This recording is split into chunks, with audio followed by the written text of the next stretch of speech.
I came to Laos over 12 years ago, but back then I was just a belligerent backpacker, and my only memories were drinking beers, having happy shakes, and going tubing down the river in Vang Vieng.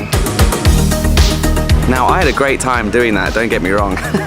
But now I've come back to this magnificent country to really open my eyes and maybe open a few less beers and for us to explore this country together.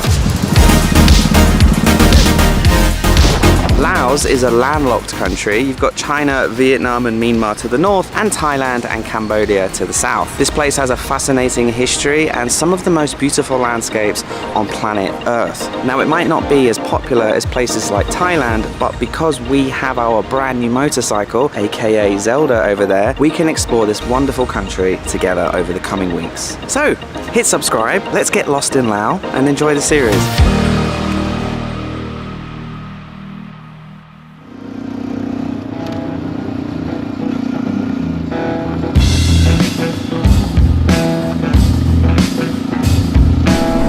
Okie dokie. Welcome to downtown Vientiane, the capital city of Laos. Now, I don't have anywhere booked because I didn't think for sure that I was going to get across the border and everything was going to go smooth, so I didn't want to waste money and book a hotel for it to fall through. So I think the best thing to do is we're going to find a cafe, find some food, find some Wi-Fi and book a room.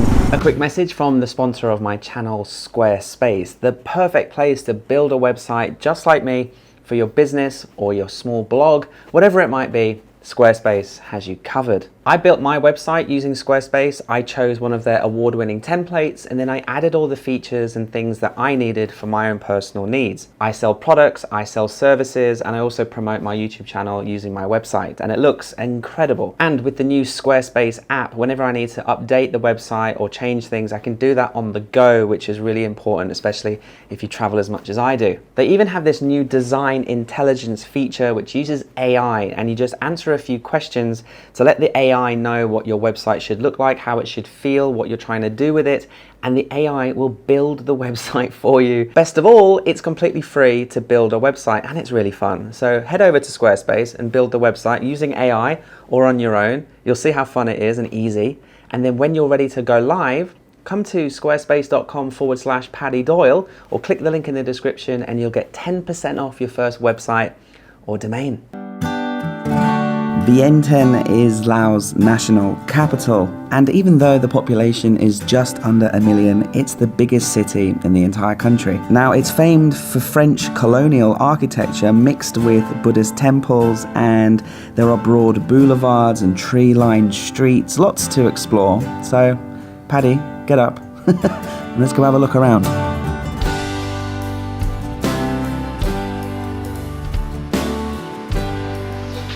Okie dokie.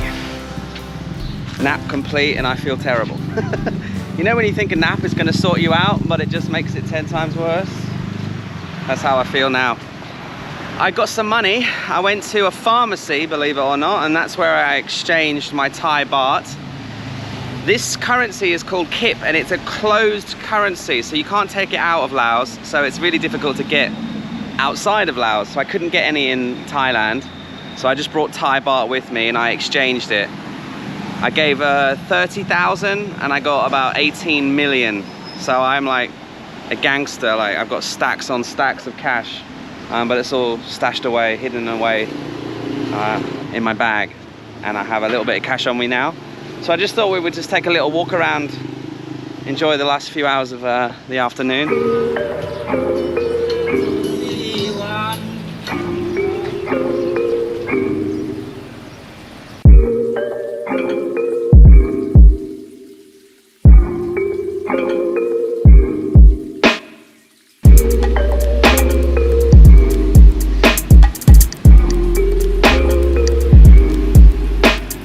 Well, I have to say, Vientiane is a beautiful city. It's quite green, and we're walking up what looks like the Champs-Élysées in Paris, because not only is this street absolutely gorgeous, but it leads up to this archway. We'll take a closer look in a minute. But what I thought was funny was, you see these guys with the big signs. In England, I don't know about you guys, but in England right now we have, they're called Stop New Oil or Stop Oil, and they super glue their hands to the floor and they stop all the traffic. And I thought, oh God, is that what they're doing here? But no, this is just to let the kids get out of school and cross the road safely. So I thought like, oh, drama, protest. But no, that's just how they stop traffic, to let all the kiddie winks get out of school safely. I just thought that was quite funny. This is the Patu Jai War Monument, and it was built in the 1950s to commemorate the people of Laos who lost their lives in the War of Independence against the French. And yes, as you can tell, it is styled quite ironically on the Arc de Triomphe in Paris. What I'm interested to know the most is what is underneath the arch, because at the Arc de Triomphe, they have an everlasting eternal flame to commemorate the soldiers who passed in the Great War and that their bodies were never recovered. The unknown dead, I think they're called. The British, the Americans, the Germans, everyone involved in the Great War who died and was not able to, they weren't able to find their bodies basically. And anytime France has been occupied, even by Hitler and the Nazis, out of respect for the dead, they still never marched through that archway. So let's find out what's at the bottom of this one. So we have souvenirs and t-shirts. I do actually need a t-shirt, but I'm not vibing with these ones. I'll have a little look around in a minute. There's nothing in the middle here, but if you look up, there's Laotian / Buddhist imagery. So a little bit different to the Arc de Triomphe, but you can see what they were going for. And it is in a lovely area. This whole place is gorgeous. So as you can see, it's a bit different to the Arc de Triomphe in terms of its atmosphere.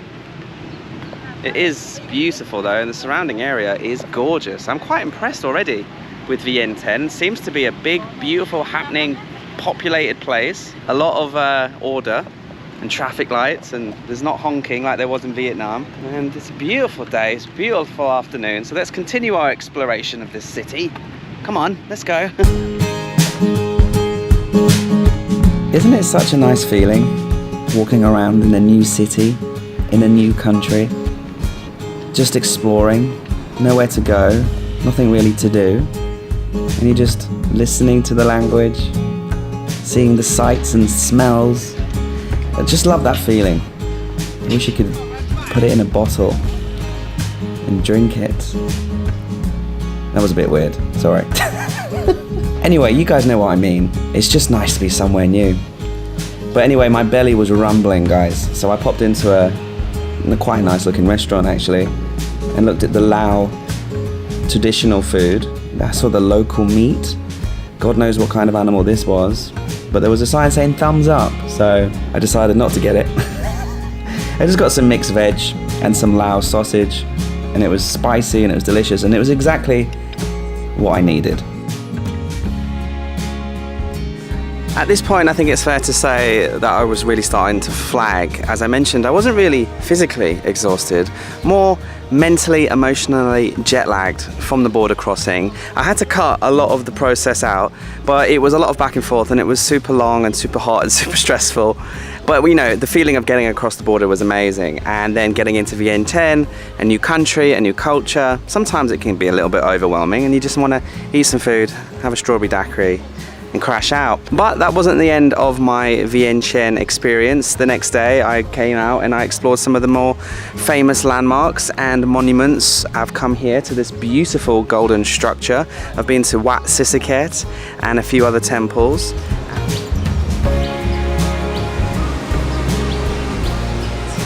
Put it on your list. It's a very nice place to stop. Only $1 entrance, and inside, there's no filming allowed, but inside there are some incredible statues and images of the Buddha, very ancient, and they have information about where they were found, what year, dating back hundreds and hundreds of years ago, and beautiful monuments and beautiful sculptures all around. And it's right next to the President's Palace, there's a nice breeze, and it's a beautiful garden around it. No excuses, put it on your list. Sisaket, a beautiful temple for sure. And so it's been nice to see some of the other monuments up close. I did go to a very interesting place which I highly recommend. A little bit somber, but it goes into depth around the ordnance and all the bombings and all of the unexploded cluster bombs that they're still finding, and that the local population here in this country are still suffering terribly with. Yes, this place is very important. It's called the Cope Centre and really easy to get to. A little tuk-tuk will take you there. And it's just somewhere that you can come and learn about just how much this country has been bombed. From 1964 to 1973, the US dropped over 2 million tons of ordnance. And that's the equivalent to one plane load every 8 minutes for 24 hours a day over 9 years. They have a room where you can watch a really interesting documentary. There's lots of somber artifacts and information about how the local people are still being affected by the unexploded bombs that are in the countryside. And yeah, so I just think it's really interesting and really important that you come down here and check it out. I think the more that we travel around Laos, we might see some first-hand evidence of all of this ordnance. But I really recommend you come here. Fantastic place to learn and get to know a little bit more of the history of the somber part of this magnificent country. Hi.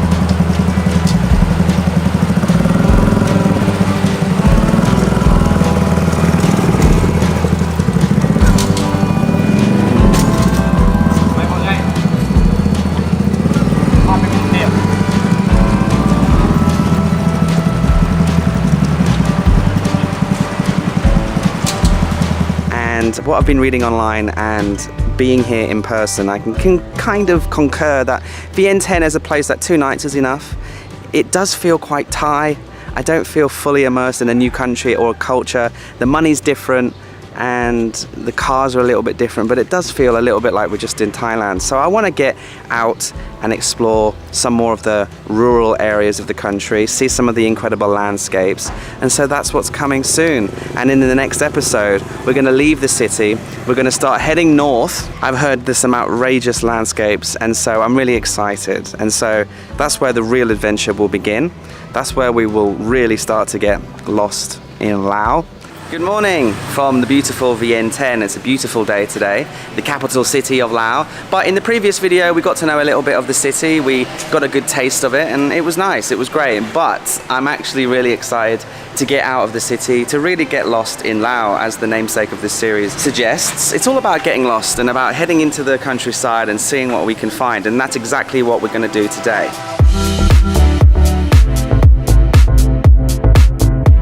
Zelda's all ready and raring to go, as am I. So the plan is basically, there is no plan. We'll document me and Zelda going north, out of the city, towards the mountains, and who knows where it's going to take us, who knows what's going to happen. But for sure, we're going to have an adventure, and you're invited. So let's get a move on.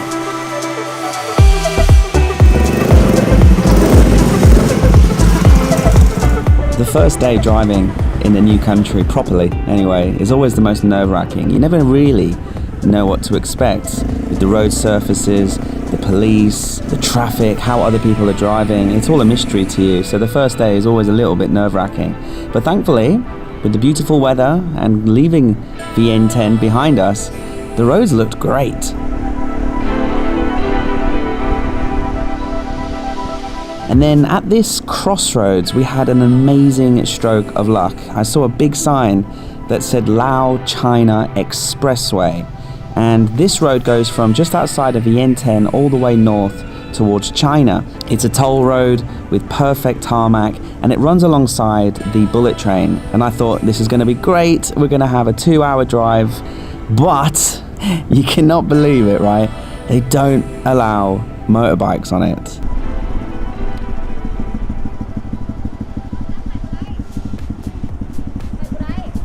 I can't go on this?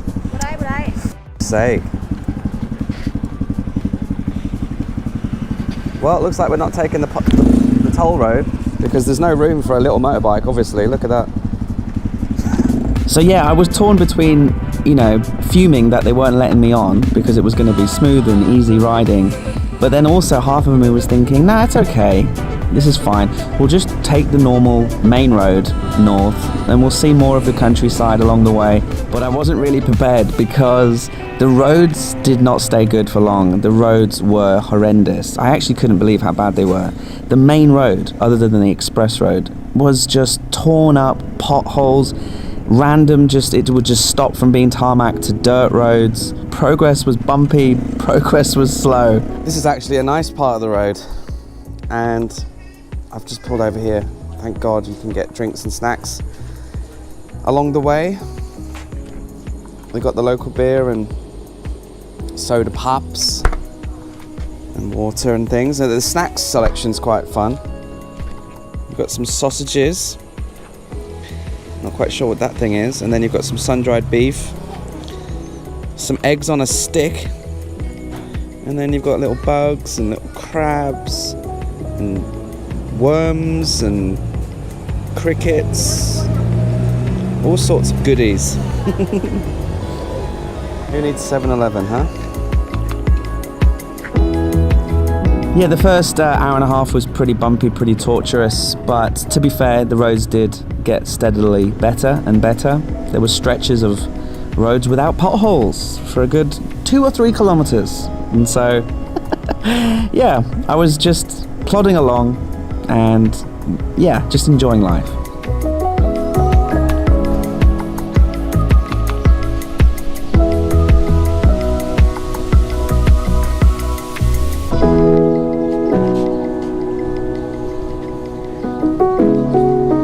And what should have taken 2 hours on the toll road took us about 4 hours, and we were finally at this gorgeous little bridge, which was our turning point to get off this road and head into, well, the middle of nowhere, really. Okay, I think this is the place that we're going to turn left. If you see this beautiful river, okay, over there you can see the railway line that goes from Luang Prabang all the way to Vientiane. That's the bullet train. They have a bullet train here, can you believe it? Maybe we'll ride it later on in the series. And so in the distance, if you keep going this way, about 1 hour is Vang Vieng. But we're going to follow this river and we're going to head towards these mountains on the left here. They look gorgeous. And I've found some accommodation on the river. Not here, on this random bridge, but much further in this direction, I think. And then in a couple of days we'll come back, connect back to this road, and we'll head up to Vang Vieng in a couple of days, but not today. Hello. Hi.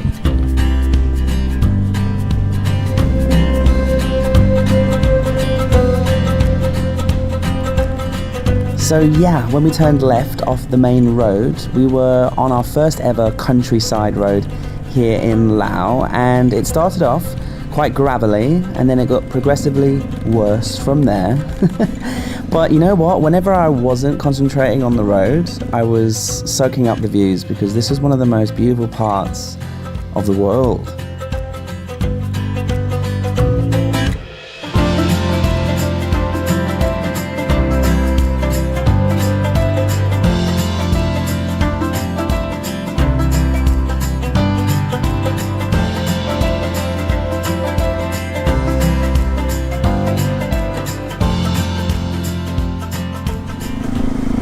Okie dokie then. This is more like it, isn't it? We're not in the big city anymore. We're out here in rural Laos, and these beautiful limestone formations just rise out of the ground. It's incredible. I can't get over how green everything is and how blue the sky is. But this drive has taken 4.5 hours, and Google Maps told me it was going to take 2. Obviously we didn't get to ride on the expressway. Things are going to take a lot longer because the roads aren't reliable. 3 kilometers and we'll be there. Whew. Our accommodation is going to be by the river, so I'm so dusty, sweaty, that I think we're going to jump straight in that river. But look at this. Oh. It's just gorgeous. Holy moly. Wow.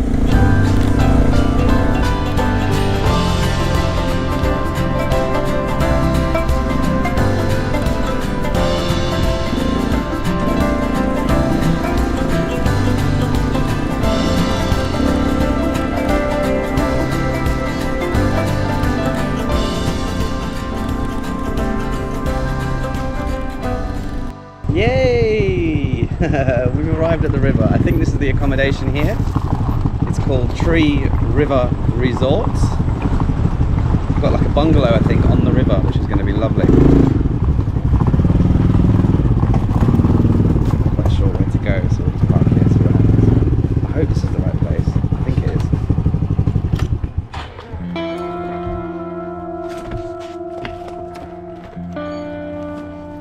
So this riverside area here is quite popular with the Lao locals apparently, especially on the weekends, and there's about a dozen different accommodations. Now, I didn't really have the correct coordinates, I wasn't fully sure of the name of the place I was staying at, and so it did turn out that I was in the wrong place, and I didn't actually have the correct name. I didn't even know what the name of the place I was staying at was because I'd quickly organised it last minute when I was getting a drink. So the locals were very confused. The only thing I had to go on was photographs that the booking had sent me as confirmation. All I could see was that the accommodation was floating, it had green umbrellas, it was made out of wood, and it had a black roof. So I set out on a mission to try and find it, and I went to a few different places and realised that that too wasn't the right place. In the end I got fed up and I sent the drone up to look for it. And what I can see is these green umbrellas, and there's like a veranda, you see, nice bed. So I'll fly the drone and I'll try and find a resort with green umbrellas. I never thought I'd use my drone to be able to find my hotel, but there you go.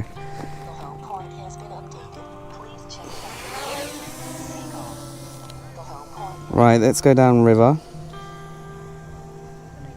Hello. How are you? I'm trying to find my hotel. It's somewhere over this river. We're looking for green umbrellas, guys. I think this is it. This one.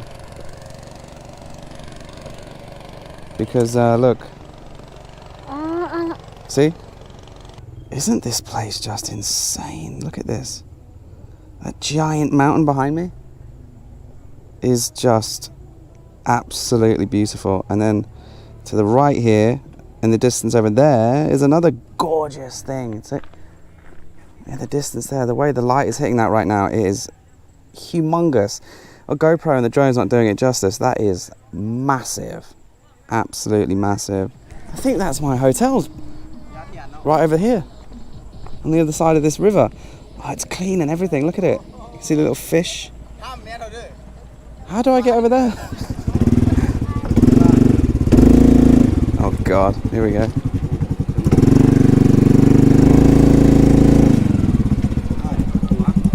Ooh, bang my head. Phalang, yes, I am a Phalang. Where you come from? I come from England. England.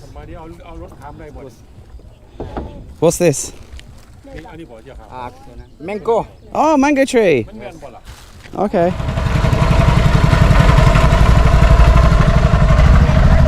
All right, we're moving. I have to say this area is spectacularly beautiful. I can see a resort down there with green umbrellas. I hope this is the right one.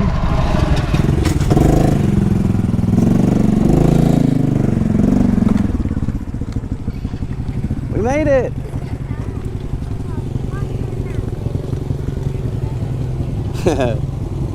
Do I have to pay this guy? I think maybe it's nobody seems to be paying. Oh no, wait, she's paying. 5,000.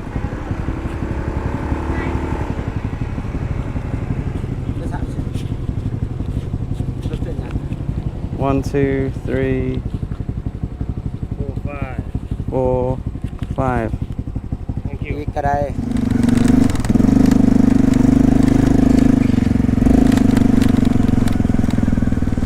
Not a bad place for a picnic, is it? Hello, hello. Swai. You guys are having snails, huh? Okay, let's hope that this is the resort.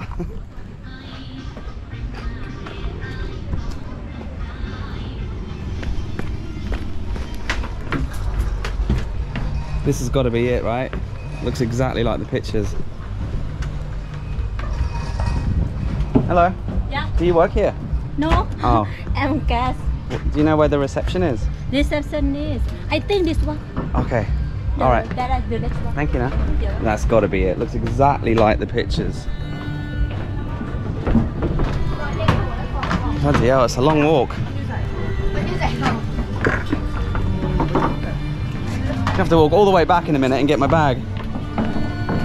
So yes, the check-in process a little bit frantic, a little bit stressful. The language barrier didn't help. Plus I was knackered from the ride.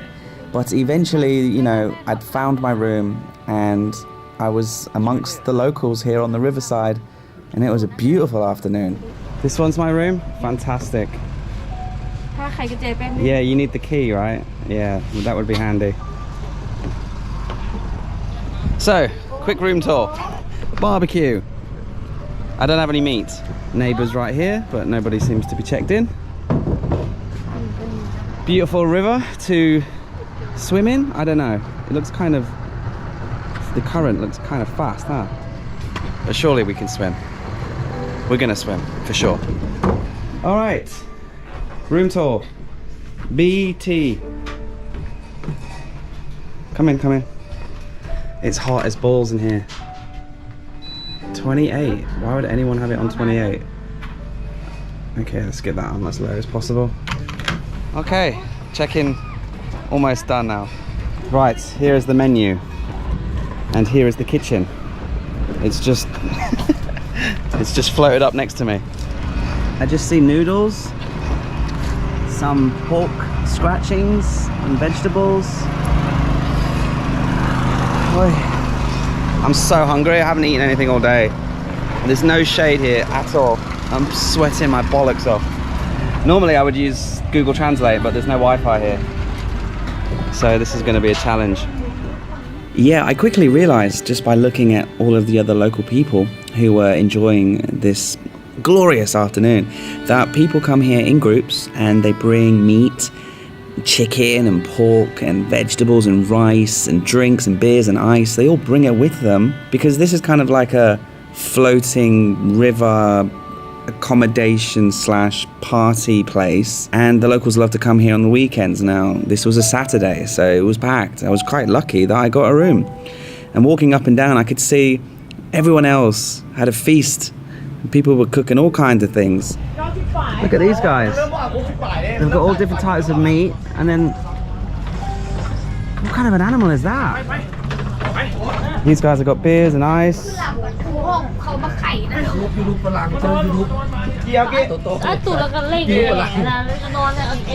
I'm just trying to find, like, where do I get back up, because I can't really drag myself up because I only have one good arm. This arm's rubbish. I don't want to get in there and then not be able to get myself out.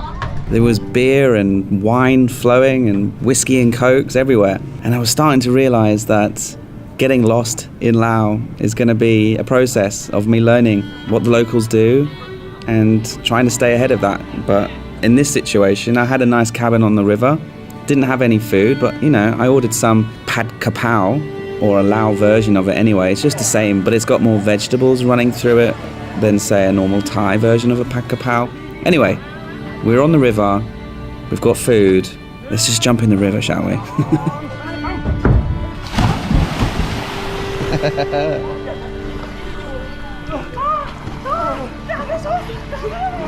Right then, let's get in. Hold on. I'm scared, I'm scared, I'm scared. Is it deep? I don't know. It's got to be deep, hasn't it? Suck it up. Here we go. Nong. Song. Sam.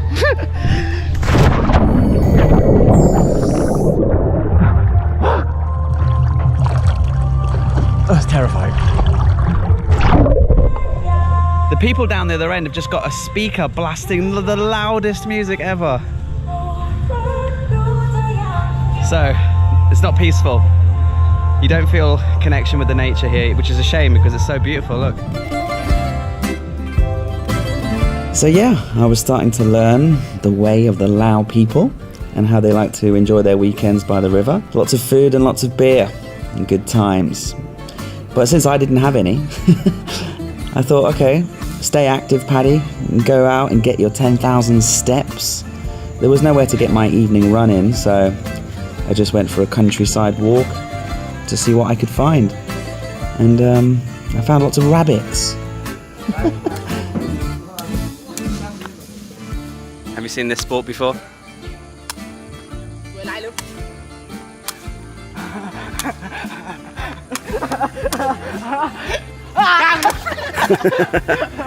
Looks like they're building another resort right here. But these ones look nicer. There's so many rabbits just running around. You guys. So yeah, a lovely little walk around the local area here by the riverside. Absolutely stunningly gorgeous. And I got my steps in and I called it a night.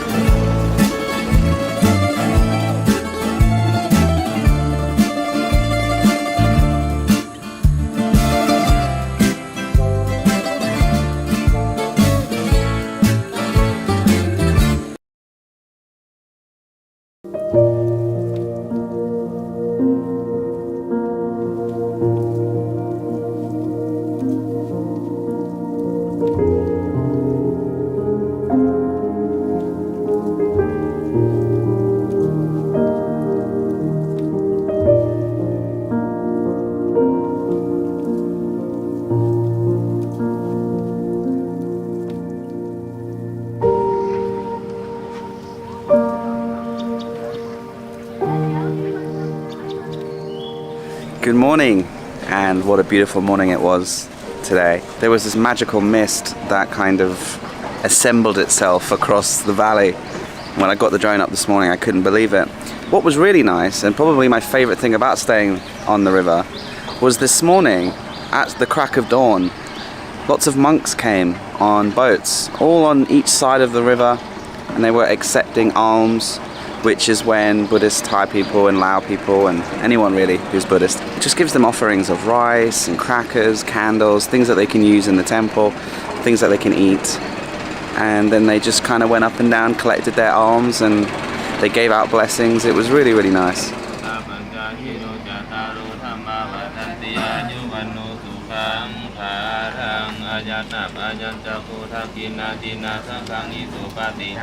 As you can see behind me, people are leaving on the ferry to the main road, but I've looked on Google Maps and we can kind of do a loop through some of the villages around these incredible limestone formations. Let's get a little bit more lost. We're not heading towards Vang Vieng yet. I've had a look on Google Maps again, and there's some villages around here, beautiful landscapes, and there's a giant lake about an hour and a half away towards Vang Vieng, so I think we'll shoot for there today.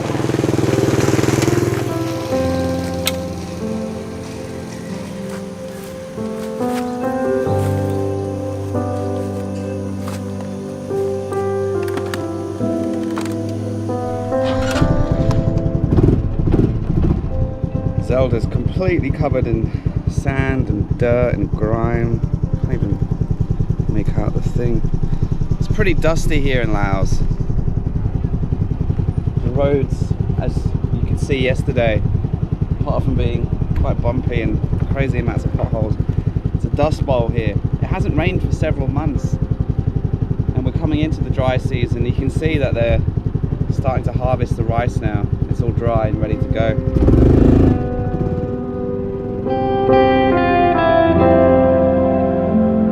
So leaving the river, we only had to drive 1, maybe 2 hours to this big lake I could see on Google Maps that looked gorgeous. And so I decided to take this rural village road instead of going back on that rickety little ferry across the river.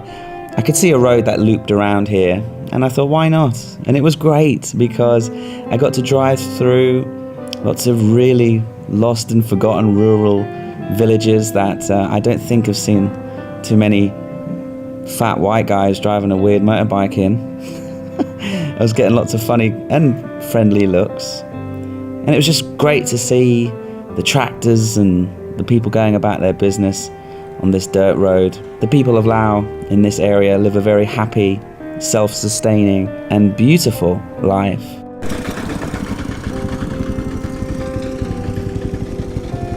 Wow. And it was a real honor and a real privilege to be able to just drift around on this dusty little dirt track, absorbing up some of the most incredible landscapes in the world, really.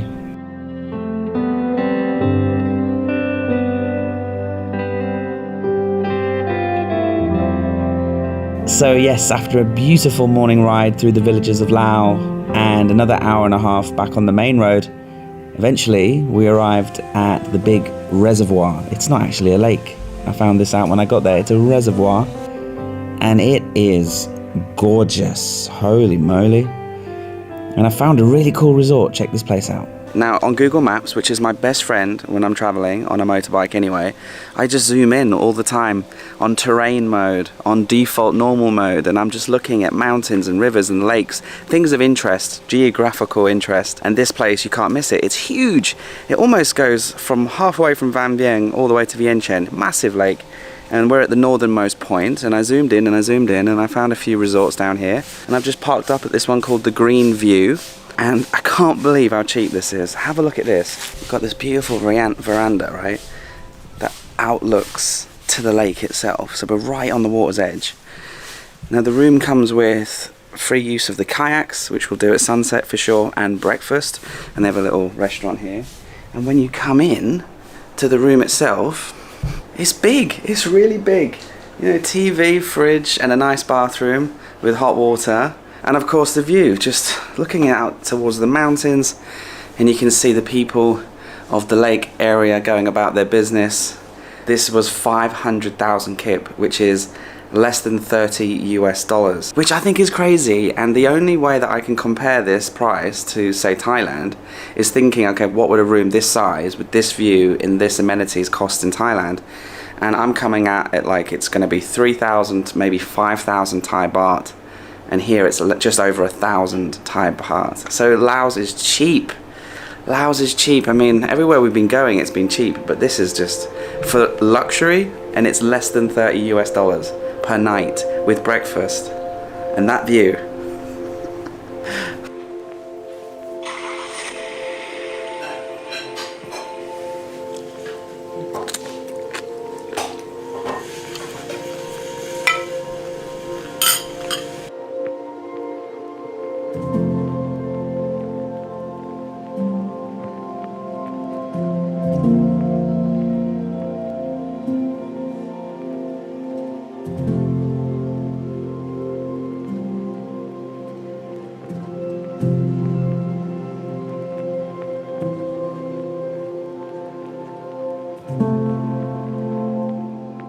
Alright then, let's give this kayaking malarkey a try. I'm just hoping that there isn't any crocodiles or massive snakes in here.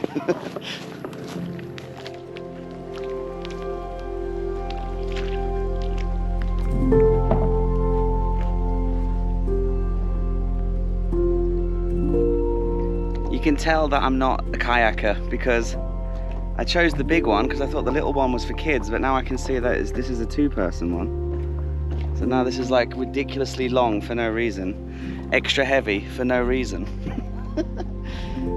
But whatever, we're on the water, that's all that matters.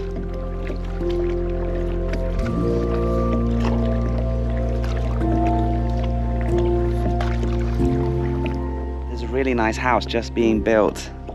Right here, you can hear them hammering away. Upstairs bedroom, downstairs living room, maybe another bedroom. Looks beautiful, right? And this is their view. Right next to the resort that I'm staying at up there.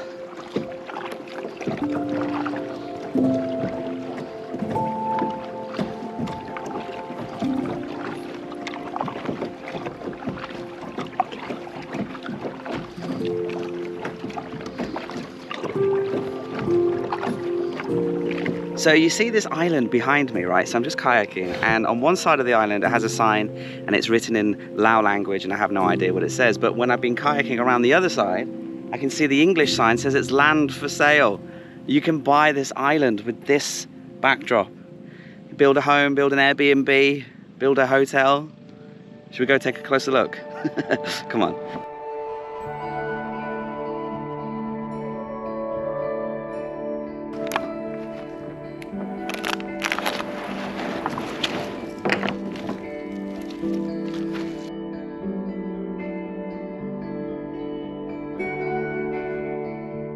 The deserted island in the middle of this beautiful lake that is for sale.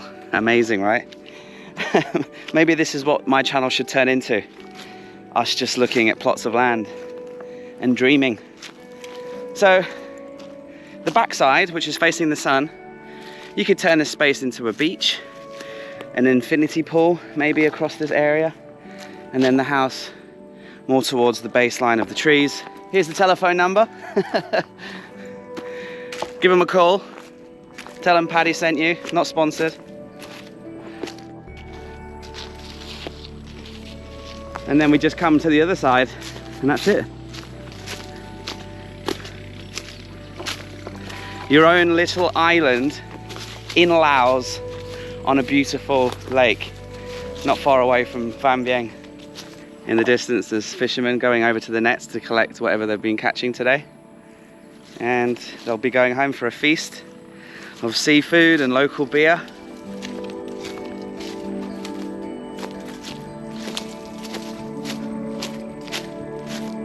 Okay guys, I think this is the perfect place to end today's adventure. It's been over 2 full days of filming. We're going to be going to Vang Vieng, the most popular place in the country in terms of fun, adrenaline, and one of the most beautiful.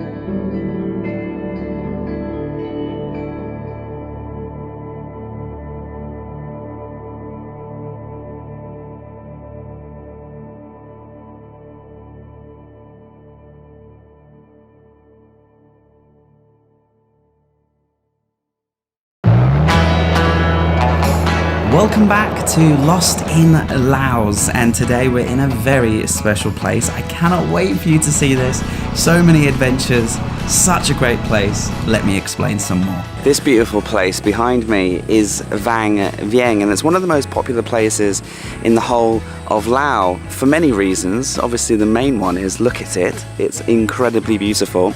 The second one is there's lots to see and do here. There's lots of activities, adrenaline junkie stuff and adventures to be had. And so I thought I'd show you guys what Vang Vieng is like. So we're going to jump on Zelda. We're going to travel around the area of Vang Vieng, the town itself. We'll fly up in the sky. We'll go in dark, scary caves. We'll climb viewpoints. We'll go to the lagoons. We'll do all of the things that Vang Vieng is famous for. Enjoy the video and welcome to the next episode of Lost in Laos.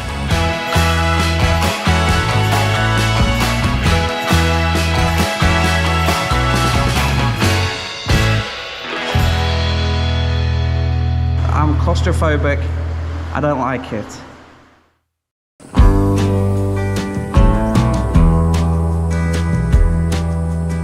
So I'm not going to be able to cover everything that you can do in this town because there's just so many things. But the best way to start your day, I think, value for money, bang for your buck, and such a relaxing and beautiful thing to do, is to go paragliding. I'm excited to go on this thing. But yeah, they didn't pick me up for 45 minutes. I was waiting outside my hotel room, which was fun, but eventually I got picked up. So here we are. Let's go.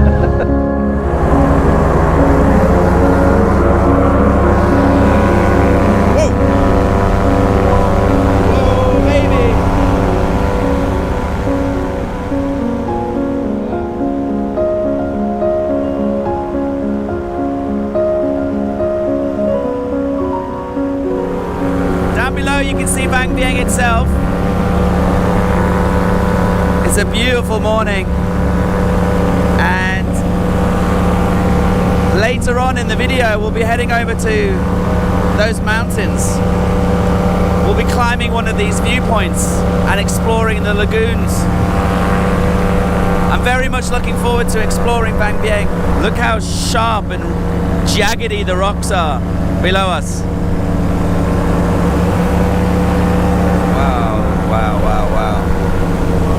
Look at that. Unbelievable scenes.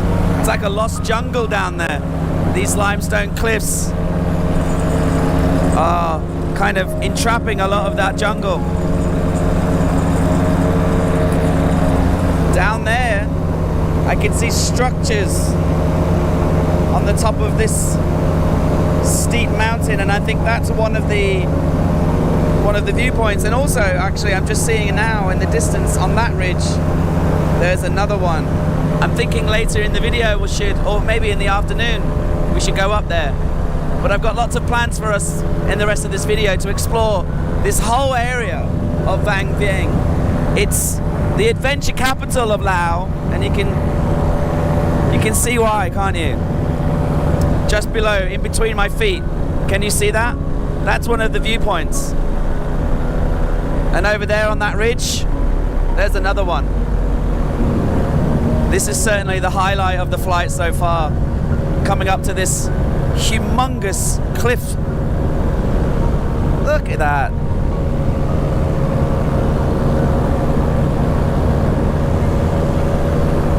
As we come close to the cliff, you can really start to feel the air turbulence. We're starting to move a lot more. It's kind of scary. There are two options for flying in Vang Vieng. There's the paragliding, where we have the engine behind us, and we just glide through the air in the morning sun. Or there is the hot air balloons. There are 4 balloons that go up every morning, every afternoon. And it's the same price to do this and the hot air balloon. But when you do this, it's just you and your thoughts. And it's a bit more exciting than a hot air balloon. Hot air balloons go up and then they go down, don't they? So here we feel like we're an eagle soaring across the jungle. One of the early morning viewpoints. There seems to be some people on there. Yes, I can see someone next to the flag. Wow, look at this. And there's a buggy there. Let's wave. Hello! Hello, mister! What a feeling! And now it looks like we're headed back towards the sun, back towards Vang Vieng itself, which is in the distance. I think it's a 20-minute flight. So, it's a great way to start your day in Vang Vieng, isn't it?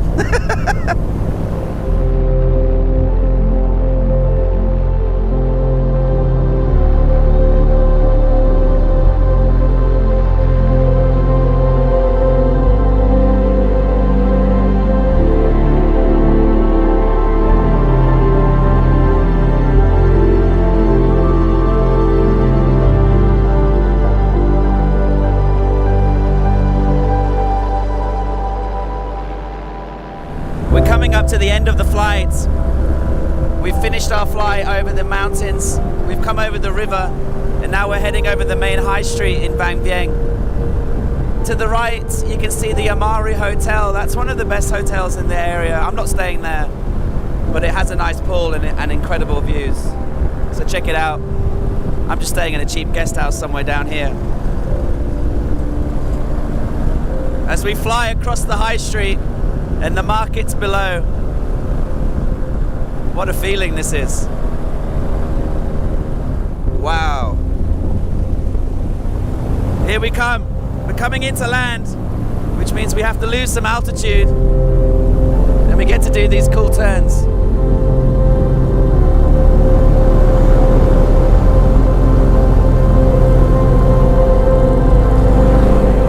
I love seeing the shadow on the floor. As we come over, we make our last turn and turn the engine off. And let's hope for a smooth landing.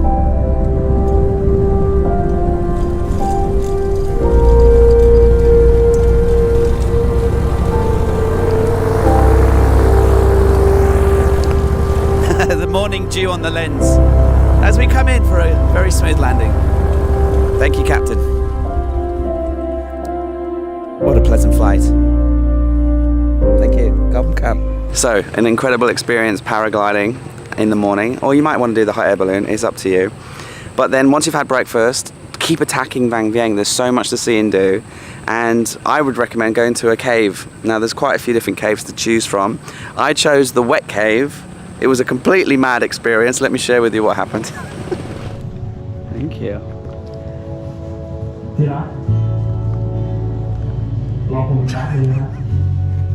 There we go. Wow, this place is beautiful, guys. There's also a zip lining course all around this jungle area, which looks beautiful as well. So maybe we'll do the zip line later, I'm not sure.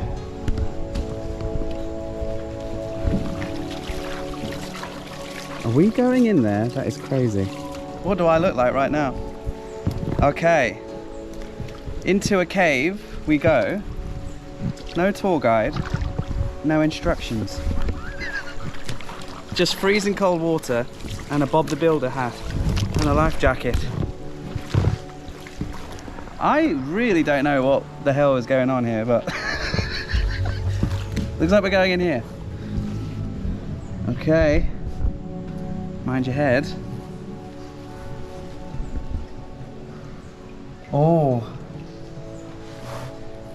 my god, do we go down here?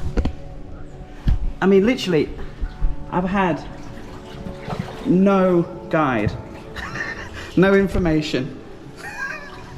But follow the rope, I suppose, and pray that there's not an earthquake. Oh, look at the fish! Hello, fish. I think we go this way. Oh!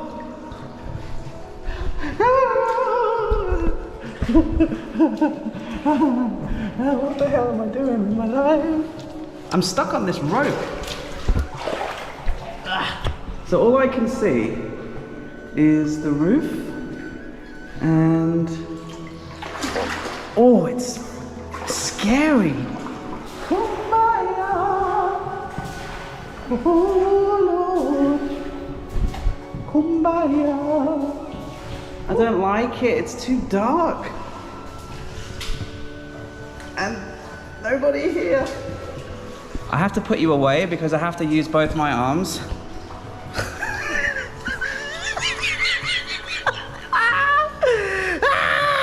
And it is so tiring. I've been going like this for like 5 minutes. I'm going down into the gates of hell. What is this place? Oh, it seems like there's a river down there. But it's way too claustrophobic for me. I mean, the roof is literally above my head. Oh, look at that scary hole. Oh, scary, scary, scary, scary, scary. Scary hole. Is this the tour? You just pull yourself through darkness, or is there some sort of reveal? I should have looked up what this place is.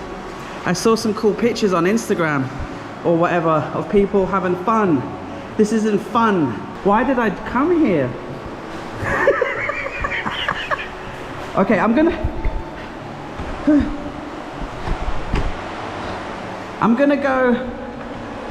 go a little bit further. Right, I've been pulling myself in the darkness for 15 minutes and I've had enough. I've had enough.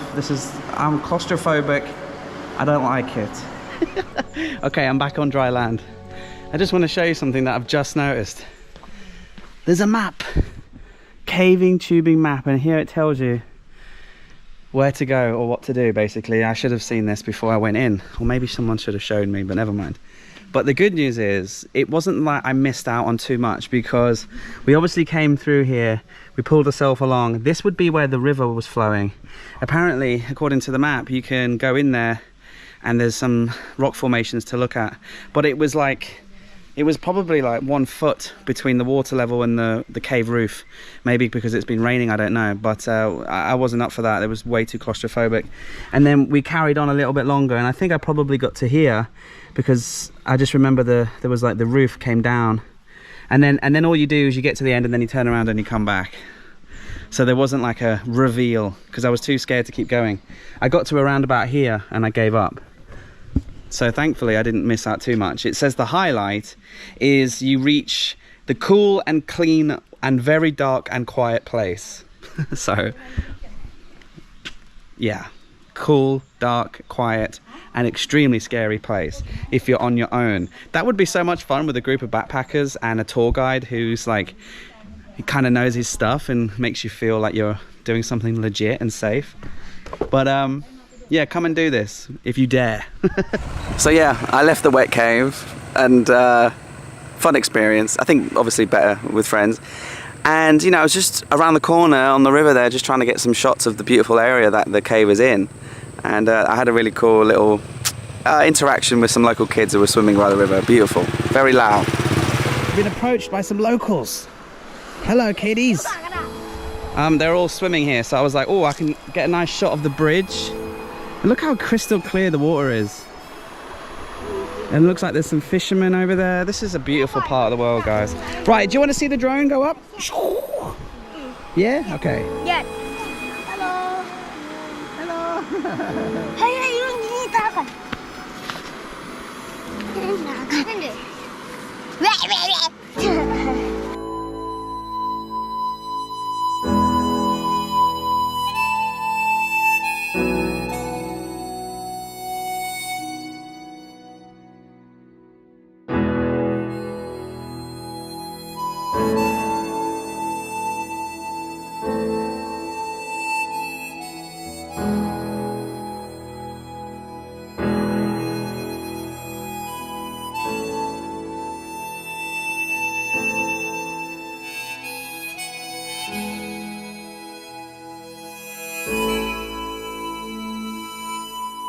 Oh, imagine being 8 years old and this is where you hang out on a Saturday.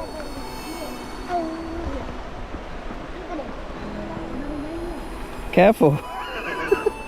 And then Vang Vieng's also famous for having these crystal clear blue lagoons, freshwater cave pools where you can go and raft or relax and do jumps and, you know, just have a few beers or whatever you want to do, relax. Now I did have a look online and the one that had the best reviews was number 3, lagoon number 3, but it was pretty far away, but the drive was incredible.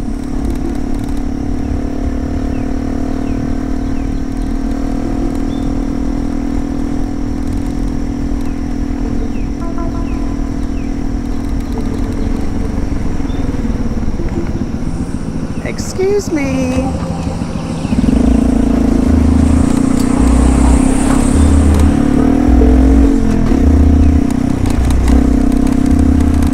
Look at these beautiful buffaloes. I haven't seen them this colour before. Hello. You kind of look like Labradors. Just the Lao version. Oh, they're all squeaky clean. Gorgeous animals, aren't they? All right, we have arrived. You can see all of these cool buggies that have made it. So the only thing that you can see is beautiful, don't get me wrong, but at this time of day, 3 o'clock, the sun's gone behind there, look. So it's not really in the sun, so it's not popping in terms of the colour.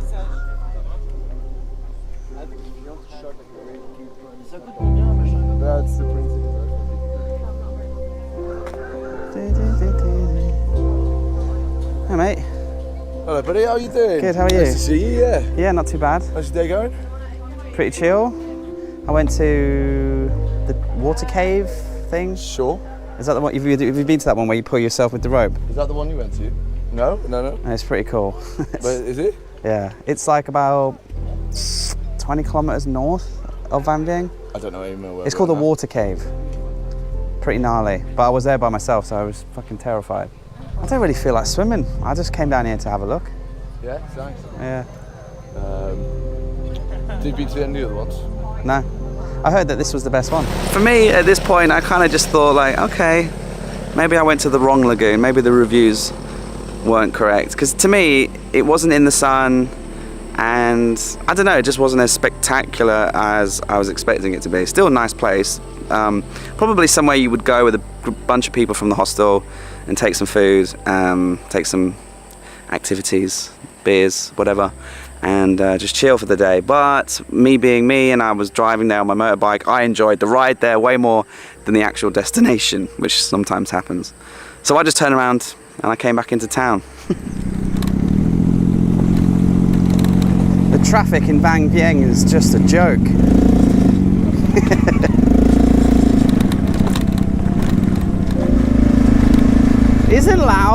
Isn't Vang Vieng, I should say, and Laos, isn't it just stunning?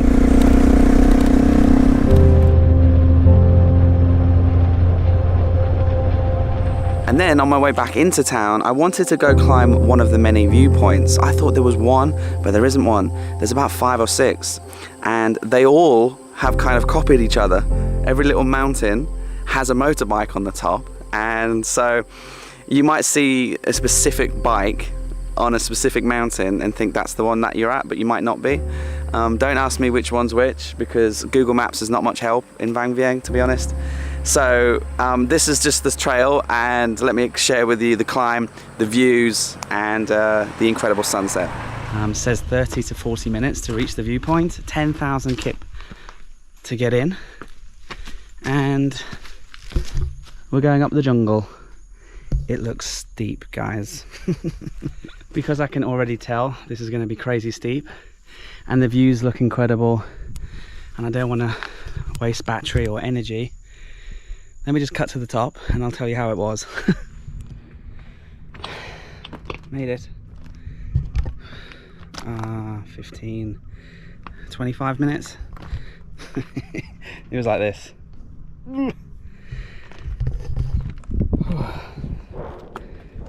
I have a motorbike at the top, and then this is the view.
Sunset, and we're just laughing because one of the hot air balloons is really high up in the sky. It looks amazing. The other one looks like it's going to crash in that field.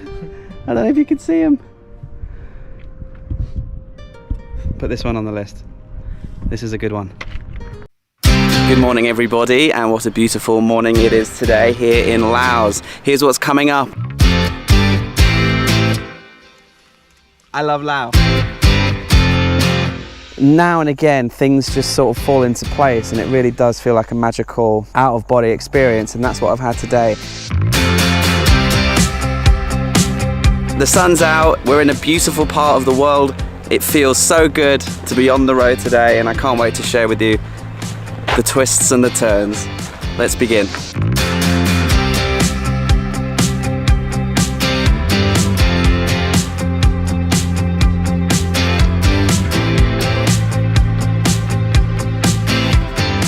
Paddy, you okay?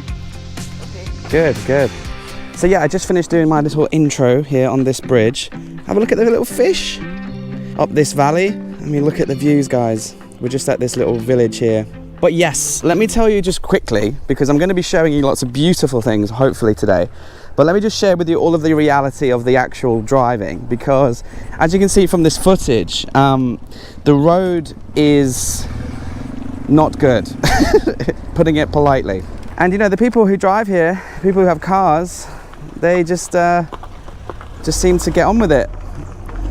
And progress is slow. So if you're new to the channel, hello. Let me just quickly explain to you just exactly what it's like driving these roads. So I went to every single province in Thailand, and it took me about 13 months. And the only ways I can describe the roads in Thailand are perfection, right? Just ribbons and silky smooth roads in every corner of the country.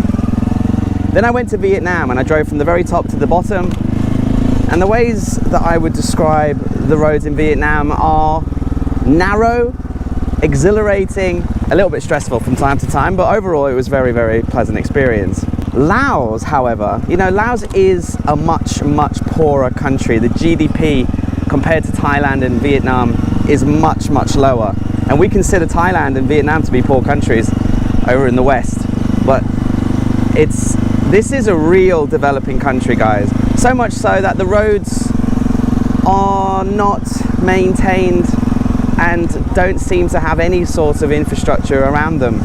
People just exist with this as normal. Like, look at this, right? This is totally normal. Giant boulders and you know, tarmac, and then it just switches to gravel, and there's big stones.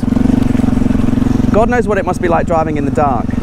Look at the clouds up in the mountains. Oh, you guys can look, okay? I've got to keep my eye on these potholes. Woo! Breathe it in. Just don't breathe in the dust, because that kind of gives you cancer. Ah. Oh wow, this is a big one.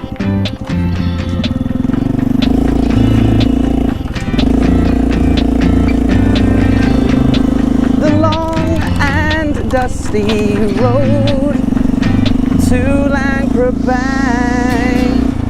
Oh my Lord, I taste you in my teeth, you dusty grains of sand. Okay, Paddy, enough with the singing, okay? Nobody subscribes to this channel for your singing, so shut up. Look, seriously, potholes or no potholes, I was having an absolute blast driving the roads in Laos. They're challenging, they're dusty, yes, but I mean, you just can't complain with these views. It's just out of this world. However, after about 90 minutes, I could feel that my back box was rattling up against my back, and I knew it was probably loose. And upon inspection, I could see that it had come out of its holdings. And so I pulled over and I was trying to fix it and jiggle it into place, and something really annoying happened. Oh no!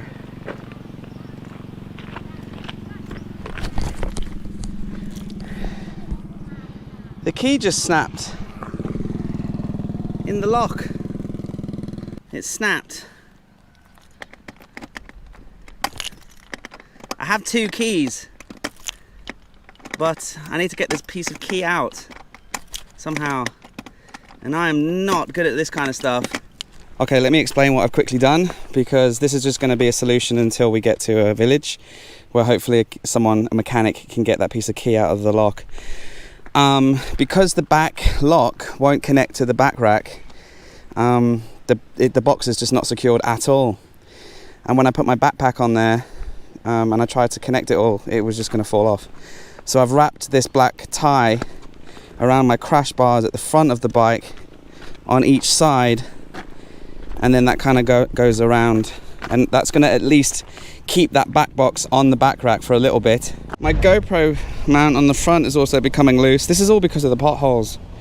Traveling solo, especially on a motorbike, is all about trying to problem solve, and I'm not really that engineering minded, so this is just going to have to do.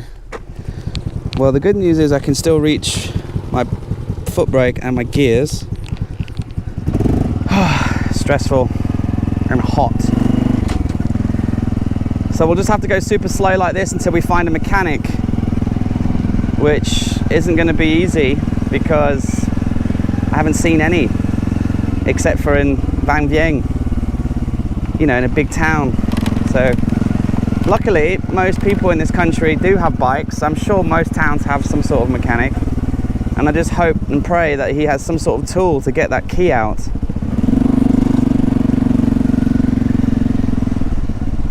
Just spotted the equivalent of a hardware store. And I see bits and bobs, you know, so maybe he's got a few bits and bobs that can help us. Actually, I think this is a mechanic because I can see he's got tires and things. You see, he's got a box of tools. He's got a tube to fill up tires, and then there's some tires. And then if you want, you can also get your hair cut here. He's got some scissors and a mirror. Can I show you here? It's broken. Wait, why? What? Okay. Something weird's just happened. I've just checked. And it seems to have like locked into place. Maybe like a... what? I think it's not going to come out. This is good news. This is accidentally, like, this was just hanging like this, and I think it's looped under and pulled itself into position. Yeah, I think it somehow sort of locked itself back into place. I'll keep these annoying ties on here.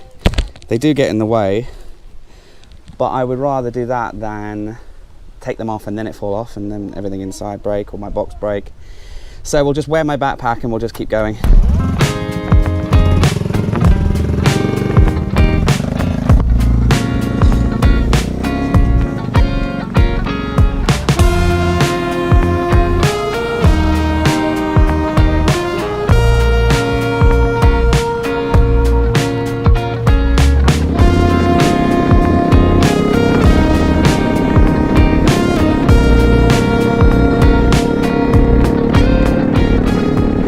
Right, I've just seen something crazy I'm going to show you as this truck drives past me. The trucks here in Laos, okay, he's going to be very noisy, so bear with me. They have water spraying on their wheels to cool the brakes down. Ready? Look, I'll try and get close. Can you see?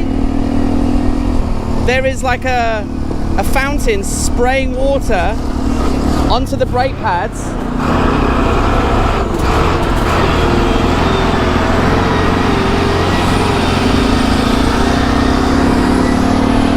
I hope you can see.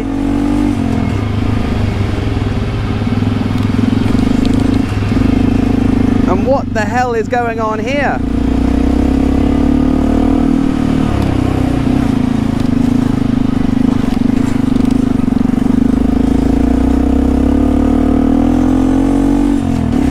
So that's interesting that they had water fountains spraying water onto the wheel, onto the brake pad, to keep it cool, I would imagine.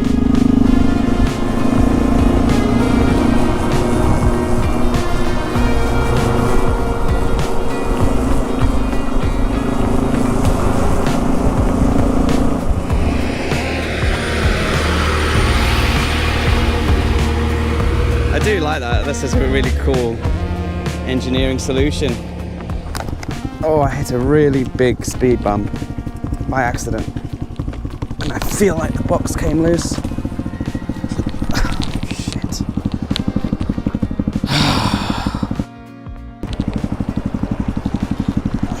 Now the box has come on loose.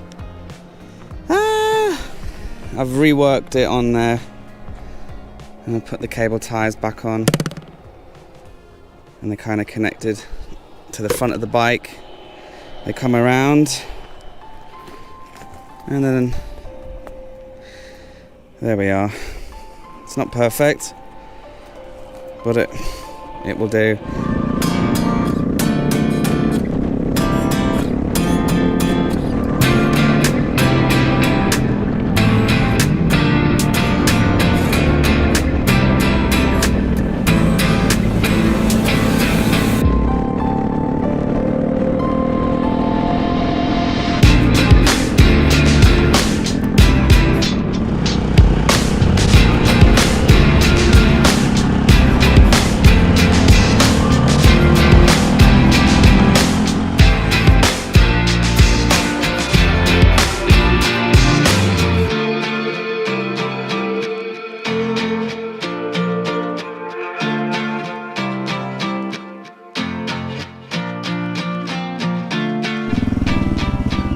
Welcome to the beautiful little village of Pakse. I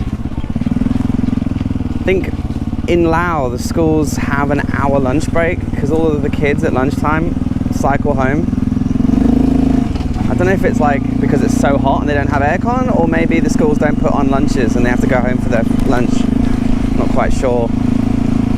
But all the kids at 1 o'clock in the afternoon are always cycling home.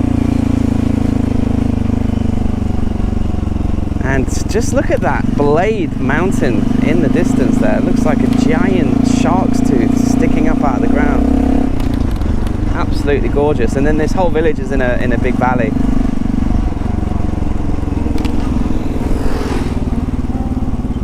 It's a good way to keep fit, isn't it, for the kids?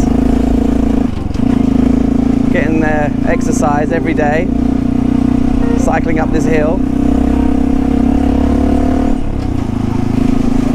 What a beautiful place to live.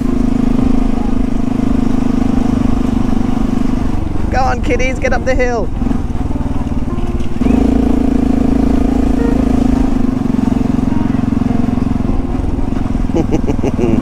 Puts a smile on your face, doesn't it? To see people just enjoying themselves, enjoying life.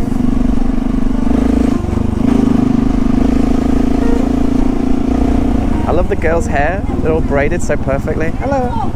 Hello, hello.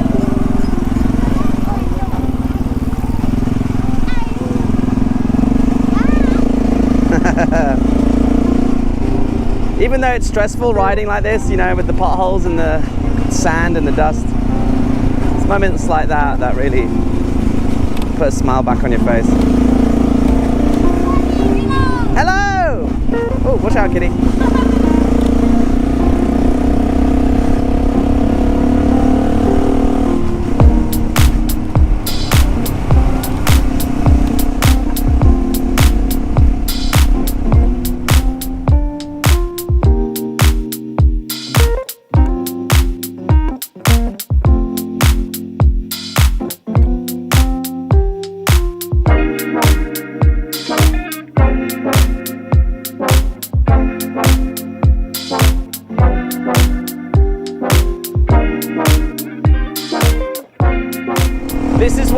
Starts to get really scenic. Oh my god, holy moly.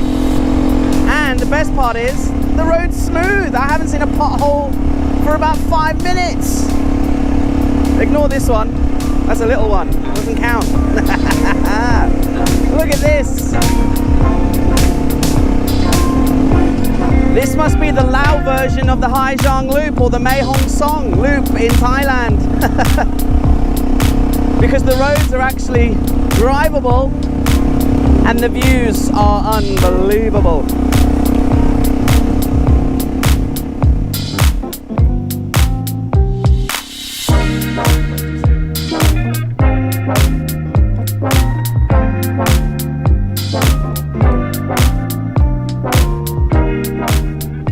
And the award for the house with the nicest view in the world goes to this grey and white house in Laos, halfway between Vang Vieng and Luang Prabang. Because this is just something else. I haven't seen something like this.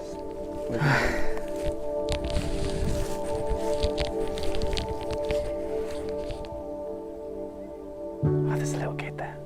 I hope they don't mind me kind of next to their house. Oh, there's some ducks in there. I just want to see the view, guys. Oh my god. Oh my goodness gracious me. This is that giant sharp tooth mountain we saw earlier with the kids on the bicycles. Now we're right up against it and it's just, whew. But this house wins the award for the nicest view. Out here in the middle of nowhere. I love it. I know, Zelda, I know it's rough. But you do get rewards like this from time to time, and it makes it all worth it, doesn't it?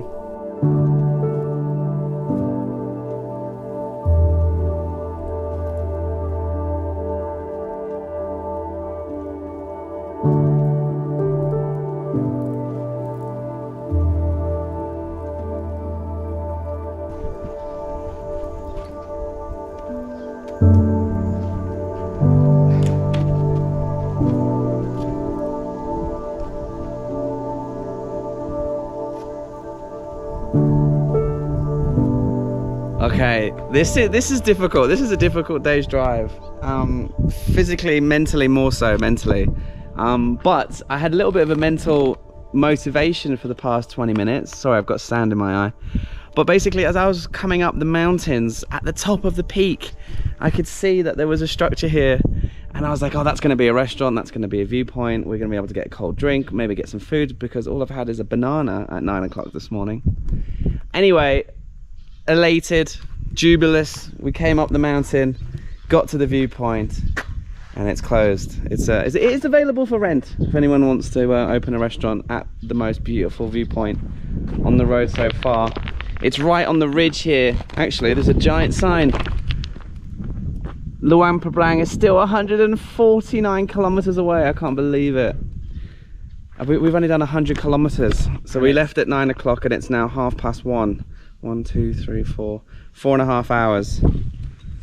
Or nearly 5 hours we've been going and we've done 100 kilometers. Jesus. Go on, son. The pace of life on the roads in Laos personified by that gentleman.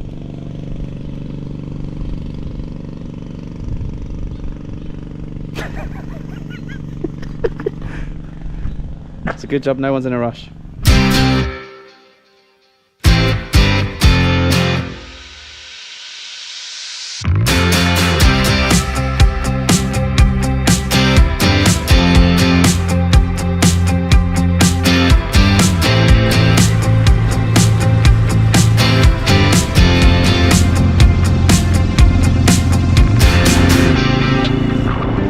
I'm gonna need one of these when I get to Luang Prabang.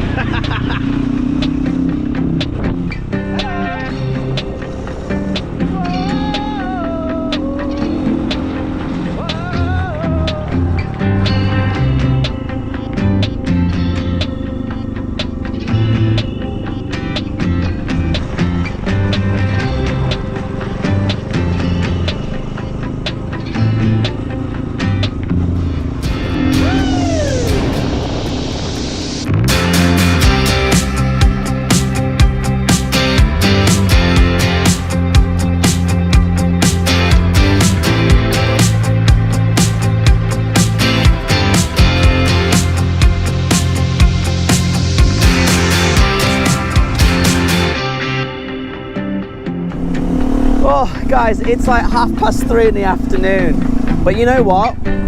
These green hills, the blue skies, these amazing villages that I'm driving through, the people, the kids, the chickens, the pigs, it's all nourishment for me today. My belly's not rumbling, like it's giving me sustenance. This energy, plus I've got my tunes in now. And as we pass through this part of the country that I've come through by accident, you know, we turned at the wrong place back in Pakse. But I wouldn't trade it for the world because the road is actually in quite good condition. And look at it. I'm just, oh God. Best day ever on Zelda so far. Hands down. Even though I can't feel my ass, my belly's completely empty. And my bike is completely smashed up. I've never been better. How can you not feel good in this environment? Look at this! Woo! One thing I could never capture when I'm driving is the look on their faces, you know? They're so happy, they're so like surprised and joyful to see you in their town, in their village, on these roads, you know? Okay, this is the last time that I'm gonna stop, I think, because I've just seen the best view of the whole day, but the GoPro's not going to do it justice, so I will quickly switch to the drone in a second. It's just turning on. Let me show you with the GoPro and then I'll show you the difference the drone makes. So I just drove past and there's this reveal to that mountain in the distance. God knows what that is. That's got to be the tallest mountain in the country. I mean, that is just gargantuan. So let me show you with the drone. Oops. Just crashed my drone into the bike. I make these mistakes when I'm rushing because I'm just thinking I need to get to the town before dark. Also, I saw two guys with AK-47s a minute ago. randomly just driving past me, and I was like, nope, this is not the drug growing area that I've accidentally gotten lost in. Come on, I think the lens snapped off. I think it should just clip on, hopefully. Okay, you see me? Hello! Right, let's go in between these trees so you can see the real essence of this view. Careful, careful, careful, careful, careful, careful, careful, careful, careful. There we go. Look at that! Look at the difference the drone makes. Wow. Oh God. Best thing you can buy is a drone, honestly. I mean, I know I make YouTube videos, but just to be able to see the stuff, you know, and get an idea of the other things around you. So what is that mountain, guys? I have no idea. That is just, oh, jaw-droppingly beautiful. And then turn to the right, you can see all of the fields that I've been driving and mountains I've been driving up and over. It's such a beautiful afternoon, as you can see, and we're still 90 kilometers away easily, maybe, and the sun's going down. Can you believe it? What was supposed to be 4-hour drive is like taking like, well, it's gonna take 10. Oh, cables, cables, cables, cables.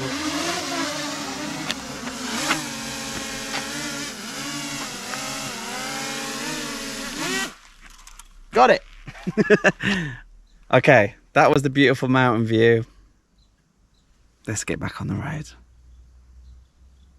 Just breathe it in for one more second. I love Laos.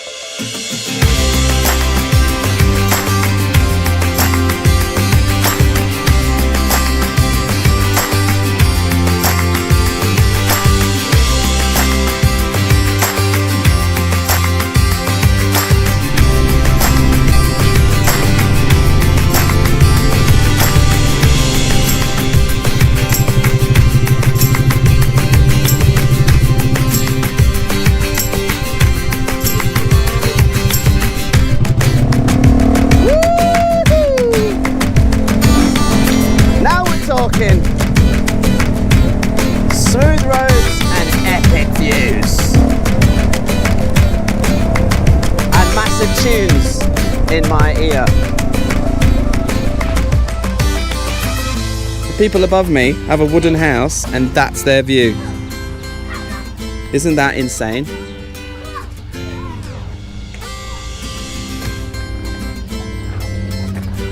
Look at the little chickies. Hello, little chickies.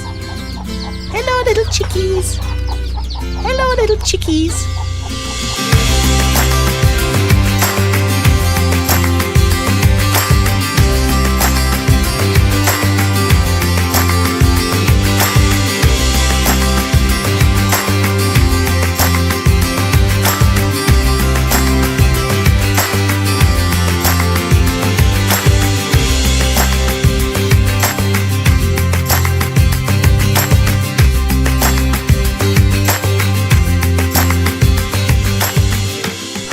This is the end of the video, guys.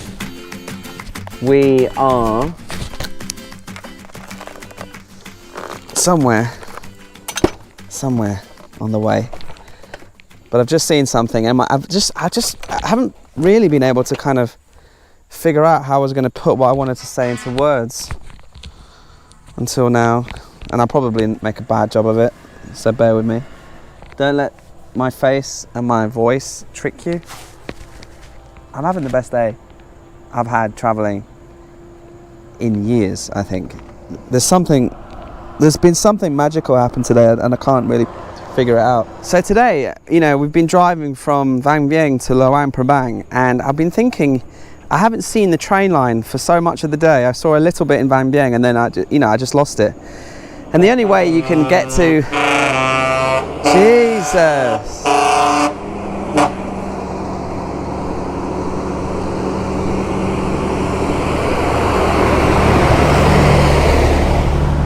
And the only way that you can get from Vang Vieng to Luang Prabang, other than getting the train's been going through the mountains all the way. So it's been basically a tunnel through all of this majesty. And, you know, that's great. Luang Prabang, Vang Vieng, 2 hours, bosh. Maybe even less, because it's a pretty fast train, I've heard. But if you want to have an out-of-body experience, and if you want to experience what I think is the art form of travel, you know, some days you're just throwing up and you're having diarrhea and it's not exactly fun. Other days you're flying, other days you're stressed out, and now and again things just sort of fall into place, and it really does feel like a magical out-of-body experience. And that's what I've had today.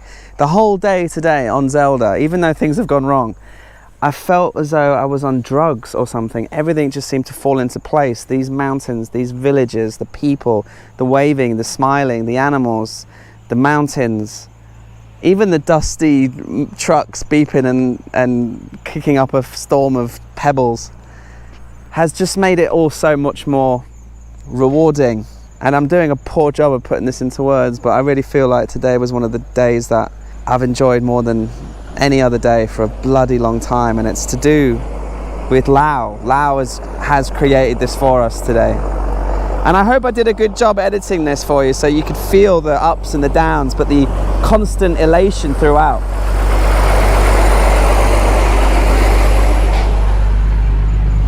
Now, no doubt we're going to see some incredible views as the sun dips, and these mountains are just going to go into crazy beautiful mode.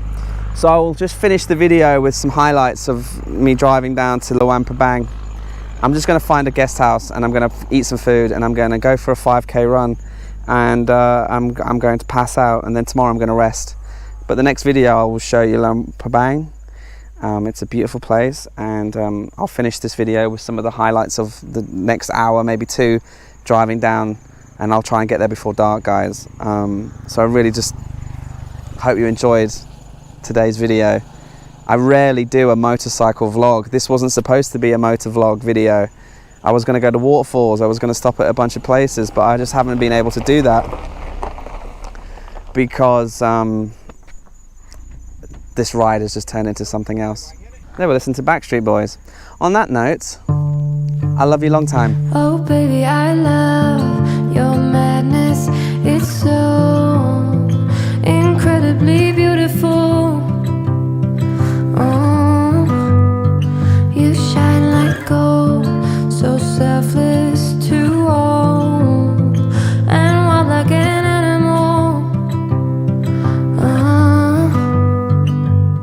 Some would say I'm insane in the right in a way, but I just love to play in your fun and your games. Always hungry for more, that's just how I was born. Take me somewhere I don't know, and give me your freedom. Whoa, you love me to pieces, yeah I need it. Want your pandemonium, life is so easy. Whoa, you love me to pieces, yeah I need it. Want your pandemonium.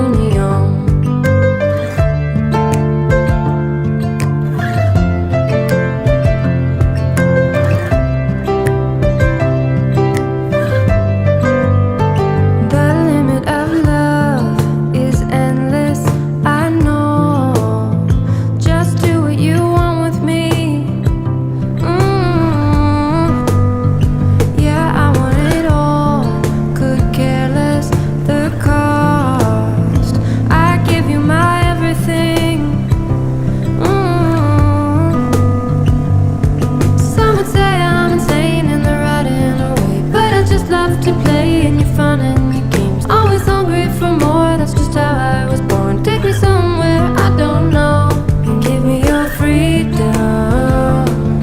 Whoa, you love me to pieces, yeah I need it. Want your pandemonium, life is so easy. Whoa, you love me to pieces, yeah I need it. Want your pandemonium.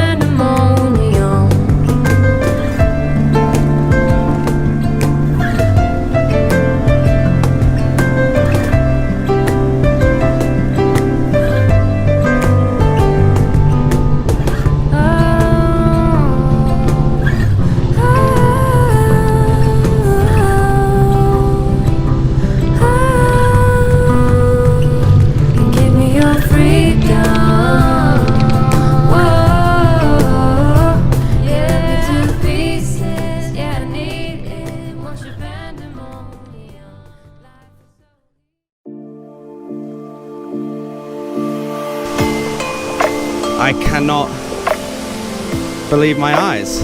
Look at this. This is a UNESCO World Heritage Site. The entire town is a UNESCO site because it's so beautiful, so ancient, so historical. And in the outskirts of the city, there's some incredible things. As you can see, what's coming up is just pure slices of heaven.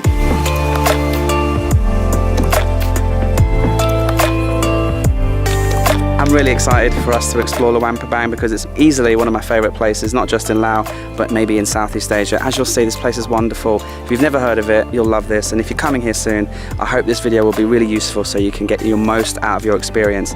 So let's pick things up at 5 o'clock in the morning, because that's what time life starts in Luang Prabang and you don't want to miss it.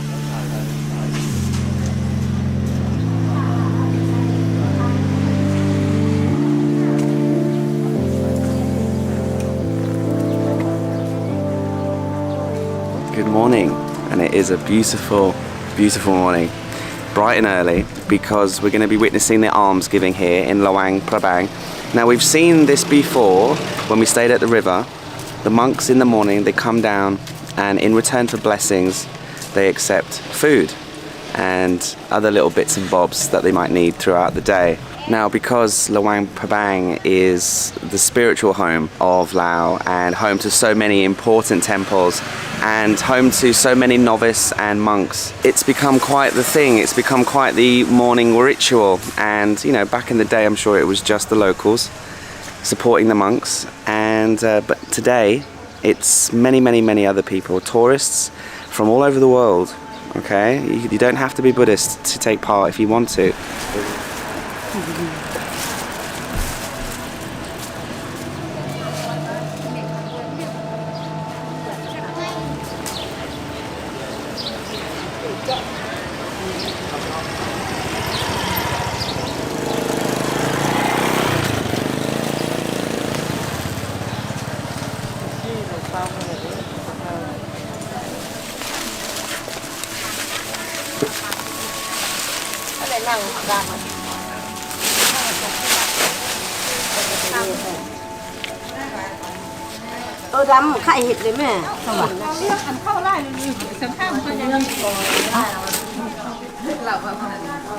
You get all of the usual sights and smells, the ginger, the chili, the mint, and all of the beautiful, colourful fruits and vegetables. But there's stuff here I've never seen before. Like, they've got the giant grubs, I think from wasps, maybe hornets. And then they also have game, like birds with their feathers on and stuff. But I haven't seen that before. Quite interesting. The little birds as well. They must eat them.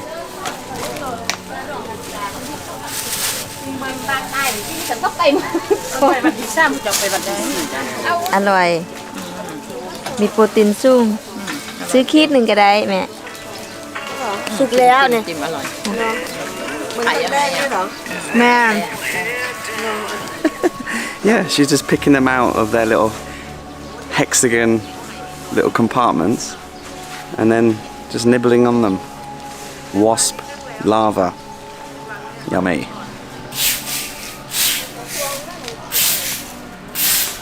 Okay then, so that was the alms, and they're already hard at work, brushing away and getting the temple grounds ready for tourists. So yeah, quite a nice experience. But the best thing, really, is if you do witness the alms, there is an incredible waterfall in this city, about 20 minutes outside actually, and it opens at 8. So since we're up early, why don't we try and be one of the first few people there?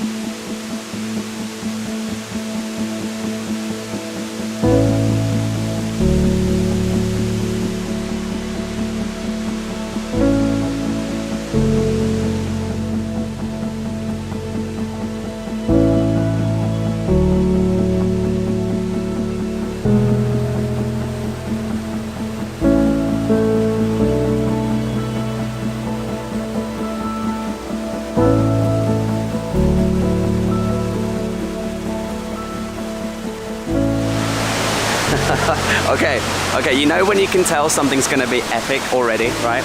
So, just arrived and I paid 25,000 kip, so very cheap to enter. And actually at the base of the waterfall, there's a rescue bear sanctuary. Hello. You're beautiful, aren't you? There's 3 bears. 1, 2. Wow. Nice warm coat. Because it's so early and the sun's just coming through the canopy right now, let's quickly get our way up to the top before the crowds come, because I think there's nobody here. I think I was the first person to get inside the waterfall at 8 o'clock when it opens. So let's quickly get to the waterfall.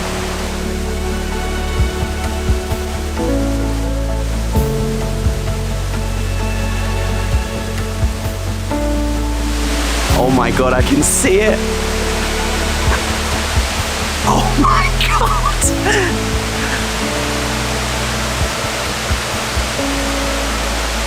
Oh my god, I feel sick. I feel sick. That is the most beautiful thing I've ever seen. Okay, let's take a closer look.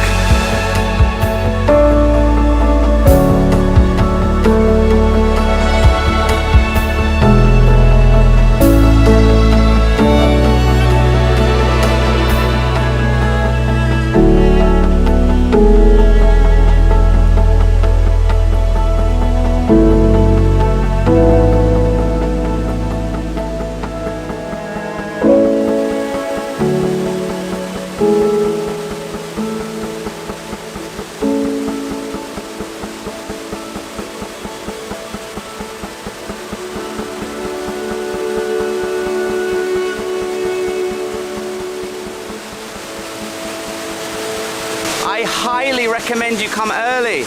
You know, I just had about 10 minutes on that bridge, completely alone. A couple of Thai people have turned up now. It's 8:30. It opened half an hour ago, and as soon as that morning mist rose and evaporated away over the mountains, it's revealed a glorious blue sky, and the turquoise waters are just so vibrant. And I just flew the drone because I thought that the waterfall, you know, was this. And I kept going and I kept going and I kept going, and I couldn't believe how far and high this waterfall actually goes. But we can't see further than past about 100 meters up. It's the more I look at it, the more I can't believe it's real.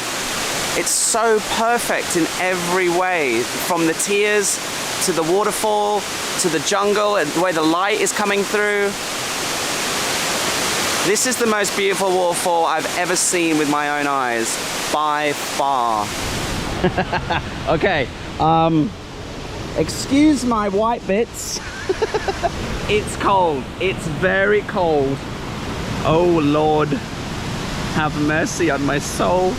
Oh, it's coming up to my balls. Oh, it's freezing. I can guarantee you it's freezing cold. Wow, look at this.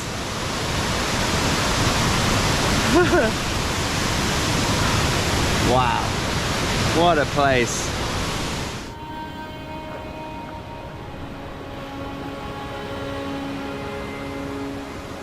Wow. Oh.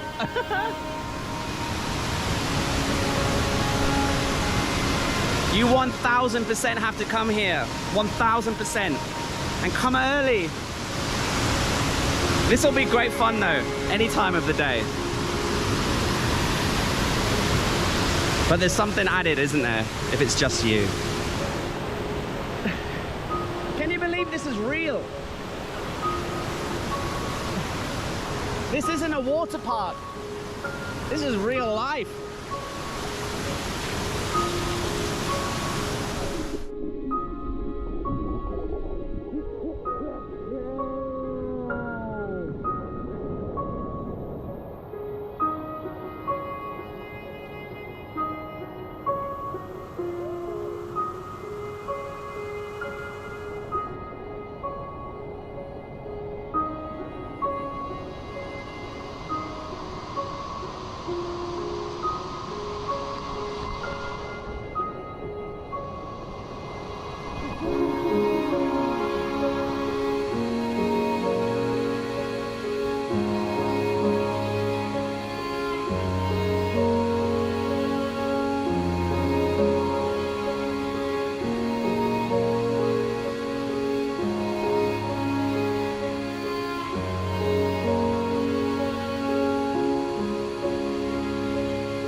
came back up to see the difference between this morning.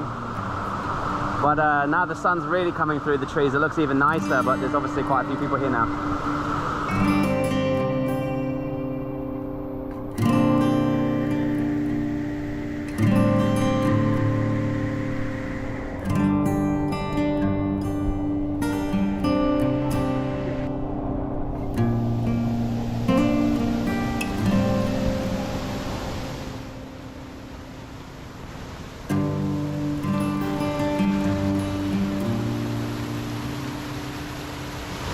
I think I should have swam here. Look at this one.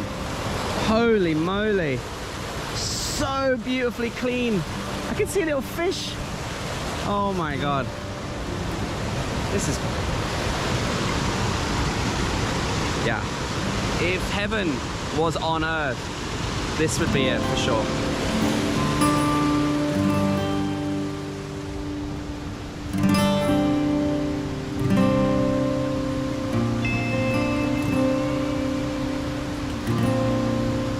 Oh my. I cannot believe my eyes. Look at this. We're the only people here, and this is paradise. This is literally heaven on earth. I'm completely speechless.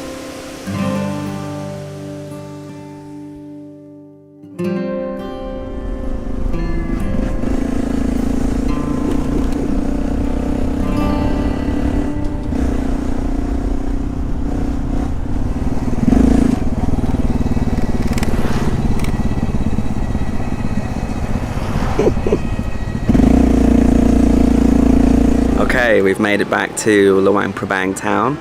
It's 10 o'clock in the morning. It's amazing what you can get done if you get up early for the alms. And I'm hungry, very hungry. Now there's loads of places to eat alongside the Mekong. This place I really like, it's called T56.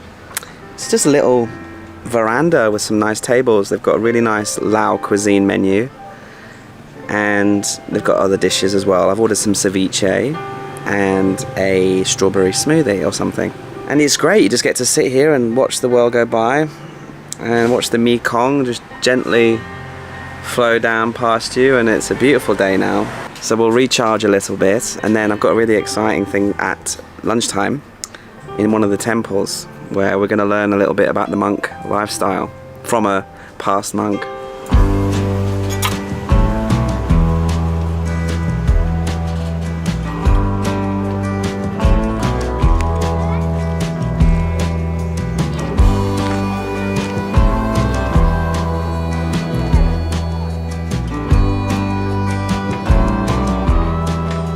Luang Prabang is littered with some absolutely stunning temples. This is just one of them. And I'm going to be meeting a ex-monk. Not in this temple, just next door pretty much. And we're going to learn a lot about the lifestyle of a monk and learn a little bit more of the history of Buddhism in general, which is great because, you know, I've been in Thailand for a year and a half, and you know, I go to hundreds of temples and I never really get to ask questions and find out information because it's all in Thai normally. But here in Laos, the ex-monk, who speaks very good English, is going to be able to answer all of my stupid questions. So this company is called Orange Robe Tours, and you can find them really easily, and I'll tell you more about how to book it in a second. But I just want to say that this is one of the nicest things I've ever done, and so useful. And Tay, the guide, he used to be a monk for over 9 years when he was growing up, and he speaks fantastic English, and I bombarded him with questions about Buddhism and temple structure and how they're built and what things mean and correct etiquette and just general questions about the life of a monk and a novice growing up. And honestly, no subject is taboo. We were able to ask so many different questions. It was an hour and a bit of just so many moments, you know? And my favorite part was going into the temple for sure and getting a little bit more detailed information. about what each individual thing that you regularly see within temples signify. Try to do the meditation, and then That was really fascinating stuff. I'm really glad I did that. And you can book it via Instagram or their website. I'll leave the information below. Tay, the guide, he was a monk for 8 years. And it was so interesting to ask him so many questions, and I asked so many silly questions, bless it. Things that have always been on my mind that I never really had an answer for, and Google couldn't tell me. He was able to tell me, and it was a really, really nice experience. And as soon as that tour finished, he was going to do a second tour doing a guided meditation. So they have two types of tours, and after the temple tour, he was doing a guided meditation. Now, meditation is not really for me, but if you do want to learn about Buddhism, about temples, about monk life, or if you do want to do a guided meditation, then check out Orange Robe Tours. They're on Instagram, and the information I'll put in the description if you do want to book it. They're on TripAdvisor, and yeah, Tay's actually taking 2 weeks off, so he's getting married. That's why he's not a monk anymore. But yeah, fantastic experience, really good.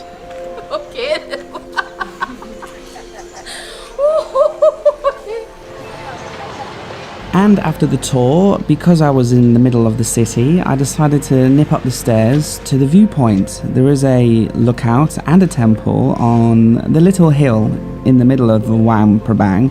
Don't be off-put by the steps, it's really only a 10-minute walk. And yeah, the views at the top here were beautiful.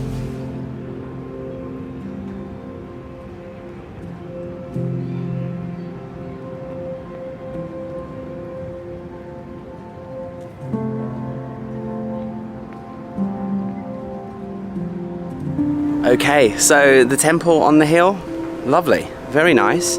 20,000 to get in, and then you go up some stairs and you're at the top. It's not too difficult, it takes about 5 minutes, and the views are lovely. Now, there's a working temple up here, and when you peek your head through the window or the door, you can see the beautiful images of the Buddha inside.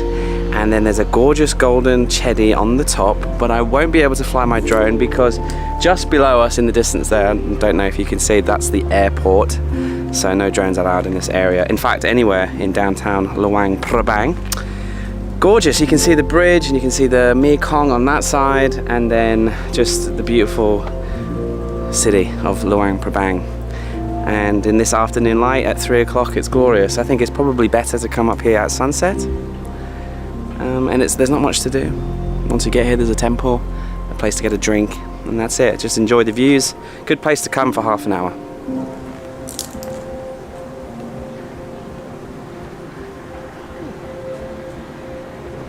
I want to show you guys my favorite thing to do in Luang Prabang, and that is just kind of explore the streets on Zelda. I'm staying in this little guest house here, and they all kind of look the same. They all have these beautiful mahogany style wooden houses, and then the kids are outside playing. But let me just take you on a stroll.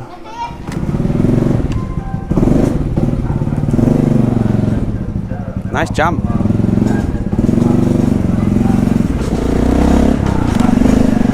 Yeah, one of my favorite things to do in the afternoon is just drive around, soak up the beautiful Luang Prabang UNESCO World Heritage Site in the afternoon light. I mean, there is no better way to enjoy it really, especially on Zelda. Let me show you some of my favorite little streets and nooks and crannies. So yeah, just keep an eye on the architecture. It's what makes Luang Prabang so special is the French colonial and Lao Buddhist style architecture living in harmony. This, believe it or not, is a sports bar. Look how beautiful this is. And yes, they are showing the match tonight. And yes, I will be there after we've finished filming.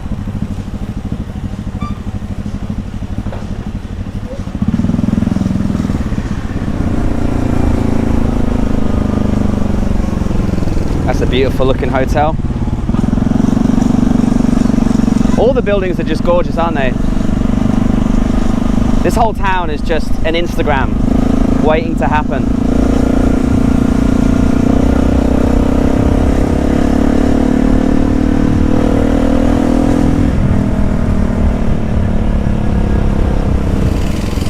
So cute.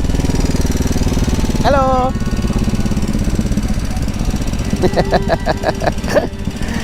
Oh, you gotta love Southeast Asia.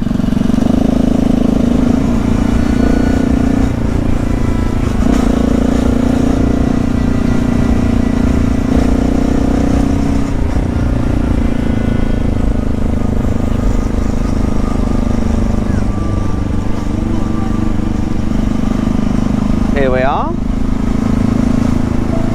This whole left-hand side, quite upmarket, quite expensive guest houses and hotels, and then everything on the right, restaurants, bars, cafes, shakes, places to get little coffees and things, and beautiful views to the Mekong. I mean, look at that building there, isn't that stunning? With the blue and the cream. Love it. Another one over here. The planning permission in this town must be so strict, you know. They want to keep it a UNESCO World Heritage Site, so there's not going to be any 7-Elevens or any silliness. I mean, this whole town is just gorgeous everywhere you look. Little furniture shop.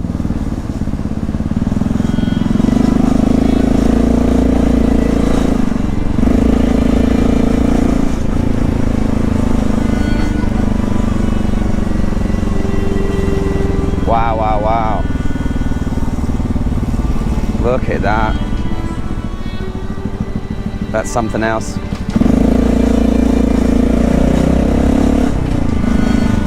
You know, I'm wondering if where we had lunch, or I should say brunch, we'll have a seat T56, because they have a very good view.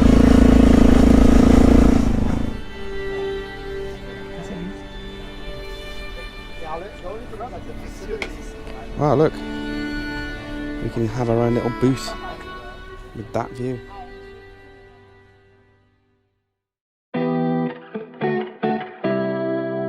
Hello, welcome back. We continue our adventures getting lost in Laos today in Nong Khiaw. This place is out of this world.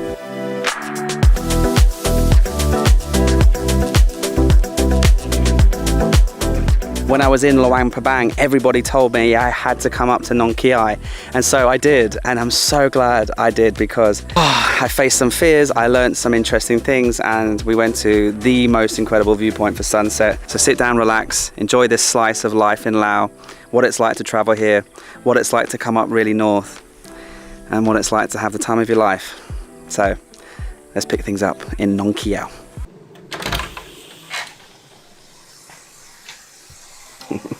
Morning, bright and early today. We're in a very special place. How do we say the name of the guest house? Mi Jok Guest House. This is the gentleman who owns the place. We're in Nong Khiaw. It's a village very further north than Luang Prabang. From this point on, I don't think we can go any further north. The roads turn into rivers, and I want to stay with Zelda. And there are a few roads, I should say, but I'm not quite sure if we're going to be able to reach, because there's been lots of landslides. Anyway, I'm rambling. Have a look above me. You see this? Pure cloud, right? Now you might think, oh, cloudy day, Paddy. No, this is just morning mist. Watch what happens when I send the drone up, okay? This will reveal and give you a glimpse of the beauty of Nong Khiaw.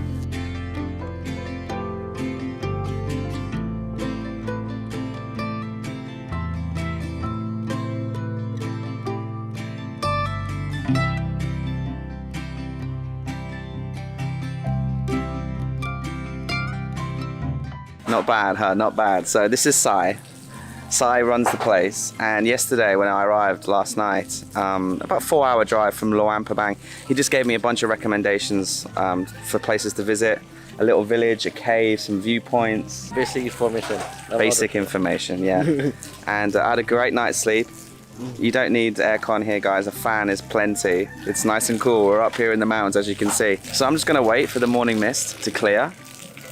And then once the valley gets revealed, we'll go explore a little bit. and then we'll finish at an amazing viewpoint, which he's shown me. It looks incredible. So a full action-packed adventure exploring Nong Khiaw today. Yeah. Yeah. Here is an interesting place. Come on. Okay. My morning coffee is in a glass, so I can't actually hold it to drink it. So I thought maybe we could just go explore the little morning market or something. So Nong Khiaw is probably somewhere you've never heard of, because I didn't know about it until yesterday. I was in Luang Prabang and someone said that it was gorgeous, and it's one of the furthest to the north villages that you can access. Yeah, this village has a beautiful river, the Nam U River, that runs through. Actually, I can see it. Let's go down, have a look. And it's famous for kayaking, climbing, and they do trekking here.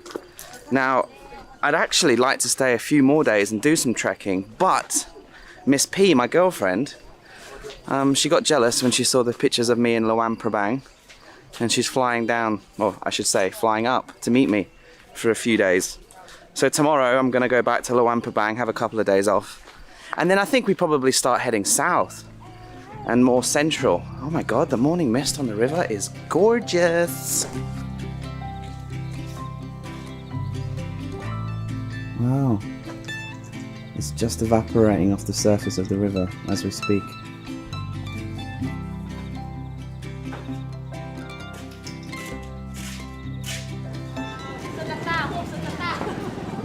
So yeah, it will be nice to spend a little bit of time with my girlfriend. I haven't seen her for 4 weeks because I picked up Zelda in Chiang Rai. We did a bit of Thailand and we made our way to Vientiane. Then we have been having fun here ever since. So I do miss her. So it's nice that she's coming to visit. Look, Nong Khiaw, I promise you, it's gonna get better, because you know, like we're in the clouds as you saw this morning. Let's have a look what we can get for breakfast. Looks like we've got shredded omelette and vegetables, pork pate, cucumber carrot, chili sauce, something else that's chili and spicy, and a little bit of coriander. Sign me up. I'm gonna need some carbs today because we're gonna be doing a lot of steps. Oh, there's some donuts as well, but that's too naughty. They look cute. And some morning condensed milk. Oh, that looks yummy and smells good. Oh, a nice cup of hot milk in the morning on the way to school. Hello, nice to meet you. Sabai, mate. Sabai, Paddy. Sabai. Where you come from? I come from England. England. Yeah. Nice to meet you. There's a puppy here. Get off the road before you get run over. I gotta get my money. No dinero. The good thing about Laos is that my very limited Thai gets me quite far here. Greetings and food and numbers are the same, relatively speaking. Sai ua is basically sausage packed with lemongrass, chili, garlic and other herbs. It's so spicy and it's so delicious. Okay, can I get one sai ua? Try. It's okay. I don't need a plastic bag. Oh, it's hot. I need a plastic bag. Hot, lawn. Right, we've got our breakfast. Let's go back to the guest house and see if our coffee's cooled down enough so we can actually drink it. And have a good day at school, okay? Make sure you do your homework. Otherwise you'll be in big trouble. All right. Nothing like Nescafe instant coffee to wake you up in the morning. So this is the banh mi. It kind of just looks like a basic hot dog bun, doesn't it? With some goodies inside. 6,000 kip.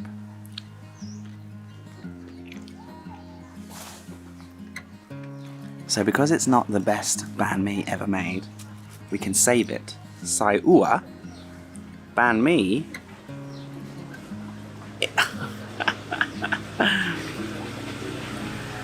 Sai ua hot dog / banh mi fusion food. You saw it here first on Paddy Doyle.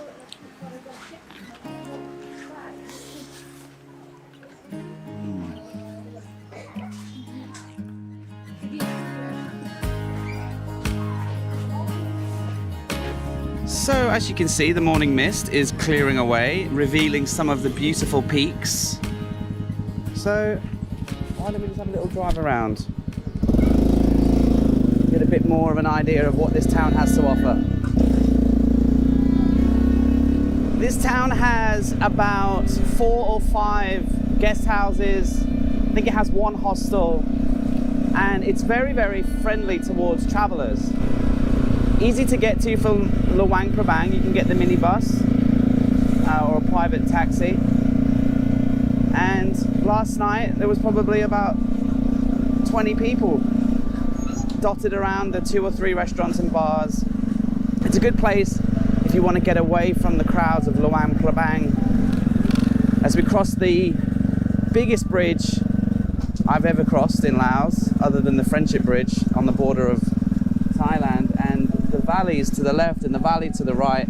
I mean, I'm not making this up. This is exactly how it looks.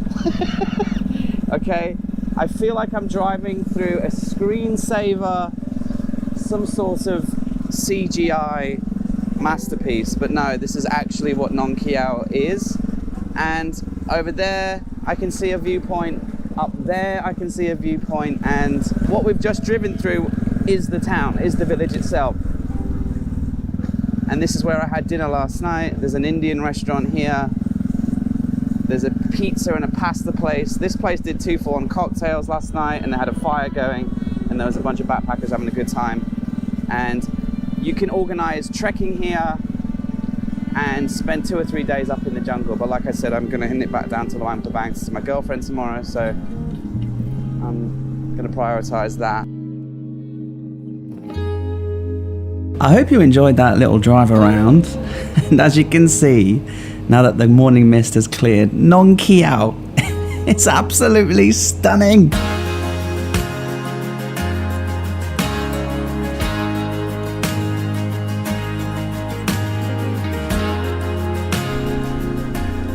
How's this for a view? Nong Khiaw, just stunning. Here we are, Pa Quang Cave. Now, I was told you can kayak down the river and get off at this island and this cafe, and then you can cross the road here, and this is the start of the trail. Hello, doggy. So yeah, Pa Quang Cave Adventure. So according to this, it was originally used as a refuge during the Indochina War in the 1960s. Along the trail, to reach the large halls and chambers inside, you will have to crawl and stoop through tunnels not much larger than your body. Okay, probably not going to be able to do that because I'm too scared. So there's an entrance. Look, they actually come up with a cave map. An entrance, 1.5 meter height to get through here, and then it will go through here, through here, through here, through here. Seems like the hollow, this part here, is only going to be 0.3 meters in height and width. So it's going to be very, very tight. All right, the good news is there's the entrance down there, so it's not too much of a climb, and they give you a head torch, and this seems to be the entrance here.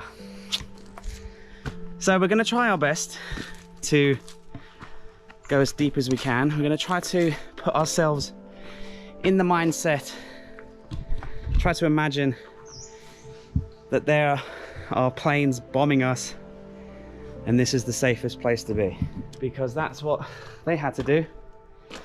So let's try to see if we can hack that. Cave entrance is beautiful.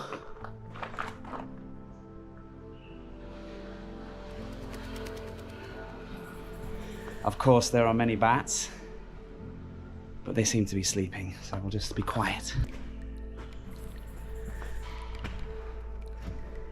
Okay, there is an altar where people have been leaving candles and blessings, and then there is a sort of a makeshift temple. And the bats have awoken. But isn't that a... don't know what that noise was, I'm getting spooked already. But isn't this quite the entrance? I came this way, but this seems to be the bigger entrance. Wow. Let me go down there for scale. Paddy for scale.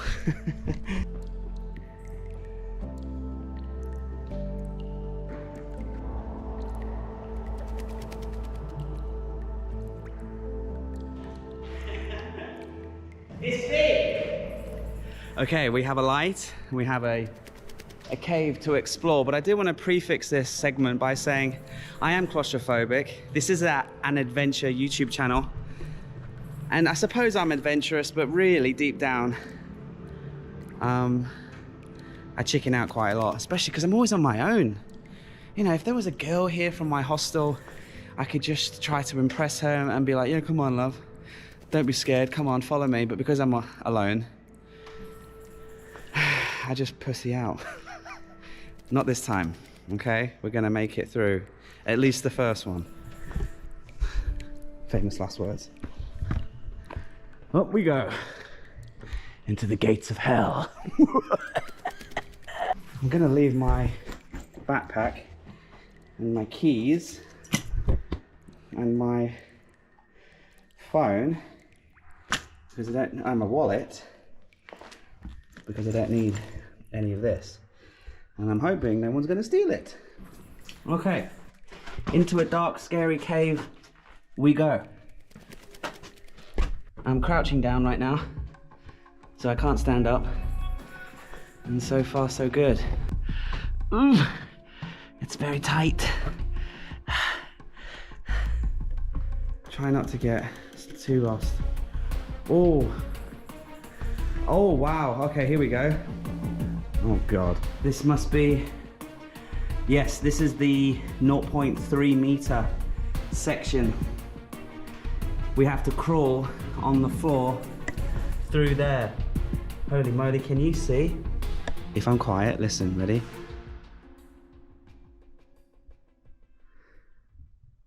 No sound. Nothing. It's an absence of sound. See that blue arrow? That's where we are. If we make it through, like this happy person, I'm gonna give this a try, okay? Please like the video because it's scary.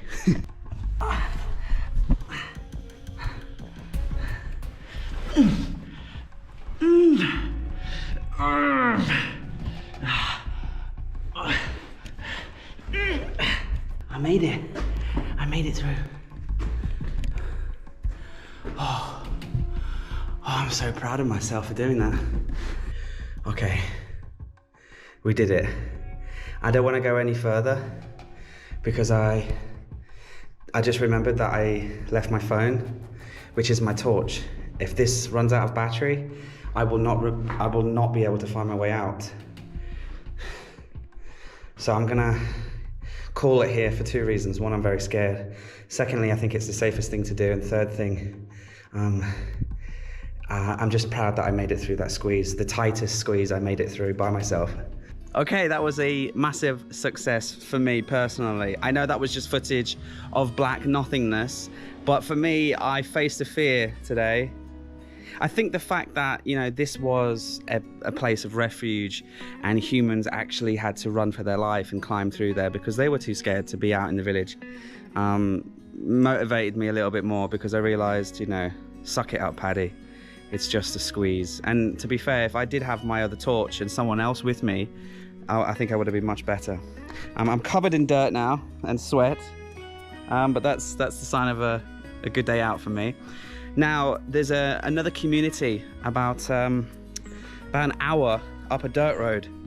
So apparently it's very local. It's a Lao village, a Lao community, very remote. And I think there's like a museum or there's a place where you can learn a little bit more about how they live off the land and what they do to survive out here in the middle of nowhere. So let's go explore that and then we'll come back into town. But yeah, so far so good. Nong Khiaw is stunning.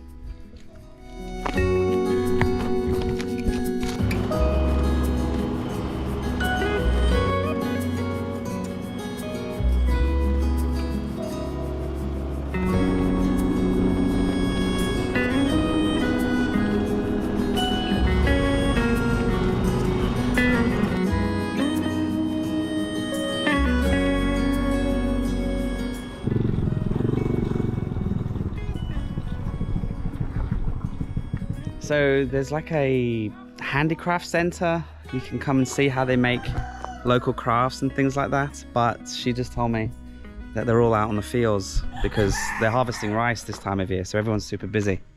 And then anyone with a good strong pair of arms is out working, grafting, and not too many tourists in these parts. Oh, they make it? Okay, so this is something that they make here. Okay, cool. Beautiful architecture. They mix wood and bamboo, and then they have even artwork up there. It looks very pretty.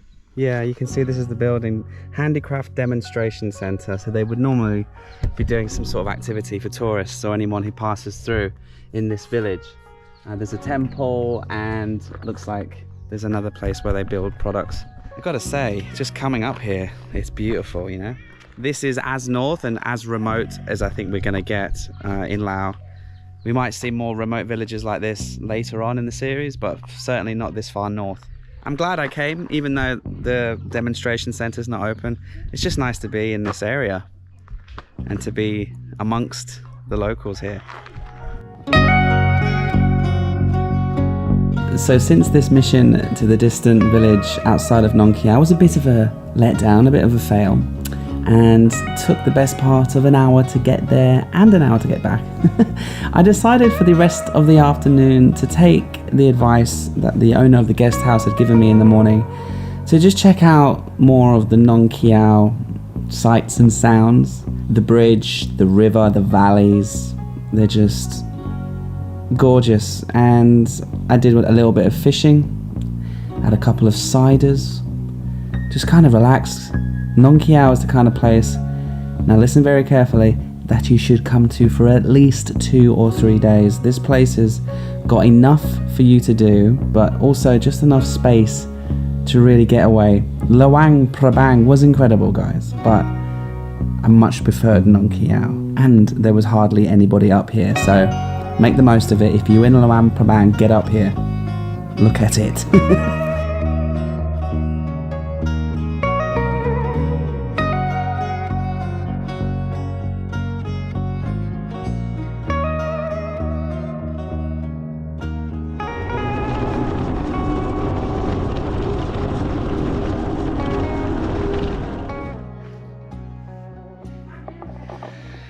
I thought a fun thing to do, and also a good way to get our 10,000 steps today, is to climb up that mountain. Can you see?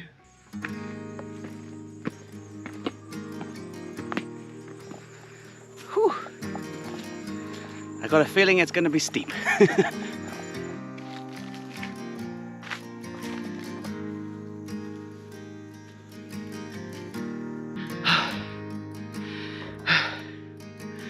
In fact, for the steepest parts, they have a rope for you, because the GoPro's not doing it justice. Steep, very steep.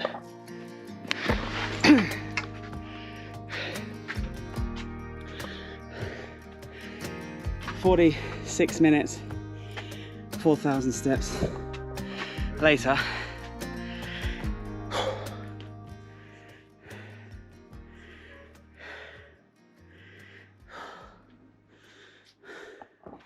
We're not alone. This guy's thought ahead, clearly.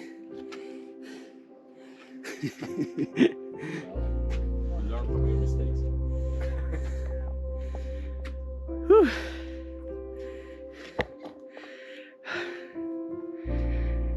Beautiful.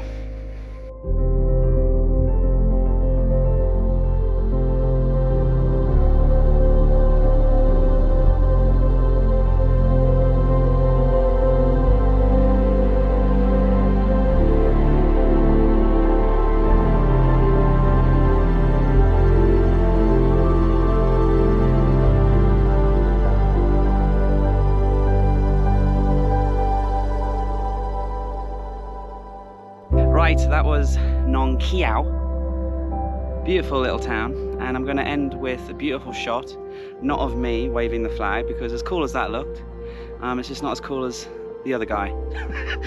I was like, hey, you look cool, wave the flag for the end of the video. So I'll end with that beautiful shot. Thanks for watching, and in the next video we'll be heading further into that direction. I don't know, we'll get lost in Laos as usual.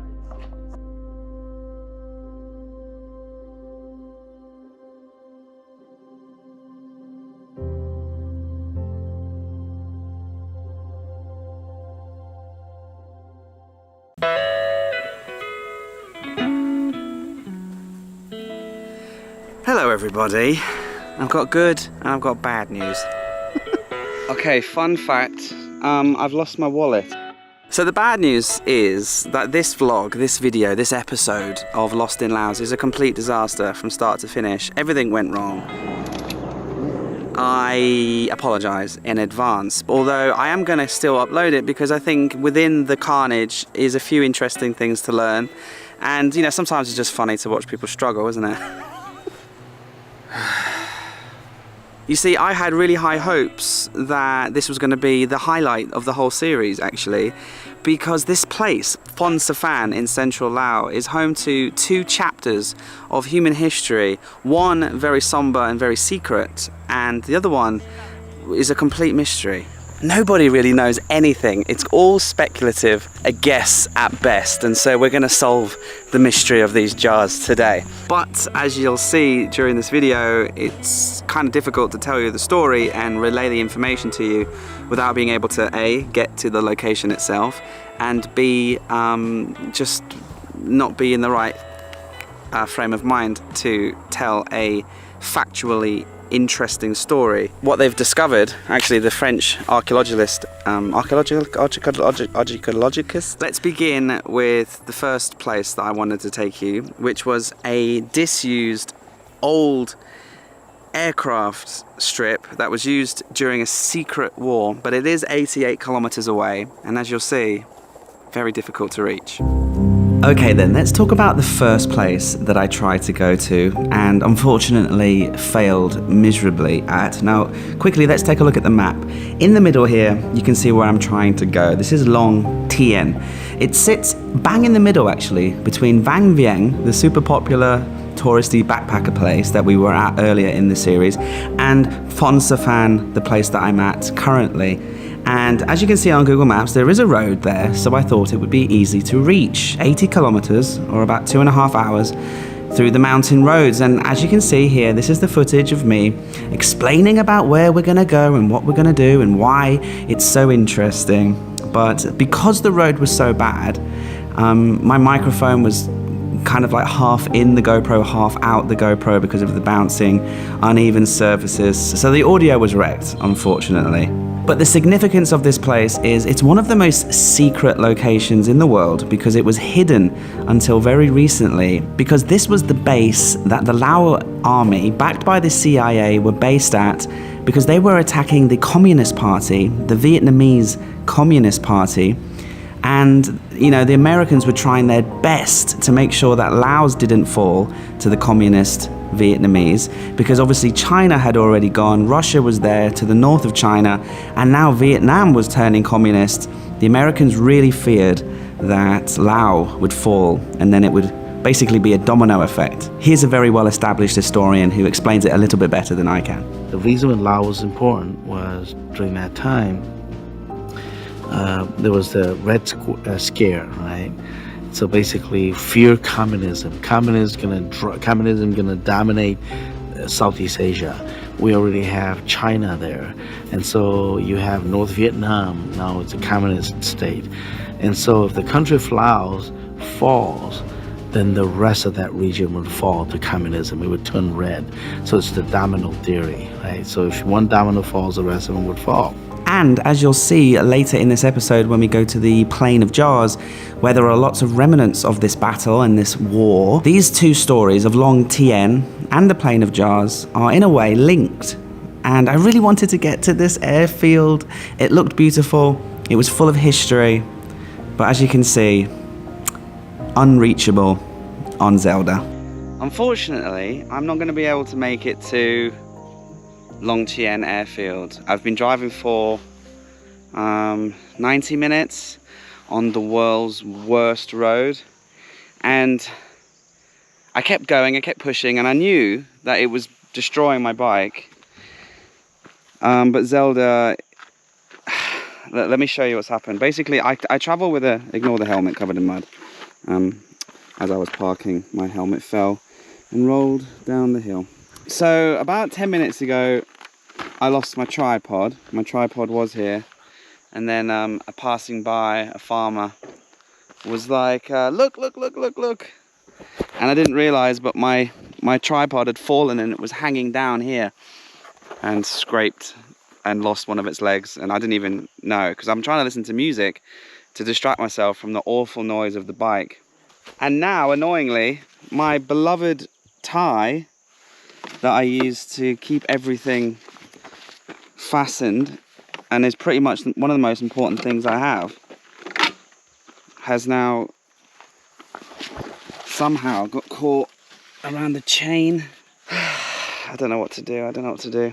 To say this road is destroyed is an understatement. It's been an hour and a half of hell, and I'm halfway there. So that's another hour and a half, and then that's 3 hours back.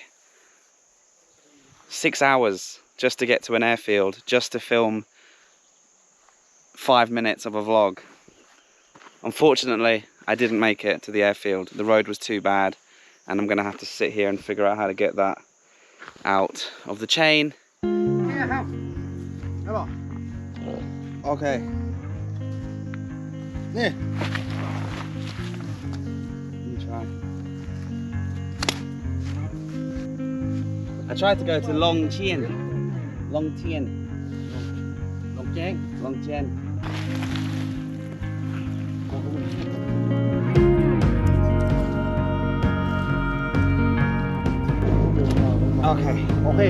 Come try. Thank you. Luckily, these guys just helped me. We used a machete to cut it free.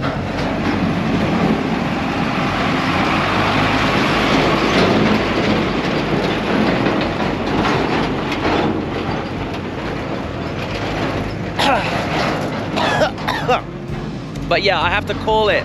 We're not going to be able to make it to the airfield, okay? I do want my kidneys to still be alive and functional. So I'm going to turn around and do an hour and a half back on this hell road rather than 6 hours total. Sorry. My wallet.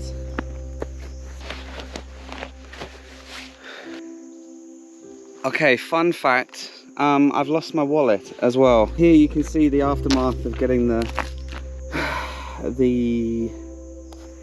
rope out of the chain. And I had my wallet in here, in my jacket pocket. And I was thinking, oh, it must have fallen out when I was lying down, trying to fix the bike. I mean, honestly, the road is so bouncy and so awful that my wallet, which was in here, might have just flown out. It had $1 million cash, my driving license, and my ATM card. I'll try one more time. This is like turning into the worst day ever. Oh my God. Well, we're gonna drive back and we're gonna keep an eye out for my wallet. It's definitely not here. It's not in there, it's not in there. It's not in here, it's not in my bag. I mean, the chances of finding my wallet on this road, slim to none. Okay, I hope you guys can help me look for my wallet just for a minute, okay? I hope you don't mind. I've got to keep my eyes on these roads, and you can keep an eye out for my brown wallet, which my girlfriend bought me. You know, I just knew today was going to be a bad day. I woke up with a bad energy. I just felt off. I felt demotivated, and I felt like almost I had to basically drag myself out of bed this morning to come out today. And it happens sometimes. Nothing against Laos or this place where I'm at. I was excited. There's an interesting story to be told, and that makes content easy for me to film. But I just was in a weird place this morning. And then when I went for breakfast, I had like a really bad breakfast experience. I went to this nice cafe and we went back and forth. I used Google Translate, showed him pictures. All I wanted was a bacon and egg sandwich. And it was a cafe with sandwiches, and they had sausages and eggs. For some reason it took us like 10 minutes back and forth, and it still didn't come out. You know, he literally, he brought out 2 fried eggs, 2 of the smallest sausages in the world, and no bread. And at that point, I thought to myself, oh, I hate it when my morning starts like this. Bad breakfast, bad feeling. Something's not going to work out today. Sometimes when I get those feelings, I should trust myself and just take the whole day off. Did you see the wallet? I haven't seen it yet. There's a beautiful scenic village coming up. Maybe we'll find it there. It's been about an hour going this slow. Haven't found it yet. This is the only village that I passed through, so I'm just going to drive through slowly and see if anybody waves me down, you know, like, oh, we found your wallet, Mr. Foreigner man, we found it. Also, it'd be nice to get a drink. Oh, I don't have any money. Oh yeah, I can't buy a drink if I don't have any money. Hello. Sabai. Sabai dee. You guys are very dusty. Oh, okay. I don't think they found my wallet. They're cute though, aren't they? What a beautiful place to have a travel disaster. I think this is one of the most beautiful places on planet Earth, to be honest. I mean, imagine living here. Oh, look at the mummy and the baby. Hello. Sabadi. Hello. Sabadina. Okay. She hasn't seen a wallet. I think I've got about an hour, maybe an hour and a half in front of me to get back to civilization, and then we'll regroup.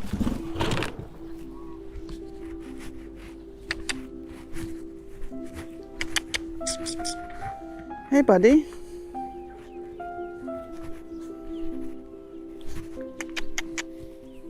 You haven't seen my wallet, have you? Anywhere?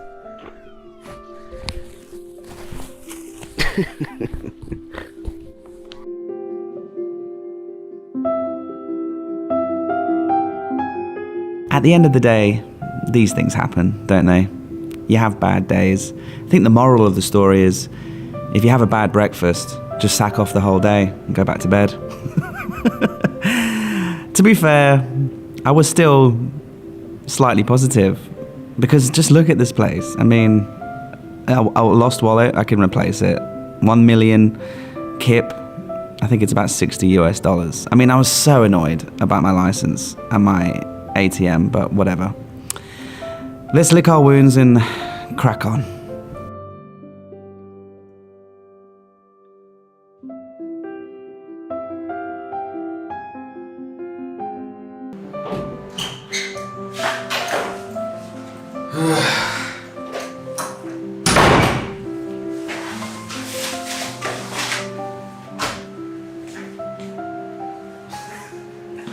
Look at the state of me.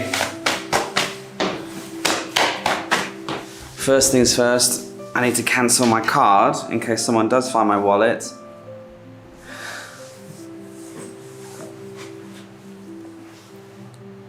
You have no debit card. Okay.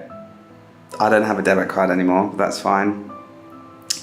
Next, I need to contact my girlfriend, tell her that I lost her the wallet that she bought me. Hey babe, I hope you're well. I hope you got back to Bangkok okay. Listen, I went out filming today, and long story short, I lost my wallet. It didn't come out of my jean pocket because I know it has a hole in it, but it was actually in my jacket pocket. And the road was really bad, and I think it fell out. But yeah, losing my wallet is annoying because you bought me it, and I love that wallet, and now I don't have a driving license.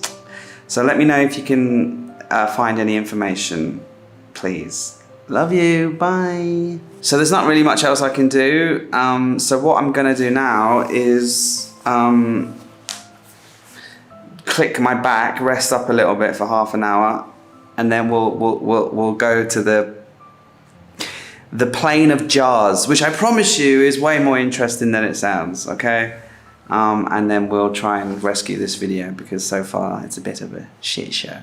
I thought this video was gonna be one of my favorite videos. to make. And because, I've just realised this, because I believe things come in threes, okay, especially bad things, they always come in threes, right? Bad breakfast, lost my wallet, and this is the worst thing, is tonight, Newcastle, my beloved Newcastle, are playing Chelsea, and I know that means we're going to lose. I know that means we're going to lose tonight. Ugh.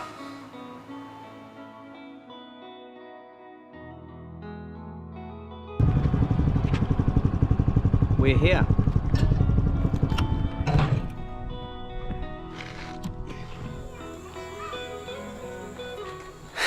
Okay, we are here at the Plain of Jars, Site 1.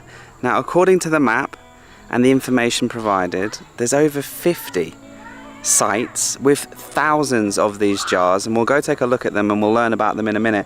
Just looking at the state of Zelda, absolutely covered in this dust, as am I. This is a funny part of the world to travel in. It's challenging. But as you'll see, we will be rewarded with something very unique and very interesting. It is worth mentioning that the only reason why I'm here, the only reason why I drove 9 hours to get here from Luang Prabang instead of going south, was because one of you guys messaged me on Instagram that you were actually part of the process, the years and years and years process, to make this site become a UNESCO World Heritage Site and protect it. Do I go in a truck? Do we walk or do we get into a little thing? I don't know. There's literally no information. There's one person working here eating a packet of crisps. And I can't fly the drone to show you this huge space because we're right next to the airport. Now, as I said, there's over 50 sites of these jars. And this is site number 1. It's the one with the most information, which is the reason why I've come here. Oh, there's a visitor centre. Let's quickly have a look at this.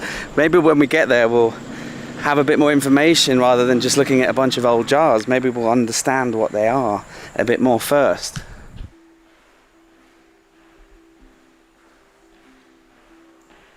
Okay, so that information centre wasn't actually full of that much information. There was information there that in order to open this to the public, it had to be cleared of bombs and ordnance.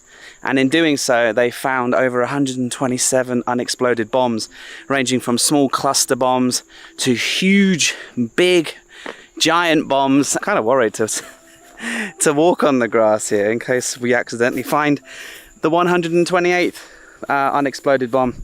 But the signage, walking trail, everything is really overgrown. And even though I'm 1000% sure that they've cleared all this of bombs and made it safe, I don't want to be, risking it. So we won't be going too close. We'll be sticking to the trail today.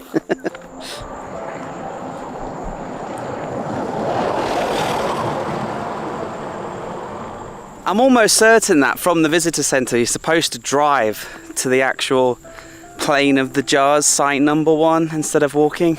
Anyway, whilst we're walking to God knows where, let me set the scene for you. This is a 30-40 kilometre square area with no trees, very little shrubbery, and very high up. It's a plateau in the middle of the mountains.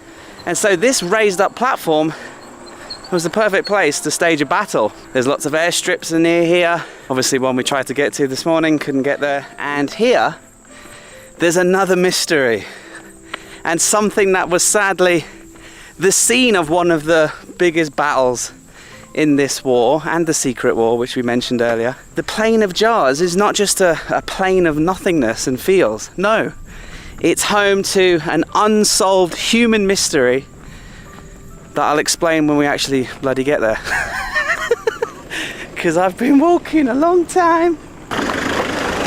All the tourists are like, yeah, we're in the minivan, air conditioning, you idiot.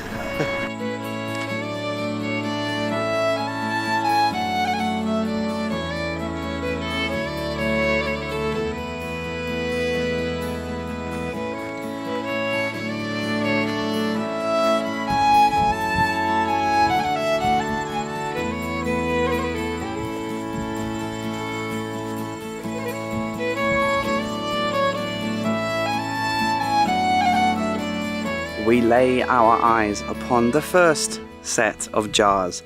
Now these are up on the hill overlooking the plain itself, and so there's signage here where they seem to say that because this is the home to the largest jar, that surely this must have been the burial site of the king. Now the thing is, you see, everybody who has discovered these and tried to figure them out has assumed that this is some sort of human civilization that lived here thousands and thousands of years ago. We're talking before Angkor Wat and all of the, you know, Angkor, Khmer people.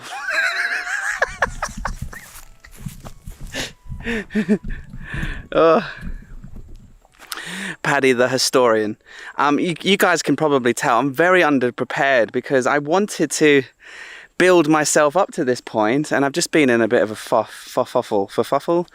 kerfuffle today, and so let me do my best. Okay, so they were discovered and then they were just left alone for a long time until the 1930s, when a French scientist, a woman, decided to really study these. And when she started to examine these jars, she found human remains, teeth, bones, and sometimes she would find skeletons and even beaded necklaces and other things. So they were clearly filled with human bodies. Now, here's our first jar, okay? Not the biggest, but still huge, okay? And inside, it's filled with water, and there's somebody's baseball cap inside, okay? Now, behind me you can see smashed jars, and then all around you can see larger jars that are still standing. So this is the largest of the jars. It has a clearly human-made carved lip, and then you guys can have a little look inside. And for scale, let me put you down. You can really see that at its highest, it's approaching 2 meters. Remember, it goes into the ground as well. So these things are huge, okay?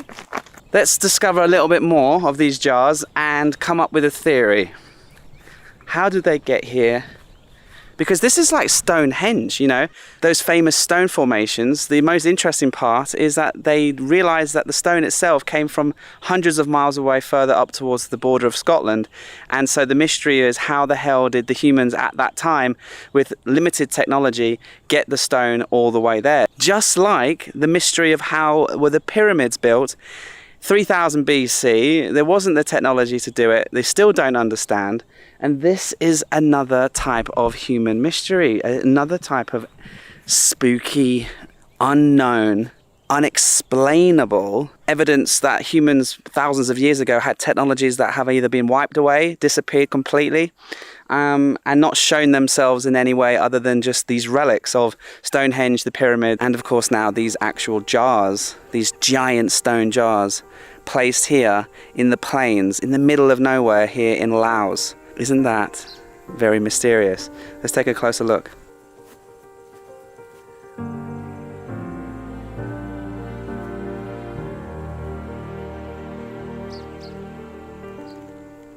Also, pay attention to the fact that this giant crater behind me, which apparently was created by a 600-pound bomb during the Vietnam War, it seemed to have sadly destroyed a lot of these jars right behind me, which were really close proximity to the king's jar behind me there. So a lot of these jars did get destroyed and damaged and blown up. There was also a secret war in this area where the Lao army was fighting with the aid of the Americans, fighting against the North Vietnamese Communist army. And, you know, all of this was a battlefield. You know, it's difficult to fight and maintain position up in the mountains in every direction. So these plains were the perfect place to set up sniper positions, bases, and obviously airfields, and drop giant bombs like the one behind me.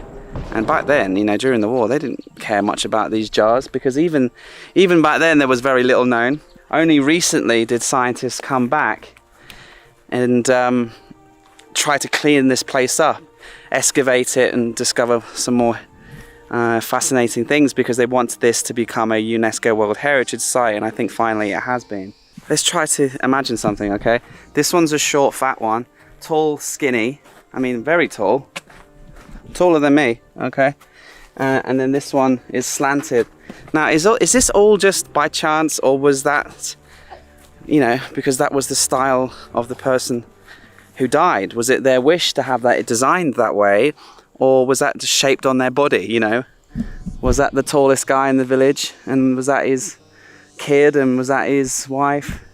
And it's such an interesting thing to see these beautiful jars, and right now we're here walking on top of a trench, and you know, there's even a jar as an entrance or an exit to one of the trenches. So can you imagine fighting in this long grass with these stone jars as almost as cover, you know, in these battlefields?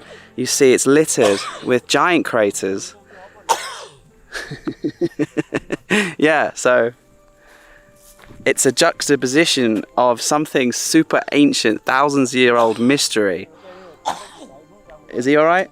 Okay. As well as a location of a horrible, horrific battle.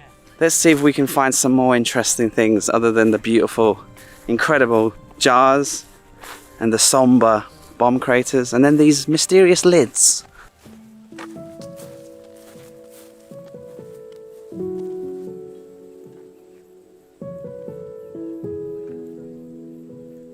Oh, I really like this one.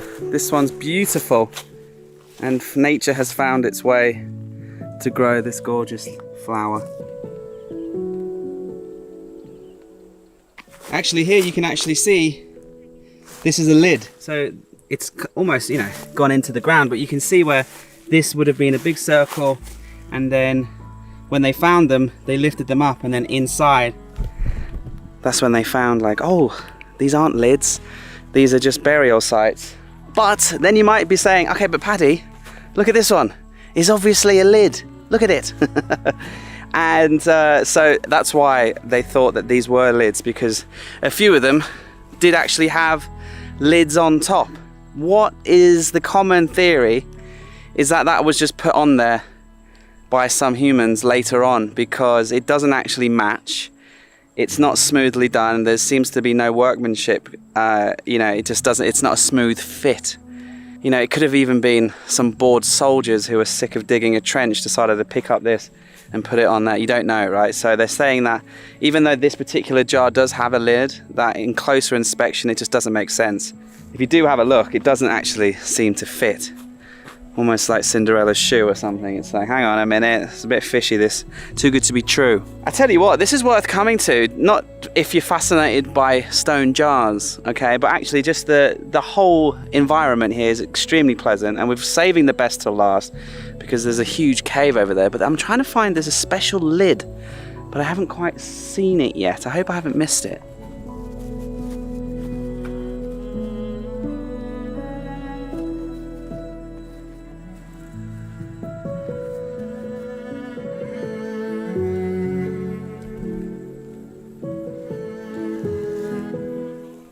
And yeah, I think that's my favorite thing about this whole place, is the way that it's done. You know, you do feel like you can explore.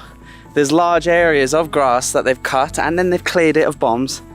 So you do feel like you can try to solve the mystery yourself by walking around, imagining who made these, why would they make them, how did they get them here, and also picture yourself in the Navy, or the Army, sorry, fighting here in the 70s with planes flying over. It all kind of adds to it.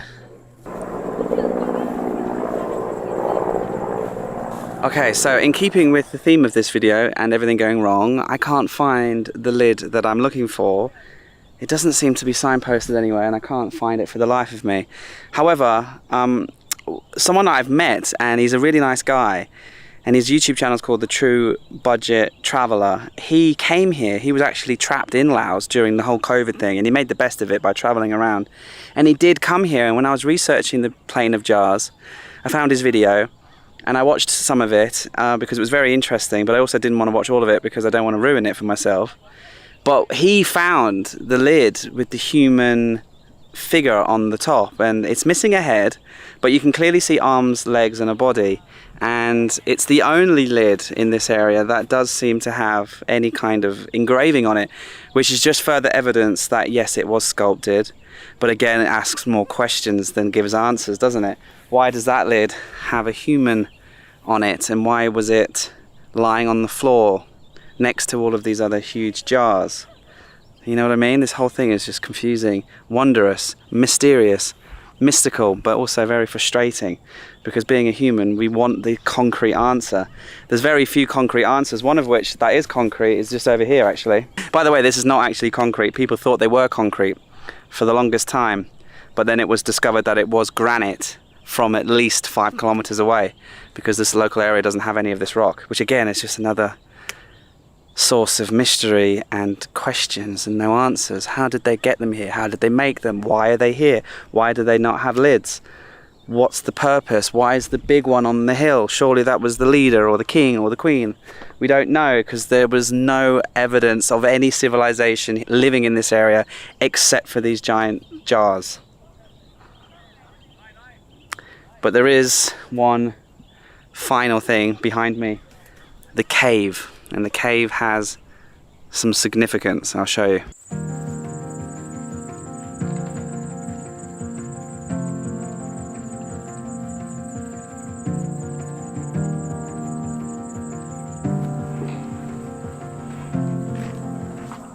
Okay, welcome to the finale of the Plain of Jars, site number 1. Remember, plenty of other sites. This just particular one has the cave, and I think this is probably the reason why this place is so famous. So the two things to note with the cave. The first is, during the war, this was somewhere that the soldiers would come to hide from the giant bombings. And the second reason it's important is that it's been not proven, but thought of that this was used as a crematorium. This is where they came to burn bodies, burn the dead. And the reason why they think that is that because they only found burnt remains in here, as well as black smoke markings that go up the cave wall, and that there's 2 human man-made holes at the top of the cave. If you're still with me, firstly, thank you. Secondly, smash the like button. What do you think is the reason for these jars? They obviously had human remains, but why were they buried, and why here? Why in Laos? Why not really anywhere else? Apparently there are jars in northern India and in Indonesia as well. Let me tell you what I think, okay? Now, I think, as we all know, the Egyptians were ruled and governed by futuristic aliens that came here from another galaxy, taught them how to make pyramids, gave them technology and hieroglyphics, and then they left, and the Egyptians ended up just killing themselves, and the civilization disappeared, leaving only pyramids for scientists to scratch their heads at how they were made. Clearly it was alien civilization. And then over in Cambodia, you've all known about the Khmer Angkor Wat temples. Now they date back very, very long time ago, but way, way before those temples of Angkor Wat, there's actually pyramids in Cambodia, and maybe we'll go see some soon. And they date back to thousands of years ago. And I think that potentially what happened is the galaxy aliens came to Earth. They liked the hot weather, so they went to Egypt and they built a civilization there. But they also liked the temperature up here in Laos and decided that this was the perfect burial place. And then their technology was taught to the human civilization here, where they built the jars. Then that's kind of just like a simple thing for them. Like, oh yeah, we just get a jar, it's just like a coffin. And they would just use a special kind of laser beam that would shoot the mountain, blow it up into perfect jar shapes. And then some sort of spaceship would bring it over here easily, drop it on the ground. And then that's where you would bury your auntie or your grandma. And maybe the big one was for the leader of the village. And then when the aliens left, they just decided to destroy everything, not leave anything except for the jars to annoy future civilizations with like a mystery of like, how did this get here? And that's what I think. So I think it's pretty obvious that it was alien interference, and they didn't leave anything behind, just like they did in Egypt, other than the ginormous pyramids and all sorts of other things like hieroglyphics and beautiful artwork and sphinxes and all of the rest of it. So that's what I think happened. This is all aliens.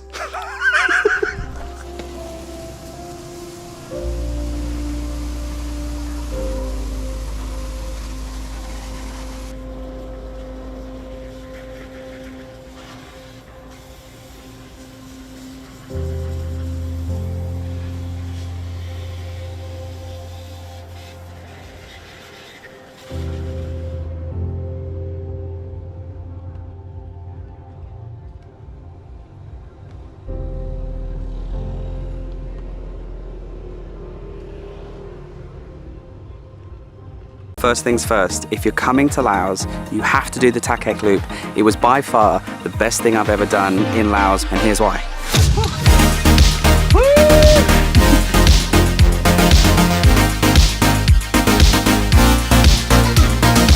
The loop is about 350 kilometers and it's like an adult adventure playground. You drive around, you pull over, you see incredible waterfalls, you explore amazing, beautiful caves. You can go zip lining in the world's most beautiful place I've ever seen in my entire life. I hope this video gives a good justification of just how much fun I had over the 3 days, all of the friends I made, all of the things I did. So let's go.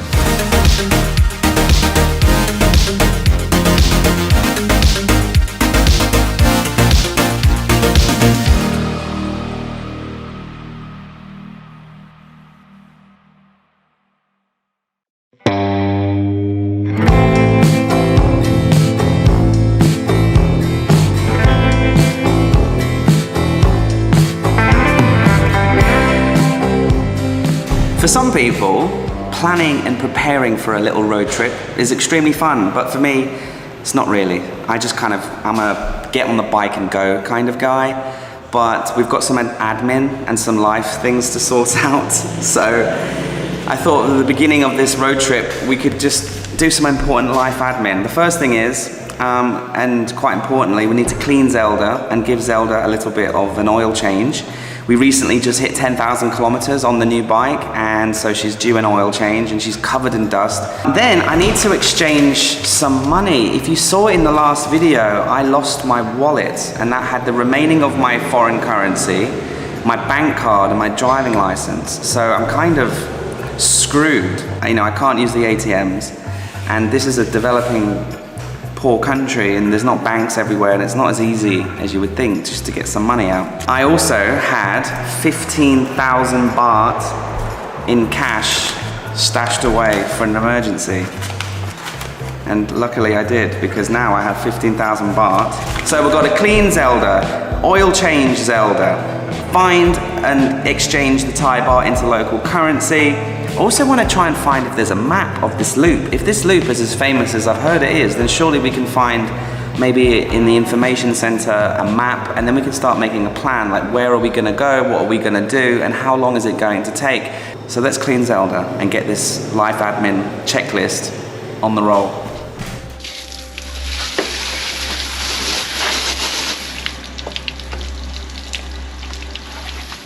You know, even though I do this like 2-3 times a week in Laos, it's so important.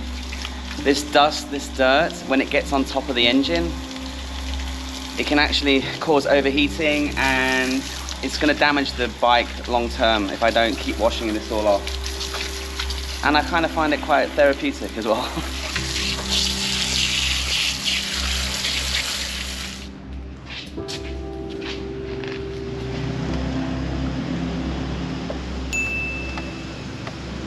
Okay, she's clean as a whistle, but she won't stay that way for very long.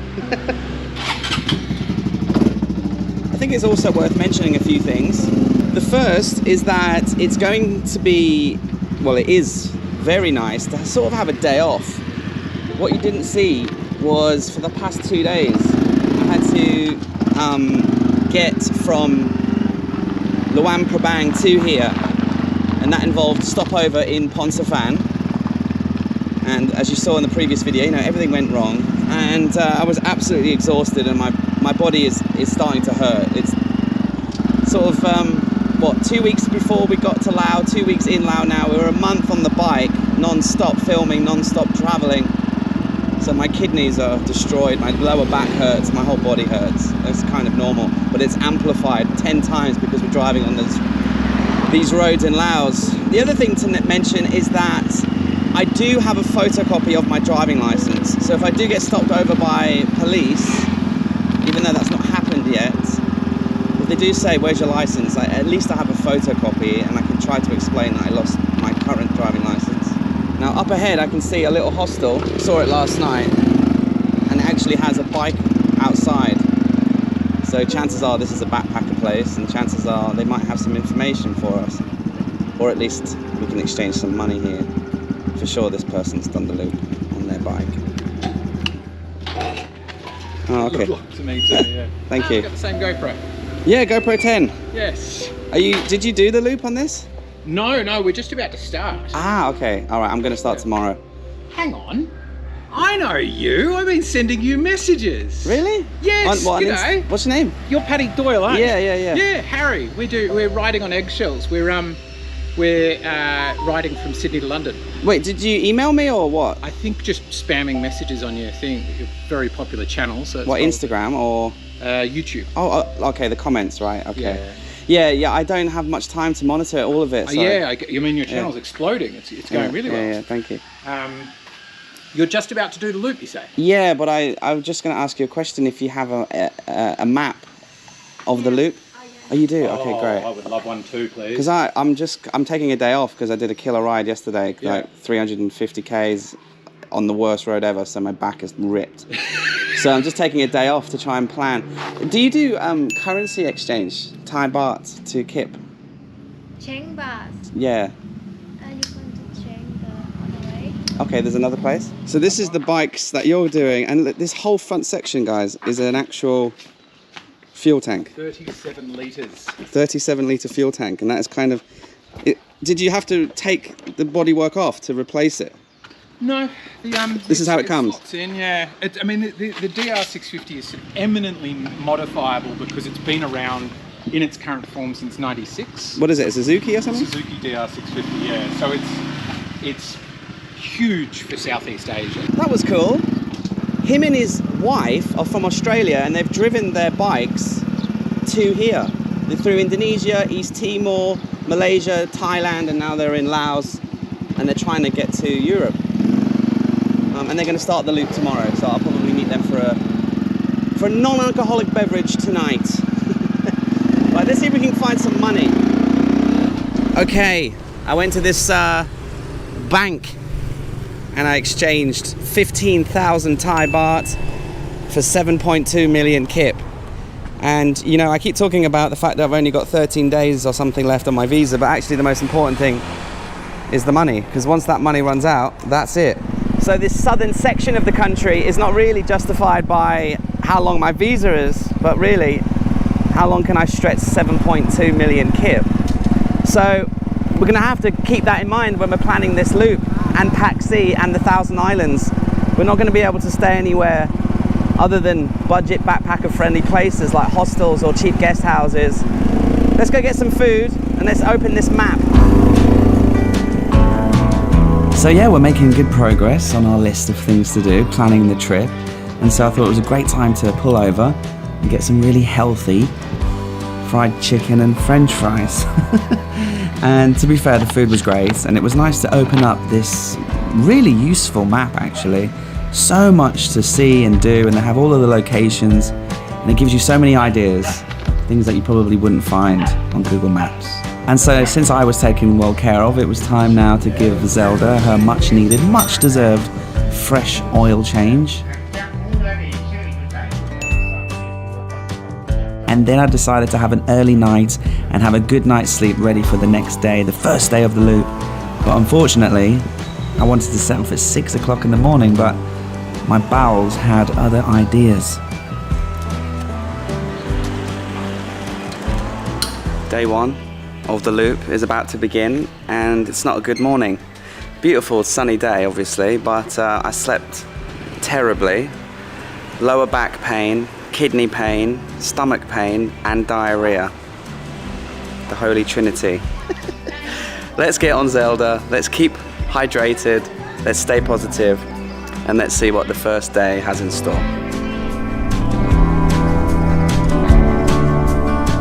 All right, so here we are on the open road on day one of Thakhek, and let me just give you some advice and some information about the first day's ride, because unfortunately it's actually kind of crubby.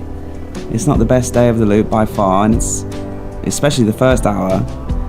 You might be thinking, what the hell's going on here? I thought this was supposed to be the most amazing loop, because as you can see, even though the road surface is very good for the standard in Laos, actually very good road, and the scenery is beautiful, you know, the limestone cliffs, and all of the rural and gorgeous countryside as you're driving through. Honestly, the views are incredible on day one, but you can't really enjoy the road surface or the views too much because there's just so many heavy trucks driving past, and they kick up a lot of dust. They're very noisy, they're very fast, they're very big, and there's so many of them. You see, from Thakhek, about 75 kilometers down through the loop, is the turning to go towards Vietnam, the border with Vietnam. So there's lots of big heavy trucks transporting goods and trade, and so you'll spend most of your time trying to overtake or try not to get wiped out and trying to get the dust out of your face. And so instead of enjoying the roads and instead of enjoying the views, it is a bit stressful. But as I'll show you, don't worry, this will pass.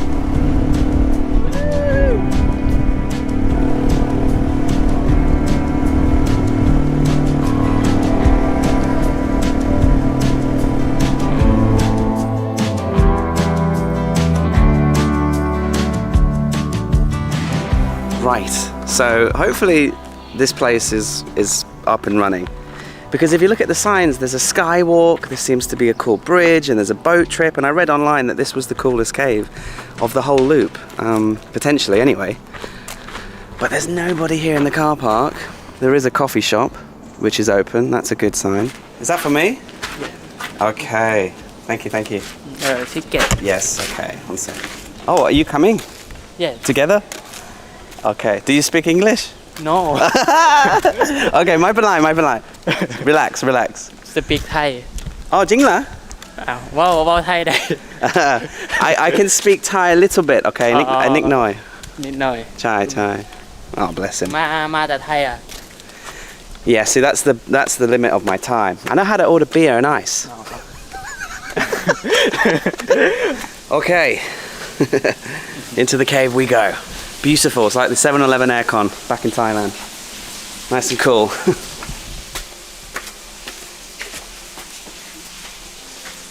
On the Google Maps, this is all turned on and it's all like Christmassy. Actually, I read reviews that people said it would be a nice cave if they didn't have all these silly lights. So maybe they've turned the silly lights off, or maybe they're just not working today. But either way, I think it gives us a bit more of a normal cave experience instead of some sort of disco. Oops. I'm glad you're here because I'd be too scared. You know, scary. Whoa.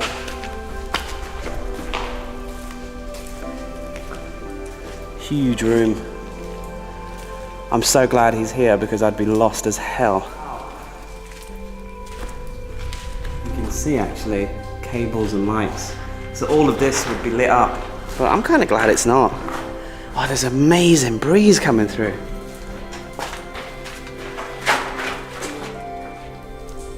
Wow. Okay. That was the first part of the cave. Zip line. Whoa, zip line! So the zip line starts here, and then you would just zoom down into the valley. I have been told that there is an incredible zip line, some of the best in the world, on this loop, but I think it's on day 2 or 3, so we'll save the zip lining for the spectacular one later on in the loop. But plus I've got to kind of keep an eye on my budget. I've worked out today I have 700,000 kip per day for 10 days to last me until my visa runs out, and I have no way of getting any other money, so got to think about the budget.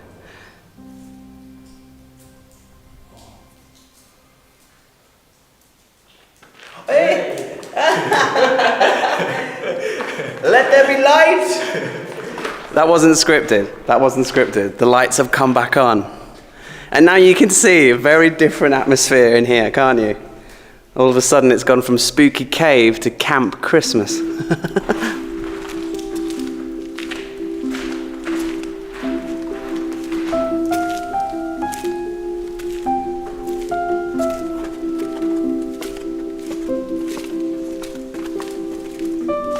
This looks like one of those special paintings that goes on forever, and people going up the stairs and going down the stairs never sort of... You know what I'm talking about, right? One of those like illusions. And with all these staircases going up and down and around, it kind of reminds me of that.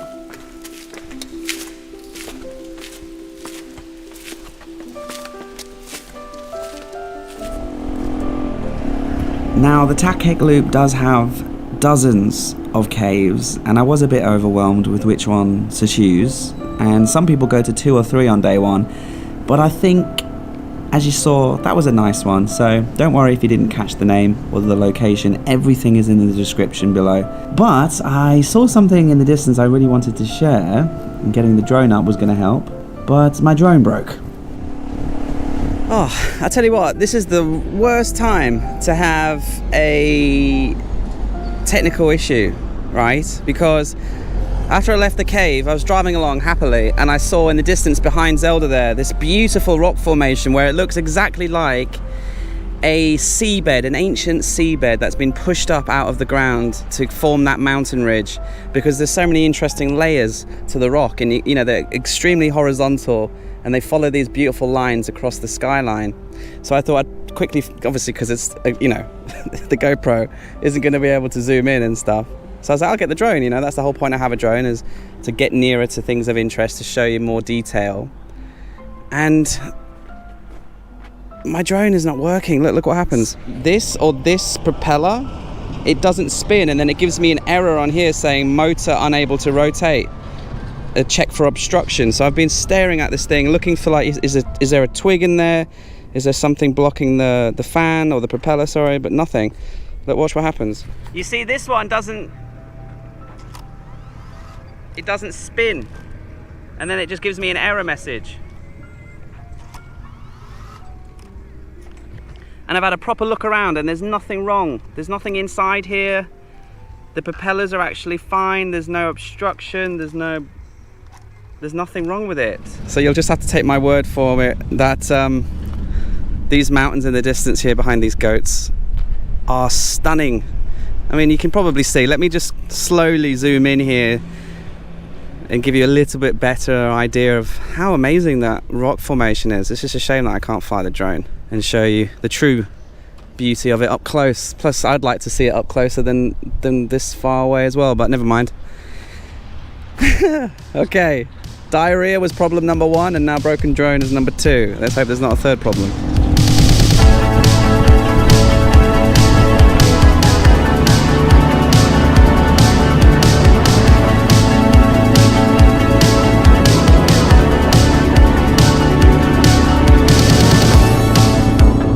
The second half of the drive on day 1 is much better because there's less traffic and there's less trucks, and you can just feel the breeze in your face, guys. It is a great feeling.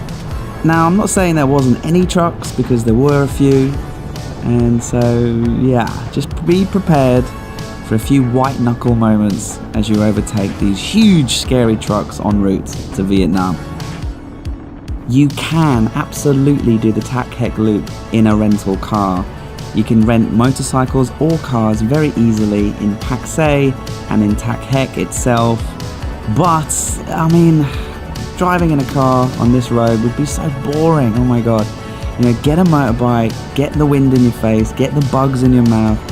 Around lunchtime, I'd realised I hadn't had breakfast and I was starving, but luckily, I'd found a really healthy snack for breakfast or brunch. These are very healthy. Don't know if you've heard of these. They're called donuts. Very low fat, very low sugar. Oh my god, it tastes delicious.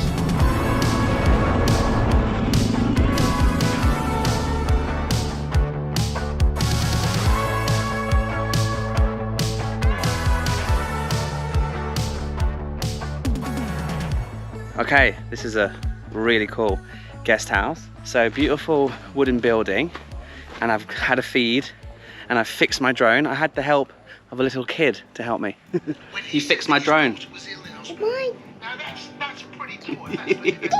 I watched a YouTube tutorial, and all I had to do was blow really like that into the propeller to get rid of whatever was stuck in there. Look at this.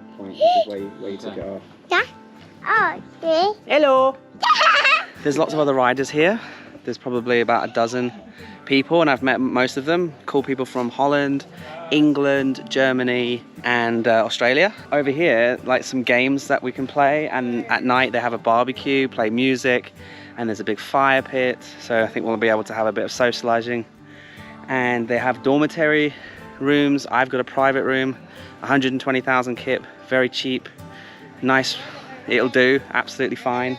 And then they've got like activities, so we're gonna go on a sunset boat tour.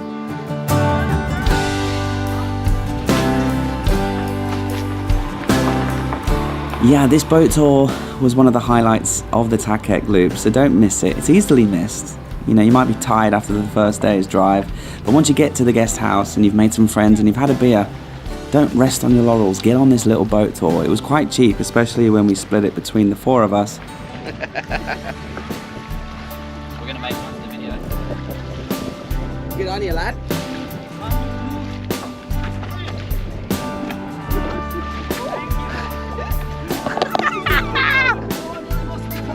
Yeah, for the balance. Okay, good. Yeah, that's true. To me, you haven't done the loop. We could call it the Thakhek boomerang. Yeah. Look at this. And it was the perfect way to end the first day on the Thakhek Loop. This beautiful sunset on this absolutely gorgeous lake.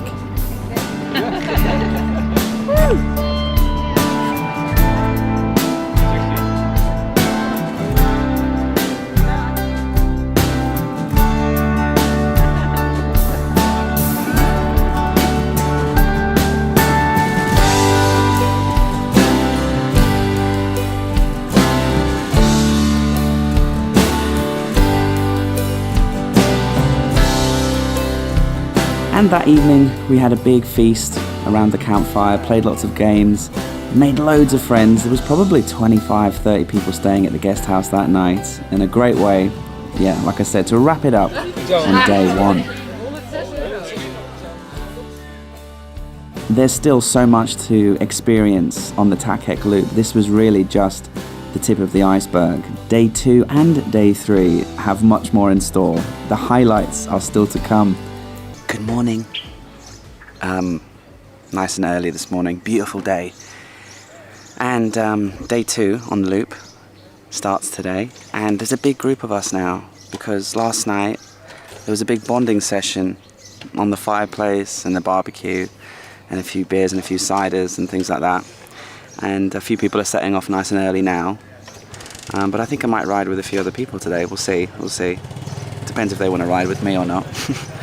But we're going to continue doing the loop. Day 2 on the loop actually has lots of really unique attractions, so I'm really excited to share with you the second day of the loop. So let's get our stuff together and hit the road. We've got a partner in crime today. Say hello to Timmy. What's up, guys? He's Australian. He's Australian, so don't take it out on him, all right? I'm not like all the other ones. I'm only mildly Larry. All right then, let's go.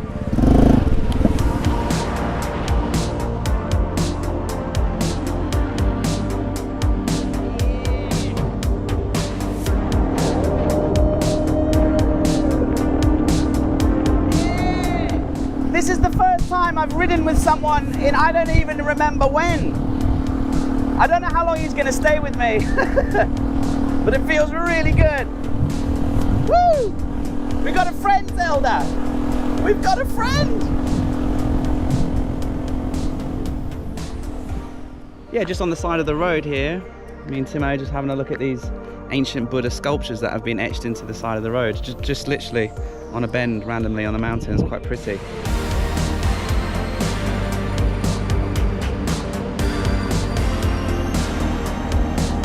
Okay, me and Timmy. Here we go, baby.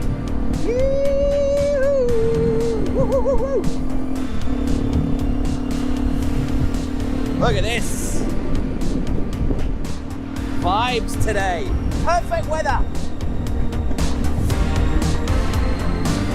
Yes, I can't tell you how amazing it is to be riding with someone else. This is actually the second time I've ever had a riding partner in 2 years. And yeah, it's just really nice to share such a beautiful place with someone else for a change.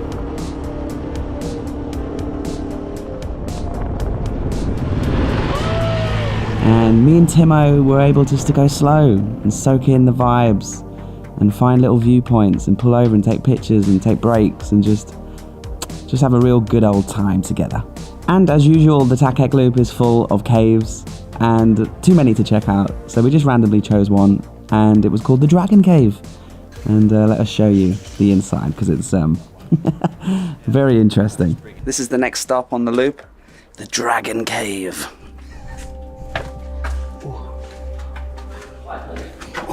Yeah, there is a height limit on this one. We're just like hunched down.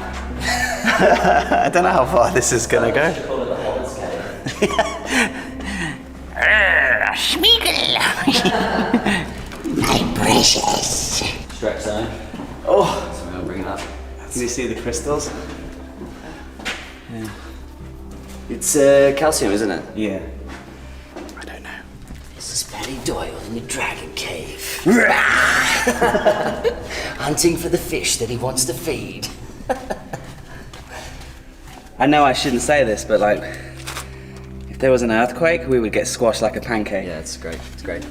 Great things to say when you're crawling through a tiny cave. Okay, so like after a minute of crawling, hunched back, it reveals the big cabin. And now we just need to find the dragon and the treasure. Any sign of the dragon? Timo, did you find the dragon yet? I found the eggs. Oh, you found the eggs. Yeah. Just the eggs, okay. All I just need to do is like give it a little warm rub. There's stairs that lead all the way up, and then I think that's the exit, but we're gonna continue into the depths. And I bought fish food, but I haven't seen any fish yet.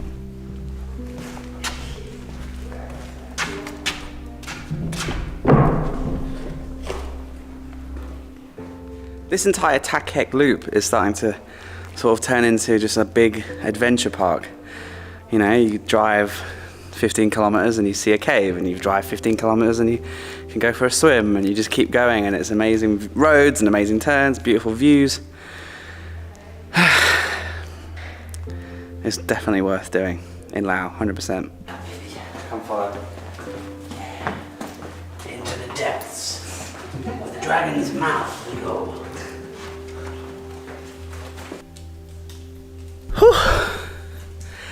All right, there is actually something here. Meters trekking 400. So I think we go up here. We'll let you know if it's worth it. Come on! Long sleeve and jeans. That was not a good choice.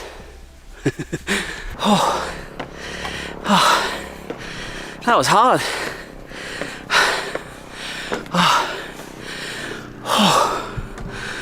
Okay, it was worth it.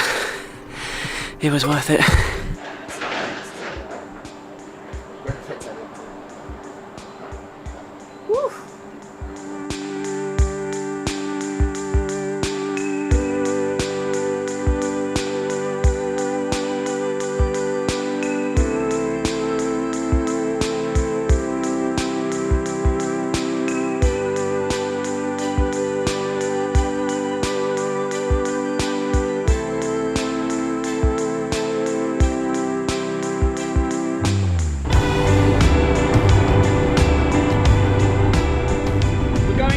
Watering hole because it's quite hot.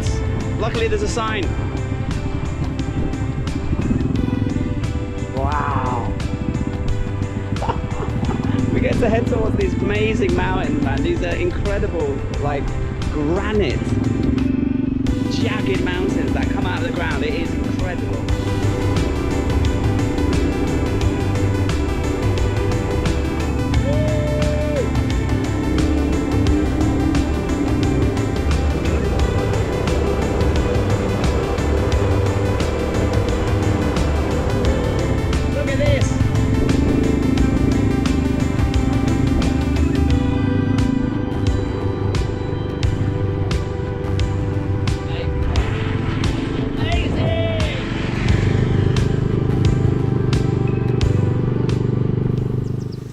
Okay, wait till you see this place. It's called the Cool Pool, and it's in the description, the location. It was quite tricky to find, but we found it. Oh my God. I promise you, this is no color correction. This is the color of the water. Oh my God. It's really turquoise coloured, especially when the sun creeps behind one of the clouds and it blows up even more. And you can see so many fish, and it even looks like there's coral, but it's not, it's just green plants. And according to one of the travel guides that the girl was reading at the hostel this morning, there was apparently food here, so we did plan to eat lunch here because we're starving now, but there's no cafe, there's no restaurant, you can't even get water here. So just, if you're coming to swim, come to swim and bring some food with you or something, because this is where you'd want to, I mean, we're going to stay here for at least an hour, I would imagine, and swim and enjoy this paradise. And Timmy, he's a smart man, he's gone back up the road because he saw a shop that had some cold drinks. So we're going to have some refreshments and we're going to enjoy this paradise. And hopefully some other people turn up, because feels wrong to have all of this to myself. Cheers, mate. Cheers.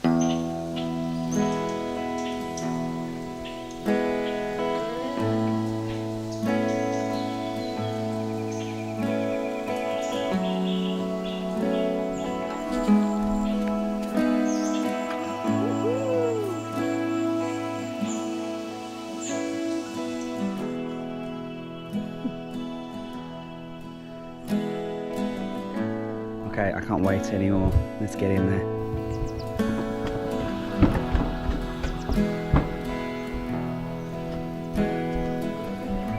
Wow. And the mountains go so high.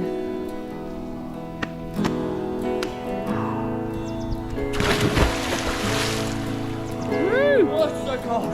It's so fucking cold. I told you! Oh, shit.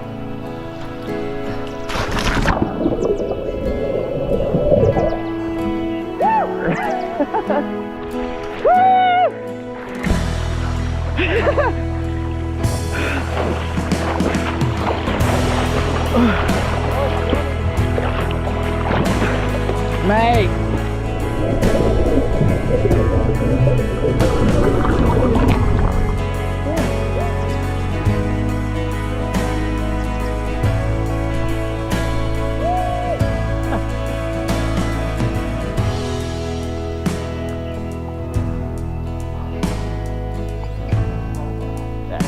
So nice, man.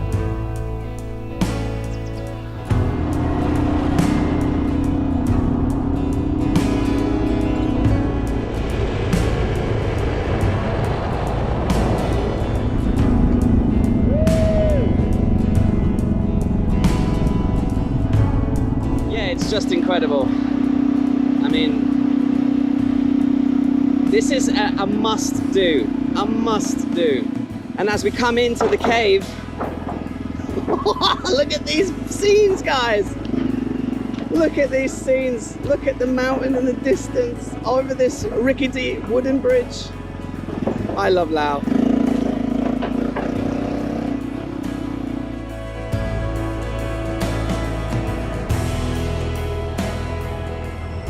Yeah, welcome to the beautiful river resort here at Kong Law Cave. This is the end of day 2, and unfortunately we've had a bit of a bad ending. So I'm actually not staying here. I'm staying at a place about 5 minutes away, but look at this place, you know, it looked much nicer on the pictures, so I was a bit jealous. So I was like, let me come and have a beer with you. So I bought me and Timo a couple of beers to celebrate a beautiful day's driving and a day full of adventures. And bless him, when he gets here, I'm flying a drone and I was going to take a shot of us cheersing the beer, and that was going to be the end of day 2.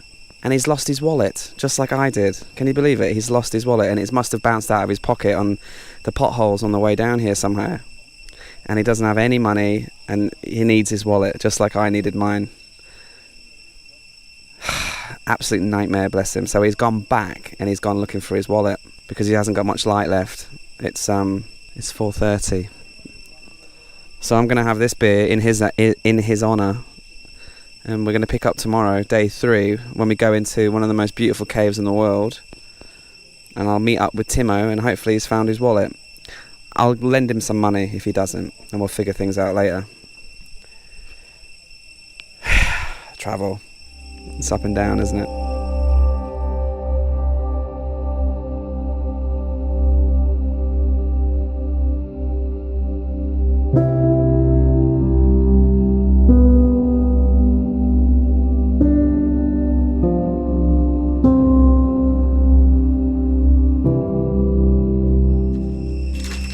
welcome to the third and final day of the Thakhek Loop. Timo, did you find your wallet? We have not, but I'm mildly hopeful because we're going back and we just gotta have a bit of hope. We are the Lost Wallet crew. Lost Wallet crew. He does have a separate ATM card in his backpack, so I'm gonna lend him some money for the rest of the day and then hopefully he can get some money out back in Thakhek, right? Jeez, you're a good guy, man. That's all right, no worries. And the first thing that we're doing today is we're gonna go to Kong Law Cave itself, and we've got ourselves a boat driver, and we're gonna head into the cave in this direction. So Timo, you ready? Let's get it. Yeah, I think we've saved the best till last today. Not only is this cave amazing, but we're gonna be doing, hopefully, some amazing zip lining as well. Let's go. Ugh.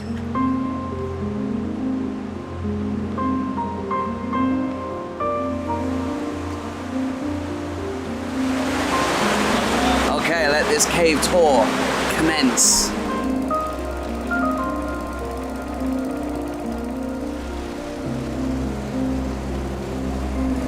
Whoa!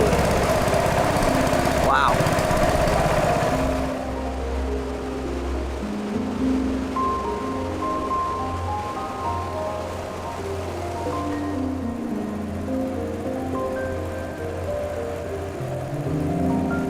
No, this is awesome.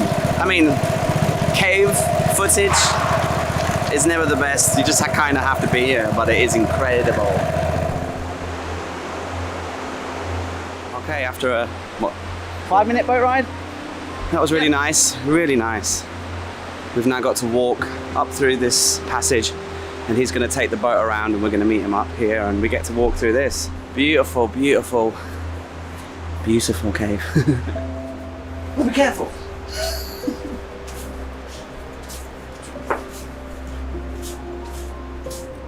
Okay, we made it back to the boat. Huh? I'm just narrating my vlog. Okay. Sawadee ka! Sawadee ka!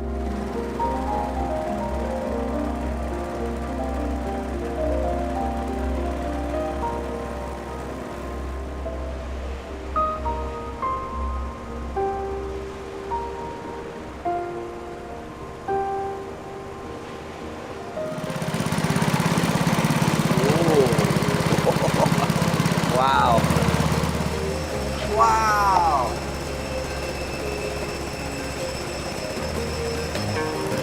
Woo! Timo! No! We've come out of darkness. Now we're in heaven again. Look at this.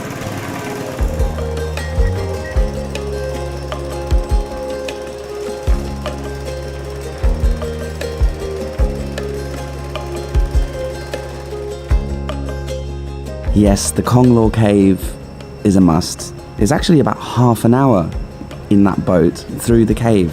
It's about 7 kilometers long. And you get spat out at this little village and you can see the local people creating arts and crafts with recycled cans and doing the traditional sewing method, making rugs and other little things that you can buy to support them. You can get lunch here. You can also rent bicycles and cycle up a couple of kilometers to a few more villages and explore one of the most remote areas of Laos, to be honest.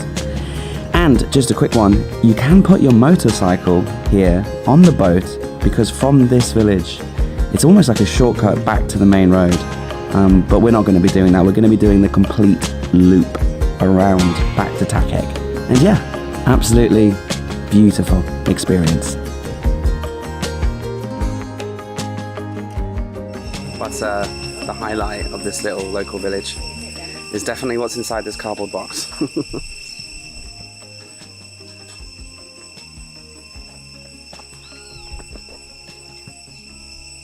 Oh, it's so cute. And after we relaxed and recharged at the little village, we got back on the boat and headed back into the cave, another half an hour through darkness and into what seems like Mother Nature's belly. It was really interesting experience. And then from there it was about an hour and a half drive back through the gorgeous roads up to the next stop on this loop, and the final one really, And we've saved the best till last, as we're going to be ziplining across jagged, sharp rocks, and, well, there's more to it than just ziplining. So let me explain, let me show you. I think it's a bad idea if I carry my phone. Getting strapped up, baby. Get that bulge happening. Let's go. Ho, ho, ho. We're going ziplining down there, baby. Okay, zipline number 1 is 480 meters above the limestone gorge below. Oh yeah. Good luck, buddy. Shit myself. Cheers, baby! Woo!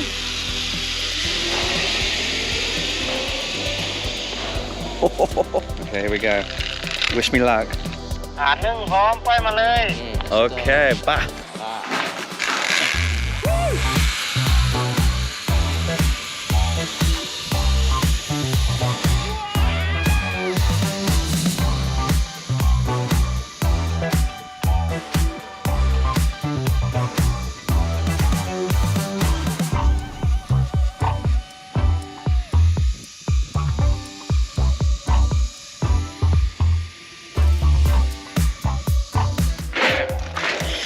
Ready?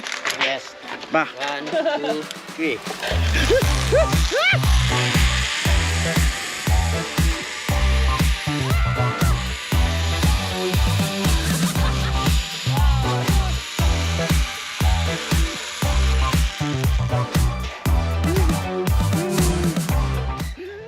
Look at the view.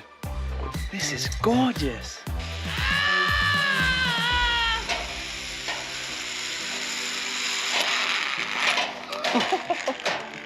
Terrifying, man. This is terrifying because you have to just sit here and then let yourself go. Oh God. 1, 2, 3. Oh God. Oh God.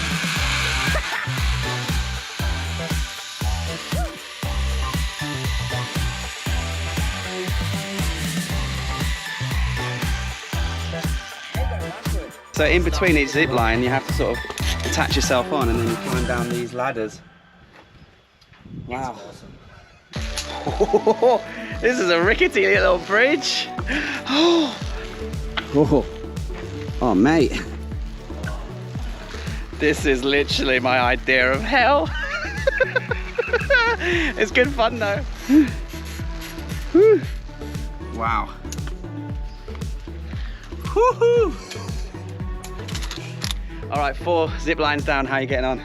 I'm feeling good. Mate, it's look amazing. Look at my legs. It's amazing. Shaking like a leaf. I'm shaking like a shitting dog. I'm not sweating because it's hot. I'm sweating because I'm like, oh my God, this is scary. And we've got like 2 personal guides as well. And a personal photographer. Yes. Hello. Oh, I look down. Oh man. Oh, this is the worst part. We're in the middle. Oh. Sit down. No. Just sleep. Look at him. He's just like on the edge. Yeah. 1, 2, 3. Okay. I'm okay, man. Let's just go. He just wants to get off. I'm not doing the Irish jig on purpose. My knees have gone to jelly.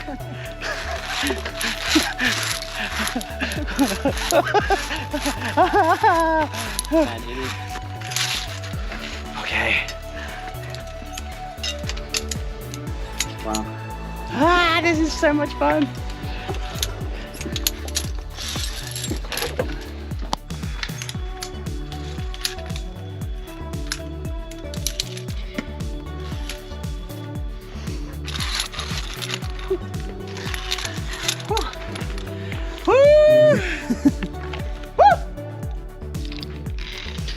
Here we fucking go.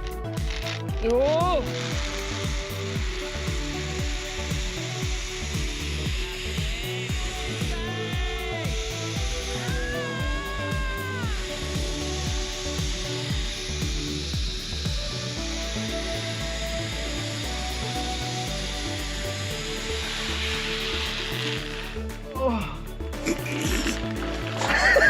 I wish I came in cooler than that. You know? I wish I could just land on it like they do. High five, mate.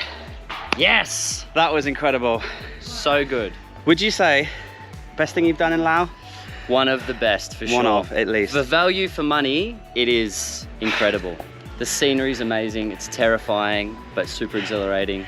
And even though I don't look like Tom Cruise, I felt like Tom Cruise. You know, climbing up the side of the mountains. The rock climbing part was the biggest surprise. Yeah, I think climbing up and over the boulders and the cliffs to get to the zip lines and get to the bridges, for me was the funnest part, obviously. It's super cool. Thanks for coming, man. Pleasure. Thanks for having me. We got 150 kilometers driving back to Thakhek, hopefully in time for a beer at sunset and round off this incredible Thakhek Loop. Yes, it's been amazing. And so, after that incredible ziplining experience, we drove the back end of the loop towards Thakhek. And thankfully, we did make it to the town in time for a beer, and we caught the last few rays of sun. Cheers, bro. We made it. Good morning from Pakse. First things first, I'm gonna have a quick bite to eat with Timo, the guy that I did the Thakhek Loop with, and figure out what his plans are and see if he wants to come with me today. I'm not quite sure what he's up to though, so let's just have some delicious breakfast and figure things out. Fortunately for us, Pakse had this beautiful little Art Nouveau cafe, and me and Timo were able to order a delicious breakfast. And Timo was quite set on doing the full Pakse loop. It's a motorcycle loop of about 200 kilometers. Apparently it takes a couple of days. And I was more keen on just doing the one-day loop, checking out the sights and scenes of Pakse and the surrounding areas. Basically, something you can do in just one day. So I jumped on Zelda and I had a plan. We were going to visit 3 waterfalls, a beautiful temple and some ancient relics. And then we'll go up to an amazing viewpoint and lots of surprises along the way.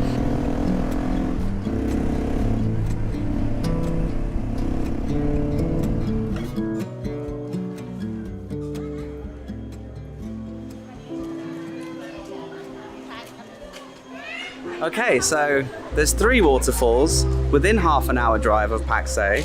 Very convenient. And this is the first one.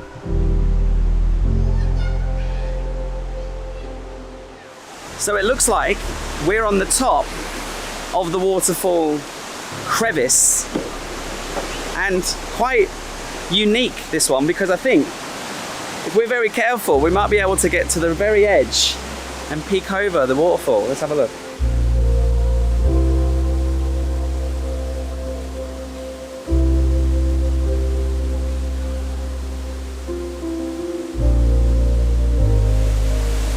This is very unique, very, very unique. I'm tempted to go a little bit further.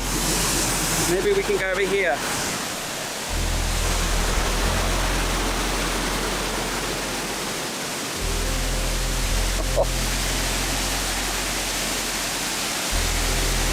Oh my God.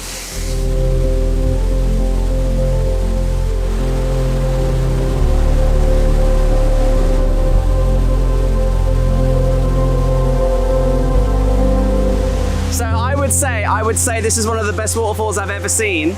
And the fact that you can, you know, within reason, if you want, go towards the edge. Be careful, of course, be careful. But that's very unique and it's absolutely incredible. And this is not even the best one in Pakse. This is apparently just number 3 on the list. There's 2 more to go. Let's see if they get any better than this one.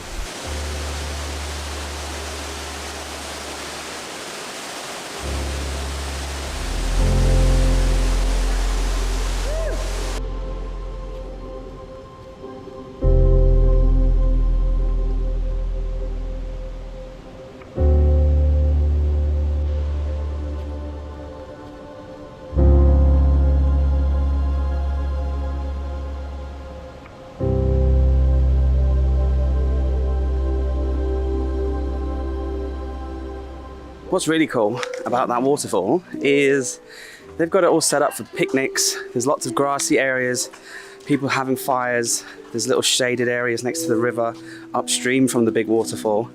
You can buy cases of cider here, cases of beer. And then there's local people barbecuing chicken, making somtam, vegetables on sale, ice cold drinks, souvenirs. This is a place you could come for the whole day. But we don't have all day, so let's get going. But thumbs up for this one. I don't know how we get better from here, honestly.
Okay, a quick hop, skip and a jump. Later we are at waterfall number 2. And it's actually, okay, so it's double the price to get in. And there's some good things and there's some bad things in comparison to the first one. It's inside a resort, so maybe that's why they charge more. There's also zip lining here. You can zip line across the canyon that the waterfall is in. And if you look, you can see behind me here, there are 2 hugely tall waterfalls cascading down into an impressive crevice, a kind of crater in the earth. And I'm seeing people zip lining across and it looks really fun. I just asked though, it takes about an hour or 2 hours to do, there's a whole course. And we did an amazing zip line in Thakhek in the previous episode, and I'm running low on money because I lost my wallet. If you've just tuned in during this series in Laos, I've recently lost my wallet, so I'm on a tight budget until I can get back to Thailand and get a new card. So I can't afford it today. So it looks incredible, there is zip lining, but unfortunately there's no real epic view of the waterfall. I'm like, I can't quite see, you can't lean over and see the edge and see the pool, but that's what drones are for.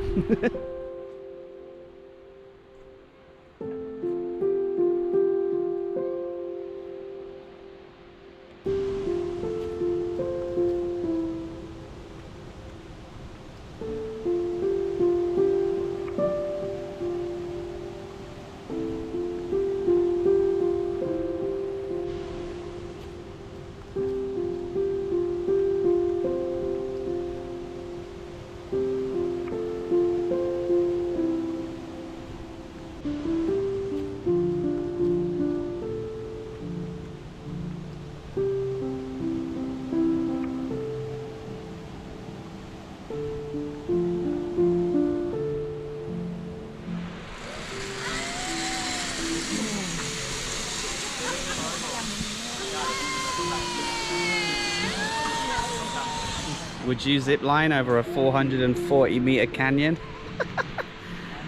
I don't know if I could.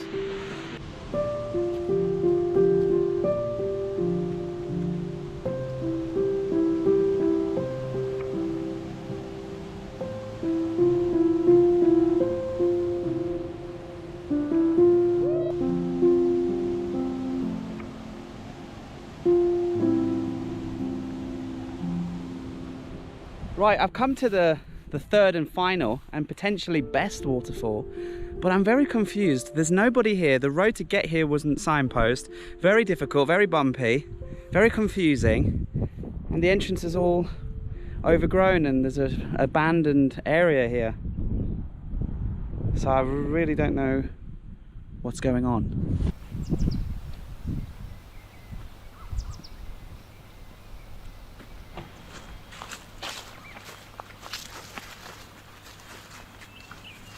I'm very confused. Look at it, it's all completely messed up. Do not pass, easy way. I can hear it and it sounds like it's going to be really good, so let's just keep going. Looks like there would have been a toilet here once upon a time, but not anymore. It's sad to see all the trash here. I think this must be a COVID related issue. Maybe this waterfall just got completely left alone and forgotten about. I mean, look at this. This would have been a really cool hangout spot, maybe a cafe, have a couple of beers, sit by the river and head up to the waterfall. Okay, there is a little family here because I did see a motorcycle, so I'm glad that's them. And they're very confused as well. So what I'm gonna do is I'm gonna get into my swimming costume and swim down river because I've just seen around the corner and the waterfall looks incredible. So I'm gonna go for a swim and get this riding gear off and get my swimmers on, and then we'll just I'll show you the reveal because it looks incredible and well worth the sketchy journey to get here.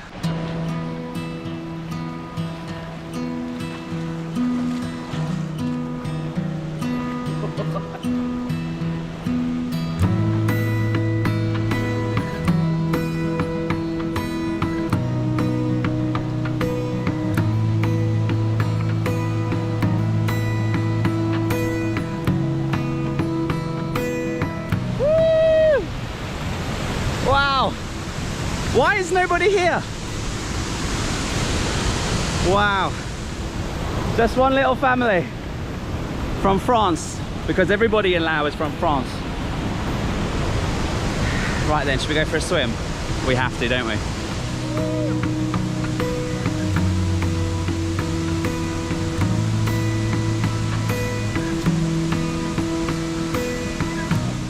Oh, it's cold. Why do I always pull the worst faces when I'm swimming in waterfalls in Laos? It looks so dangerous. It's not the kind of waterfall you want to put your body underneath. Holy moly.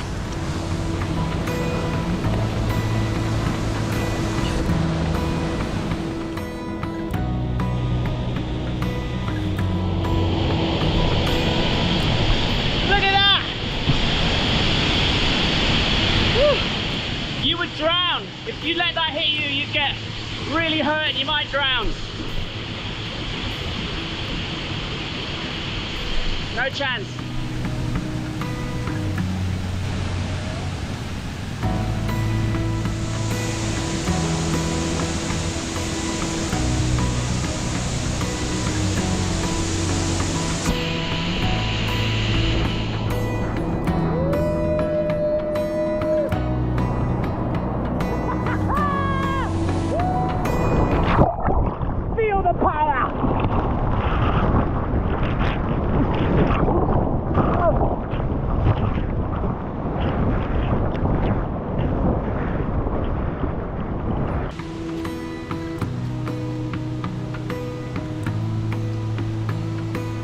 Okay, that was the 3 waterfalls. It took us half a day to explore all 3. They're very close to each other, very different from each other, and really fun. That third one I will categorize as sketchy paradise because health and safety, non-existent. And I do want to give you a little bit of advice. Be careful. There's currents, it's slippy, it's very deep. And I'm wondering if this is something to do with the reason why it's been abandoned, because it's an accident waiting to happen, unfortunately. Me and Zelda are going to continue our tour of Pakse. We're going to head half an hour back into town, do a left and head towards the river where there are some beautiful viewpoints and some ancient, beautiful historical facts and figures. So let's get a move on. Okay, so Zelda's just there in the sand because we're at the banks of the Mekong now, because the ancient historical site is actually on the other side of the river, and according to Google Maps you can get a boat across, and it doesn't really look like there's many boats that can fit Zelda on there, but I did fly the drone in the distance and I can see some kind of contraption, looks like something out of Waterworld, heading over to the other side of the riverbank, so I think I might have just missed the ferry. So I'll just hang around a little bit, see if it comes back. Otherwise it will be a 1 hour drive back to Pakse and then down the river on the other side, and that will probably spell the end of this segment of the video, because that's too much distance to cover and very few hours of sunlight left. So let's see if it comes back.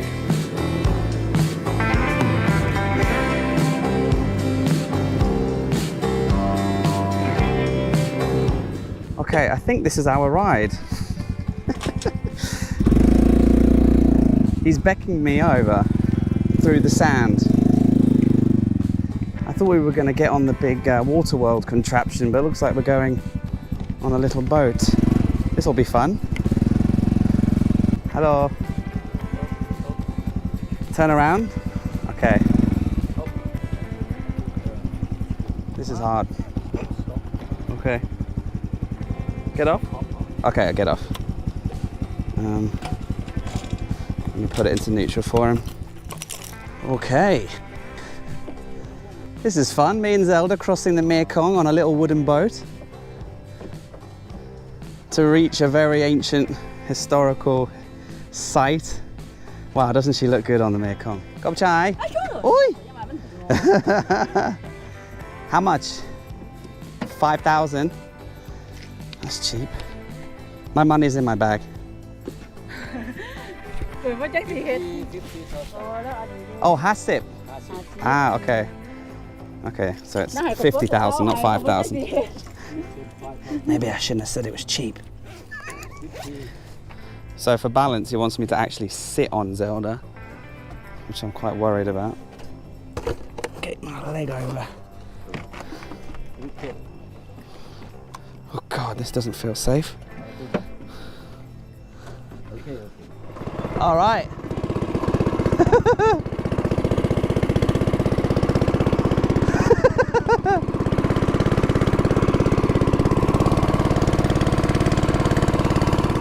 I've got my left and my right leg on each side of the boat, and I'm trying to keep it balanced. I'm starting to get groin strain already.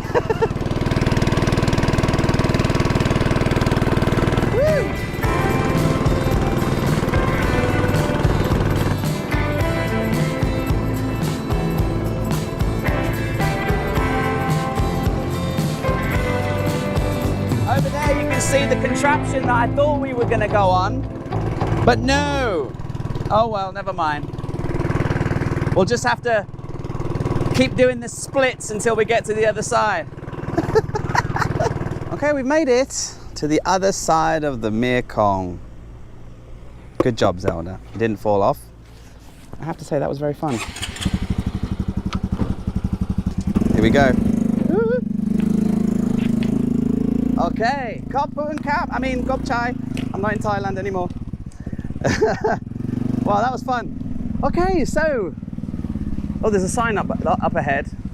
Very rare to see a signpost in Laos, so this is very nice. Wat Po, 13 kilometers to the left. Let's go.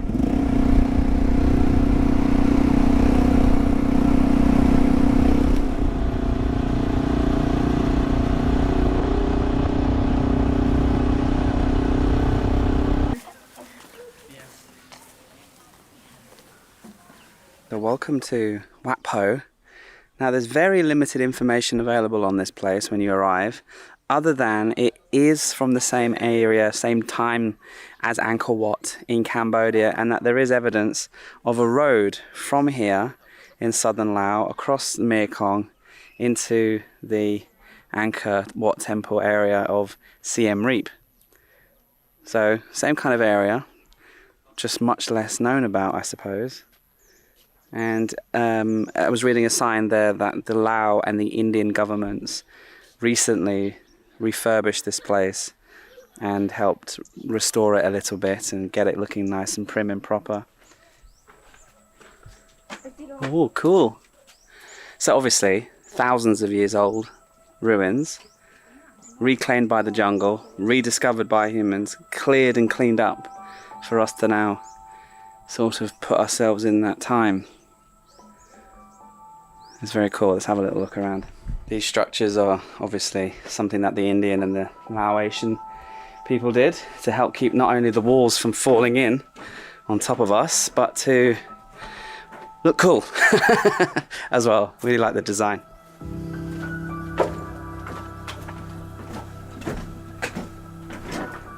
Very Indiana Jones. Lovely. I am actually in the process of organising a lot of paperwork because I would like us to go to Cambodia. It's not as simple as just getting a visa and going, because obviously I have Zelda. So if I can figure things out, plus I lost my license recently, so there's a lot of things I need to go and do. And I don't have much time, but I'd love to take us to Cambodia for a little bit before Christmas or over Christmas. And then we would not only explore Wat Po here in southern Laos, but the incredible and world famous Angkor Wat in Siem Reap, Cambodia itself. But I must say, for a smaller version, this is very lovely. I love all the butterflies flying around. And you know, they've done a nice job. You know, at first glance I was a bit like, oh, why have they just let all the plants run wild and almost grow back all over it? But in a way, I think that's actually quite nice.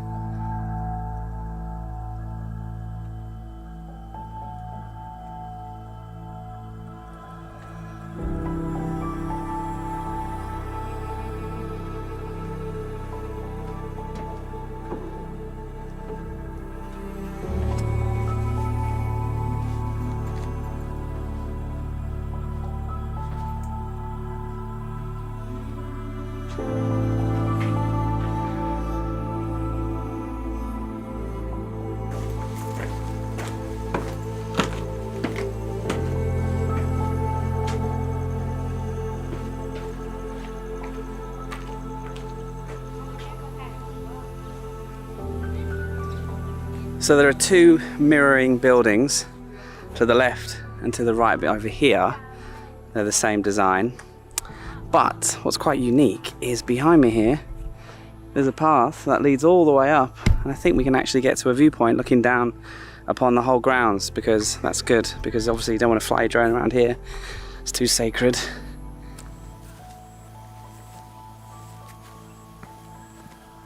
Just trying to figure out this path and the way it's lined with these, they look like chess pieces. You know, life's full of questions, isn't it? Unanswered questions. I could just Google it in 5 seconds and find out maybe, but I like not knowing everything. Lets your imagination run wild.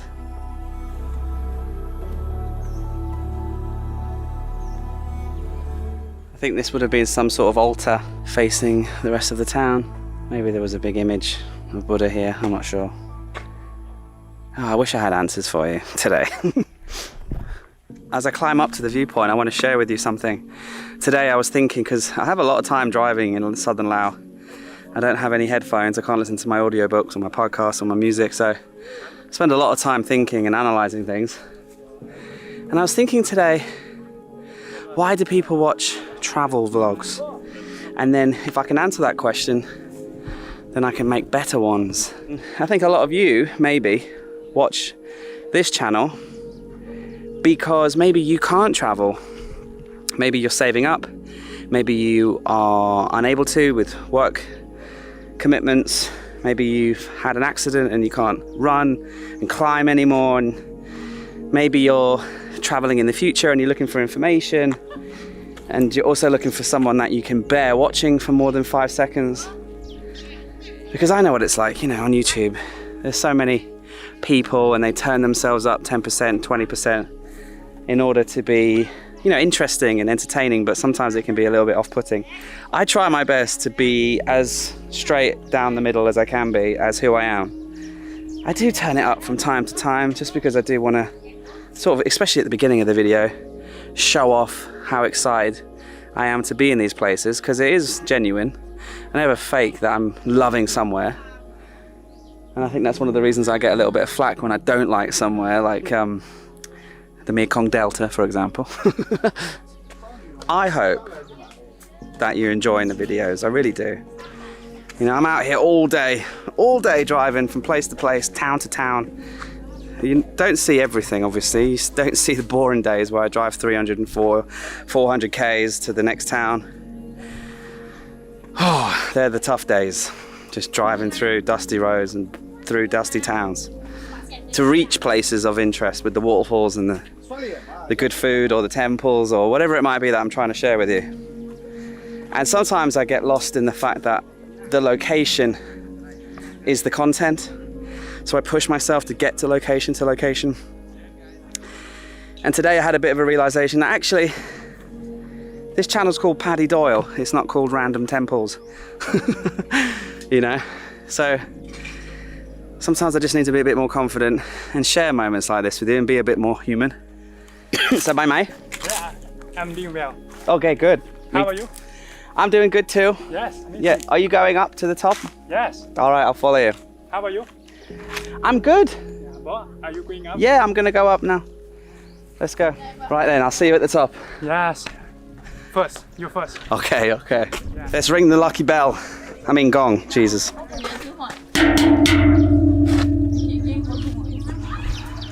Is that part of this whole... So there is a statue, there is an image of Buddha. Or I don't think it's Buddha, you know, I think it's someone else.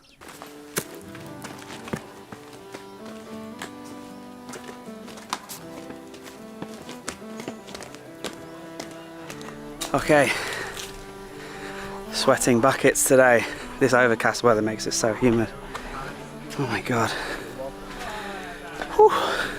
So while these monks are behind me, I can let you know a little bit of information that I do know, because when I went on that orange robe tour in Luang Prabang, it was one of the silly questions that I asked the young bloke who was a monk for 7 years or something. I said to him, why do some monks have bright orange and other monks have darker orange robes? And he smiled and he laughed and he said, no, that's a good question. So the answer is, if you're going to go, well, not every time, but he said roughly, if you're going to go meditate and do your chanting in the forest for a few days, then you wear the darker coloured one like this, because it's going to get dirty. And then if you're going to be meditating in the monk temple grounds, then they wear the bright coloured ones, because they're less likely to get dirty. But then he did say sometimes your brown dirty ones are in the wash and you have the bright ones, and sometimes the dirty bright ones are in the wash so you wear the red ones. So long answer is, it depends. Last staircase, look how steep these are. I'm like climbing vertically up these. Bloody hell. Okay, we're at the top and two amazing things to show you. So glad I climbed up here. First one, the view.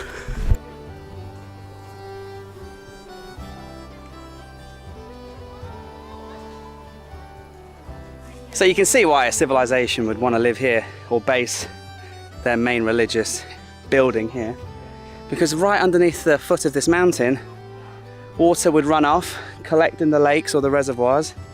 These giant square lakes, they're from that era. And you can collect water and then funnel that off to the villages nearby and the people to enjoy. And look at this one. This is incredible, absolutely amazing. So the building itself has these beautiful sculptures from the era, well restored, well kept. Oh, okay. Damn it, I can't go in because I'm not dressed properly, but let me show you what I can see.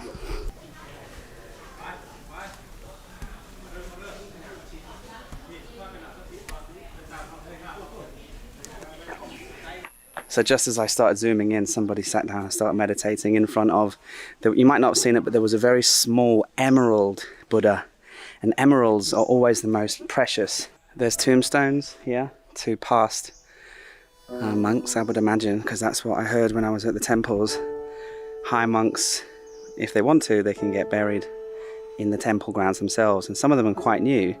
And the most recent one was buried in 1970, so got a nice position up here, nice and cool breeze under the tree. And looks like there's one more surprise. Something underneath this crack in the mountain. Wow, this is amazing.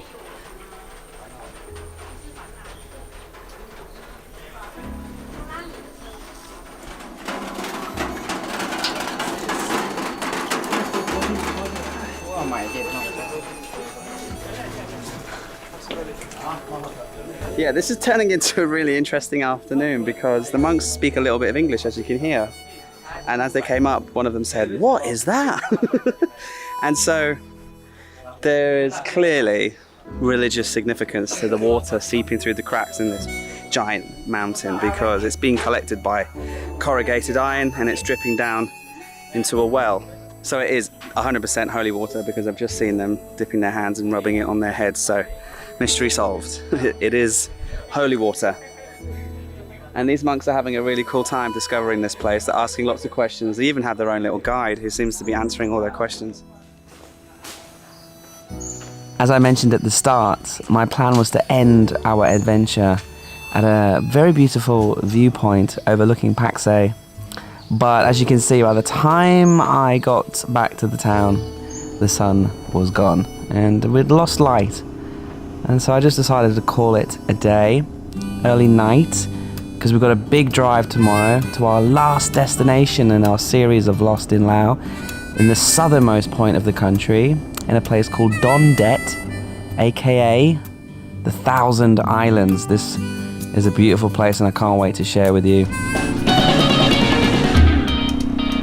Okay, Zelda, are you ready for another river crossing over the Mekong? Except this time looks proper dodgy. Right, a little bit worried because Zelda's very heavy, this is very steep, and the ramp looks very bad.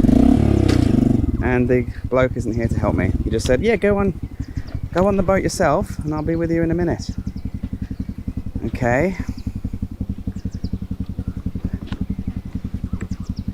I've just driven 3 hours from Pakse. It was very boring ride, nothing to see. And there's a big storm over Southeast Asia, hence the weather. Anyway, enough talking, let's go.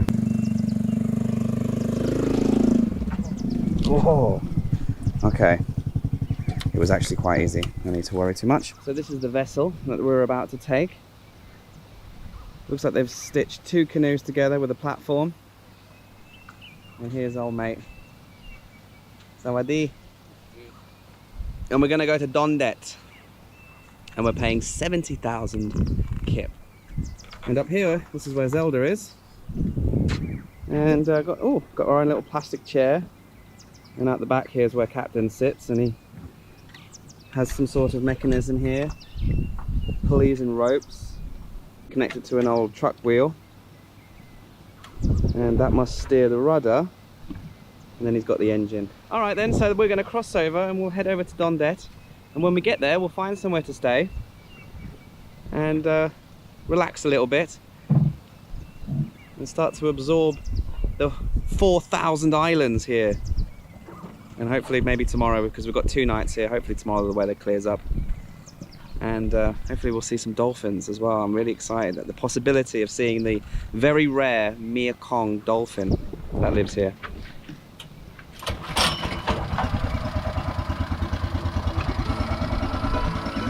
All right, Captain, let's go.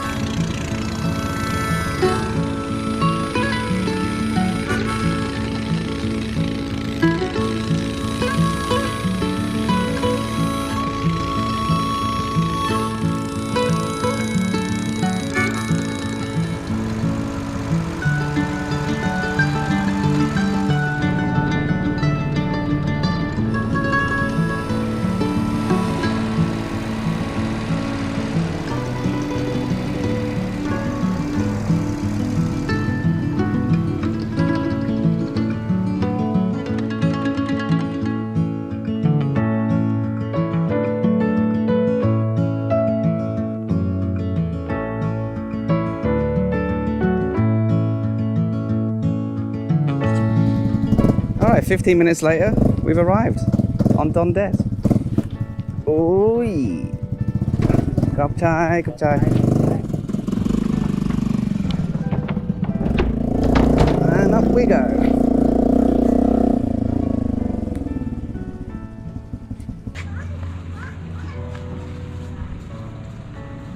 Okay, so at the pier, I think here in Don Det, this seems to be the main town, and you can get money exchanged here, get lunch, and you can even go and organize all the tours. I'm not going to do anything today because it's about 2 o'clock in the afternoon and the weather's a bit rubbish. It's actually just started raining again. So it's good to know that we can just come down here and organize a sunset, tubing, go fishing, go see some of the waterfalls, and hopefully I'll try and track down a dolphin tour because that's really what I want to do. But let's just try and find somewhere to stay.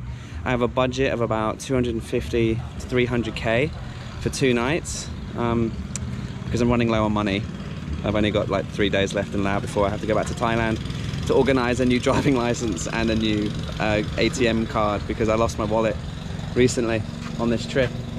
But anyway, let's see what we can find here in Don Det. Welcome to Don Det, the most popular of the 1,000 islands in this area, and the place that we're probably most likely to get the cheapest accommodation and food. Hi. And at this point in the trip, I'm kind of lazy, I'm kind of fatigued. As long as I can find somewhere comfortable and within my budget, obviously, I'll be fine. I'm not going to be driving around for an hour looking for the best possible deal. So far, all of the accommodation options seem quite rustic, wooden, laid back. You could argue run down. Okay, I've just seen something to my right called Sunset Bungalows. Although this building in front of me looks a bit more modern. Let's have a look here. Mama Leah Sunset. It's the first building I've seen made of concrete. So we might have a little look in here, see if it's in budget.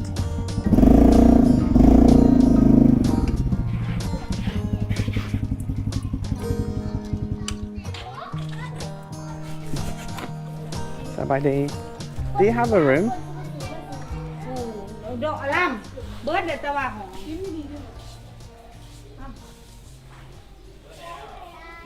Full, okay, full. Onwards. Right, this is going to be option number 2. The other one was full, so. Okay. This is only 50,000. Oh, do you have power? Electricity? Yeah. Any light? Oh, the light's on. Okay, it's just very dark. Yeah, it looks fine. I'm not going to be driving around forever, guys. You know, it'll do. It's got a shower. I can brush my teeth. The one thing I do need though is a power source so I can do some work. I don't see any plugs. Do you have a plug? No. Plug? Just this? Just one? This one, yeah. Ah, okay. Oh, okay, but I have. Extension? I have, yeah, that's it. Okay, all right. And a little hammock outside and everything. And there's the restaurant and there's the sunset. Okay, you know what? I'm sold. 50,000 a night. Happy days.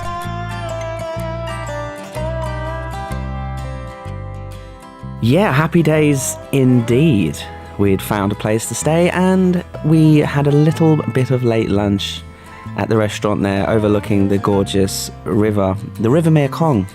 And it wasn't until I flew the drone that I realized just how beautiful this island of Don Det is and the surrounding areas. So let me just crash out for the rest of the afternoon. We'll pick things up actually in a couple of days. I'll explain more in a second.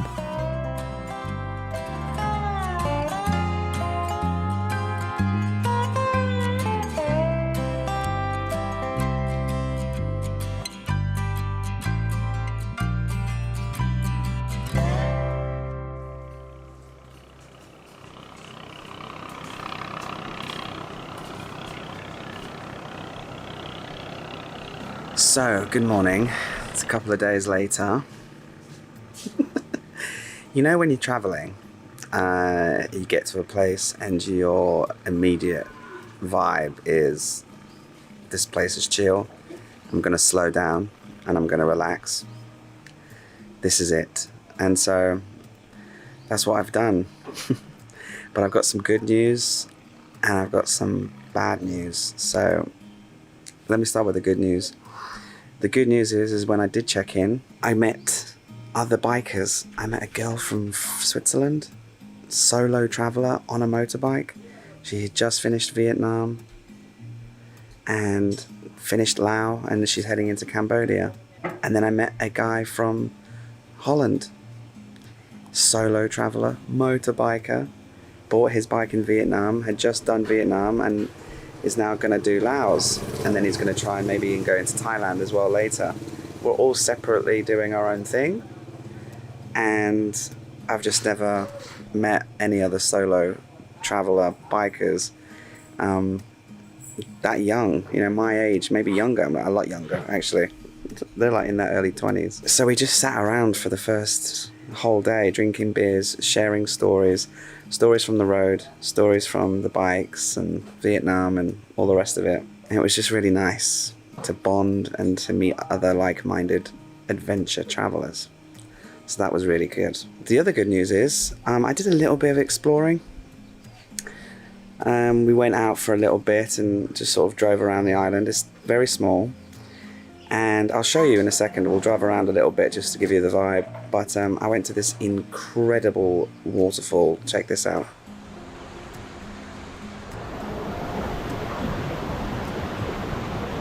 Wow! This is amazing! Yeah, this waterfall was absolutely incredible, and it wasn't until I actually flew the drone up into the sky until I realized not only the scale of it, but just how much water was powering over the rocks. You see, the viewpoint gives you a glimpse of the power and the rage of the water, but the drone really revealed much more of the scale of this waterfall. Absolutely beautiful.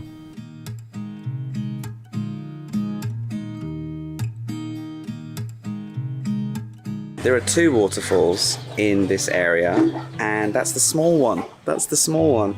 And what I couldn't believe was actually when I flew the drone, I wanted to sort of see how, you know, how big the waterfall really was.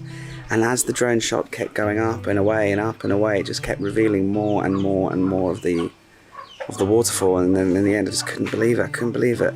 That huge area with all that powerful water was only in the corner, about 10% of the whole reveal of the rest of the waterfall. So that's the small waterfall.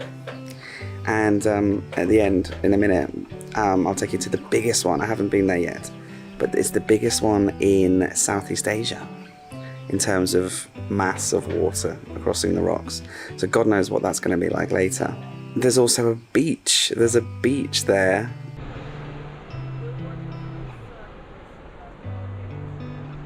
A beach thousands of miles away from the nearest ocean, deep in Laos. A sandy beach. There's another one to tick off the list of beautiful reasons to come to Laos.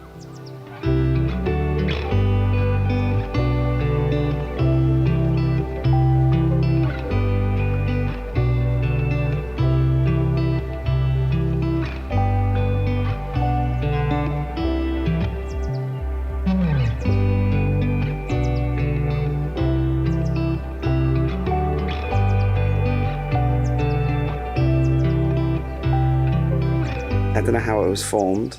This Don Det, this one island out of the 1,000 islands here in the Mekong Plateau, right on the border of Laos and Cambodia. This is a spot.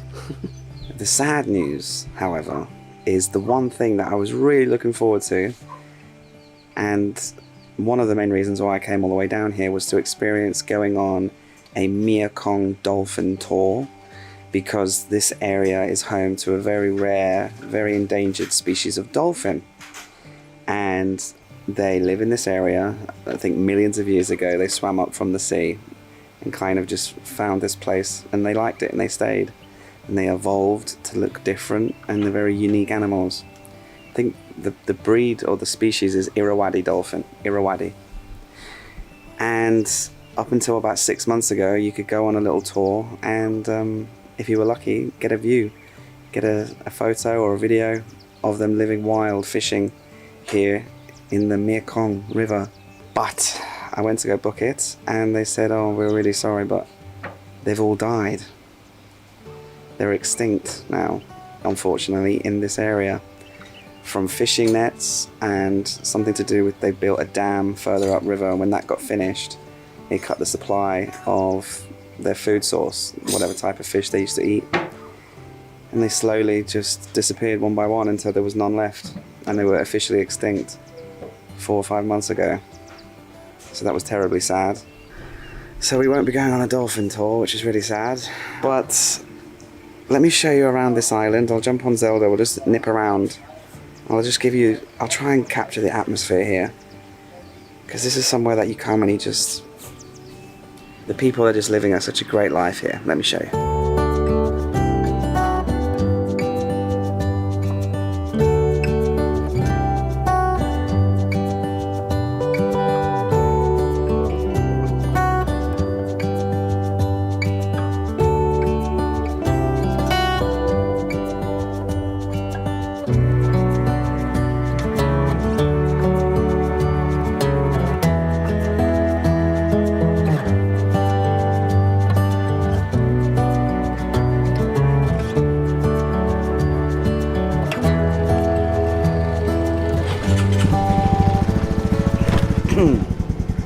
Excuse the fact that I'm not wearing a helmet. Just don't feel like it this morning. Just want to show you around, and as you'll see, the roads here, it's not exactly a road.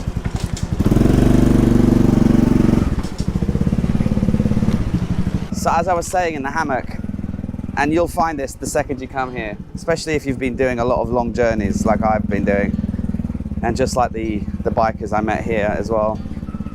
Time slows down here. The local population, they're either beaming with a smile, busy working on their land, or they're taking a nap and enjoying the good life. There's plenty of fish in the river. There's lots of land here to grow crops and rice.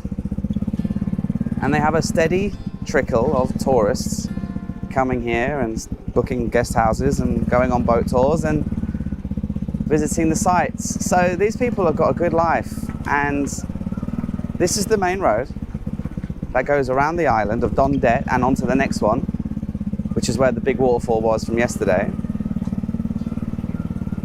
Let me just show you some of the countryside.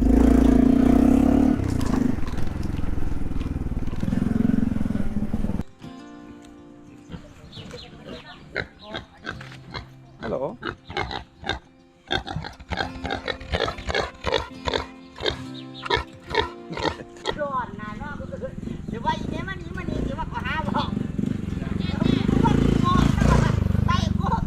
Most of the backpackers here just rent bicycles, and you can explore 2 or 3 of the islands quite easily on a bicycle.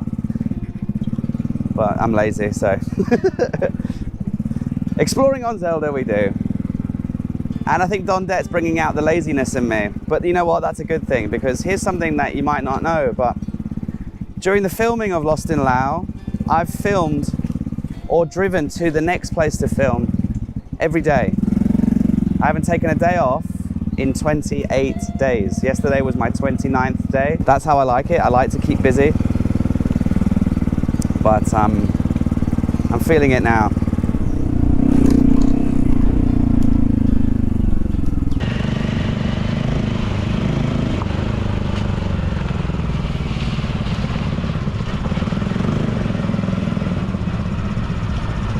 Here's my favorite part of Don Det.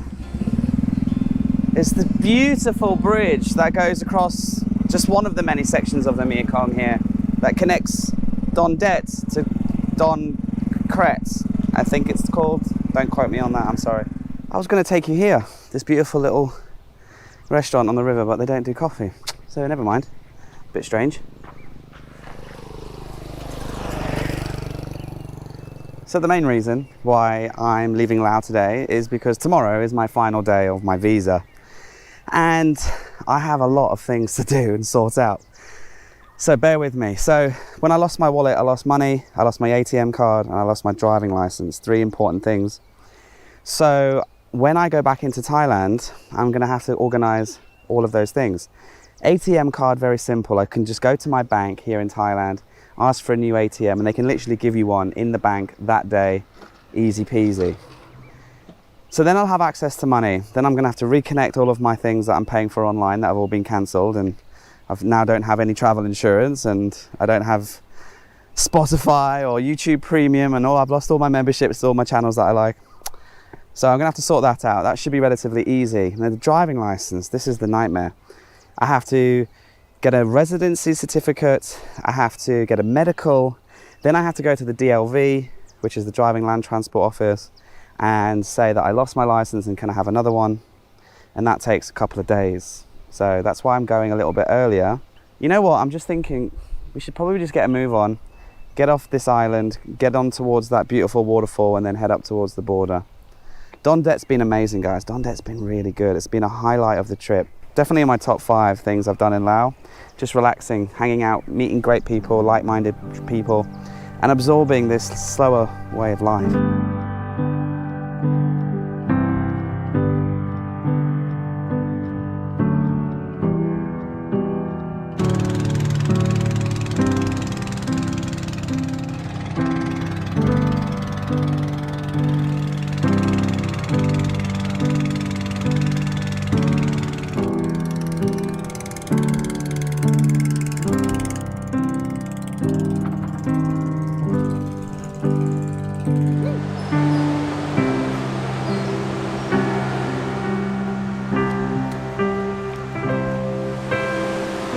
Okay, so we're at the waterfall, and it's ridiculously beautiful. It is monumental, actually, in terms of its size. The amount of water crashing through this waterfall is, I mean, I don't know how they would measure it, but according to scientists, there's more water passing over this one waterfall than any other waterfall in Southeast Asia. And Jasper, he says, it might be the #1 in the world, but I'm not quite sure. What the hell? Look at the speed of the water. Look at that, somebody there.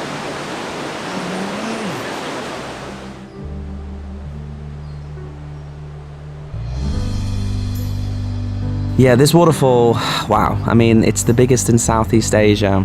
And again, the drone revealed the true size of it, but yeah, it was really nice to be with a fellow rider and to enjoy what you could say was the best till last.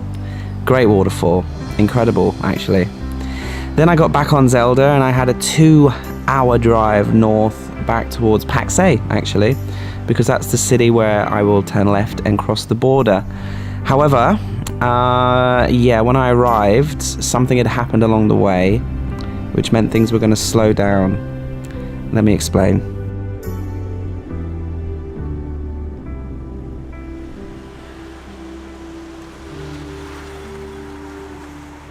It's the next day.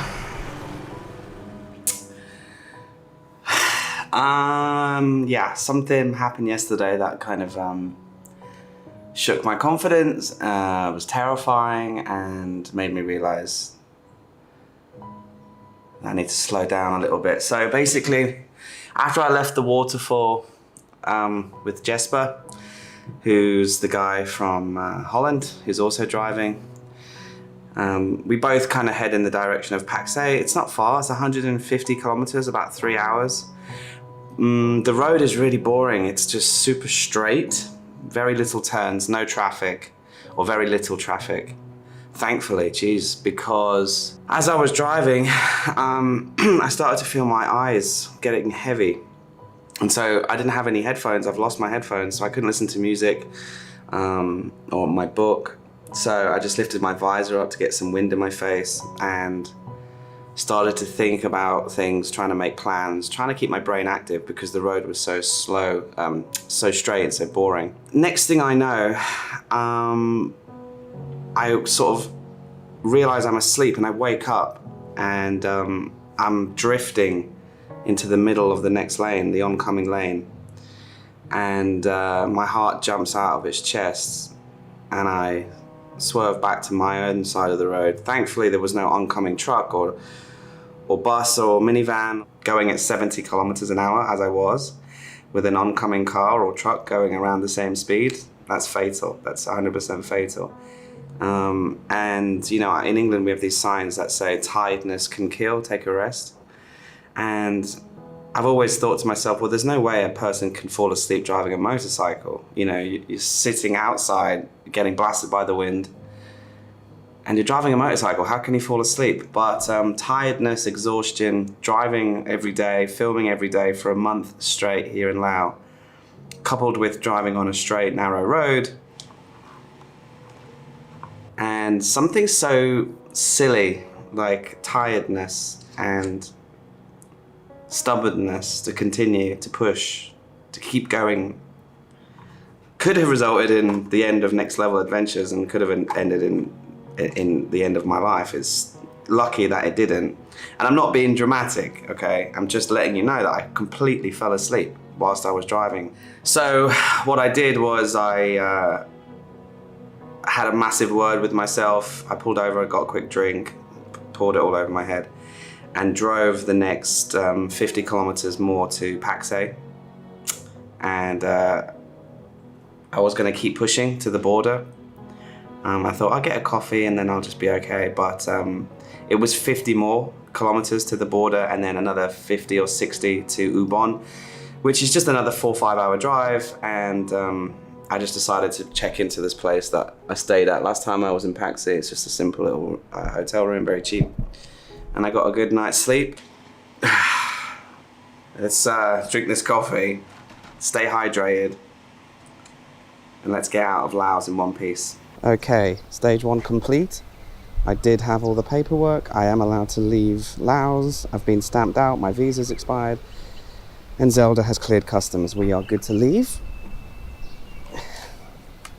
Next stage, getting into Thailand. There was a bit of a hair-raising moment when I couldn't find a very important piece of paperwork, and it turns out it was like stapled to another piece of paper that was within an envelope. Long story short, took me 5 minutes, thought I was not going to get out of Laos. Very scary. And we are here. Welcome to Thailand. Bittersweet to leave Laos, but let me just tell you something.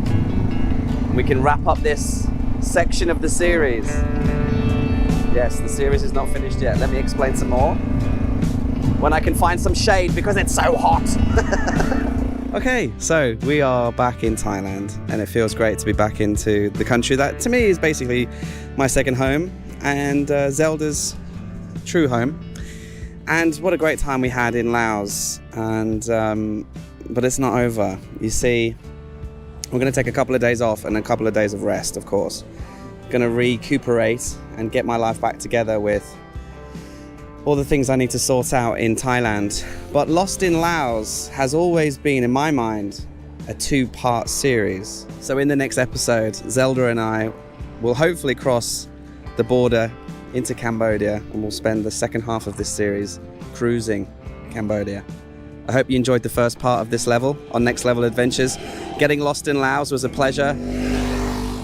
And yes, I might sum up my thoughts on Laos and all of the best and worst things that I experienced in a sort of a summing up video in between Laos and Cambodia. But for sure, very soon, I hope you can join me and Zelda as we get to know another country.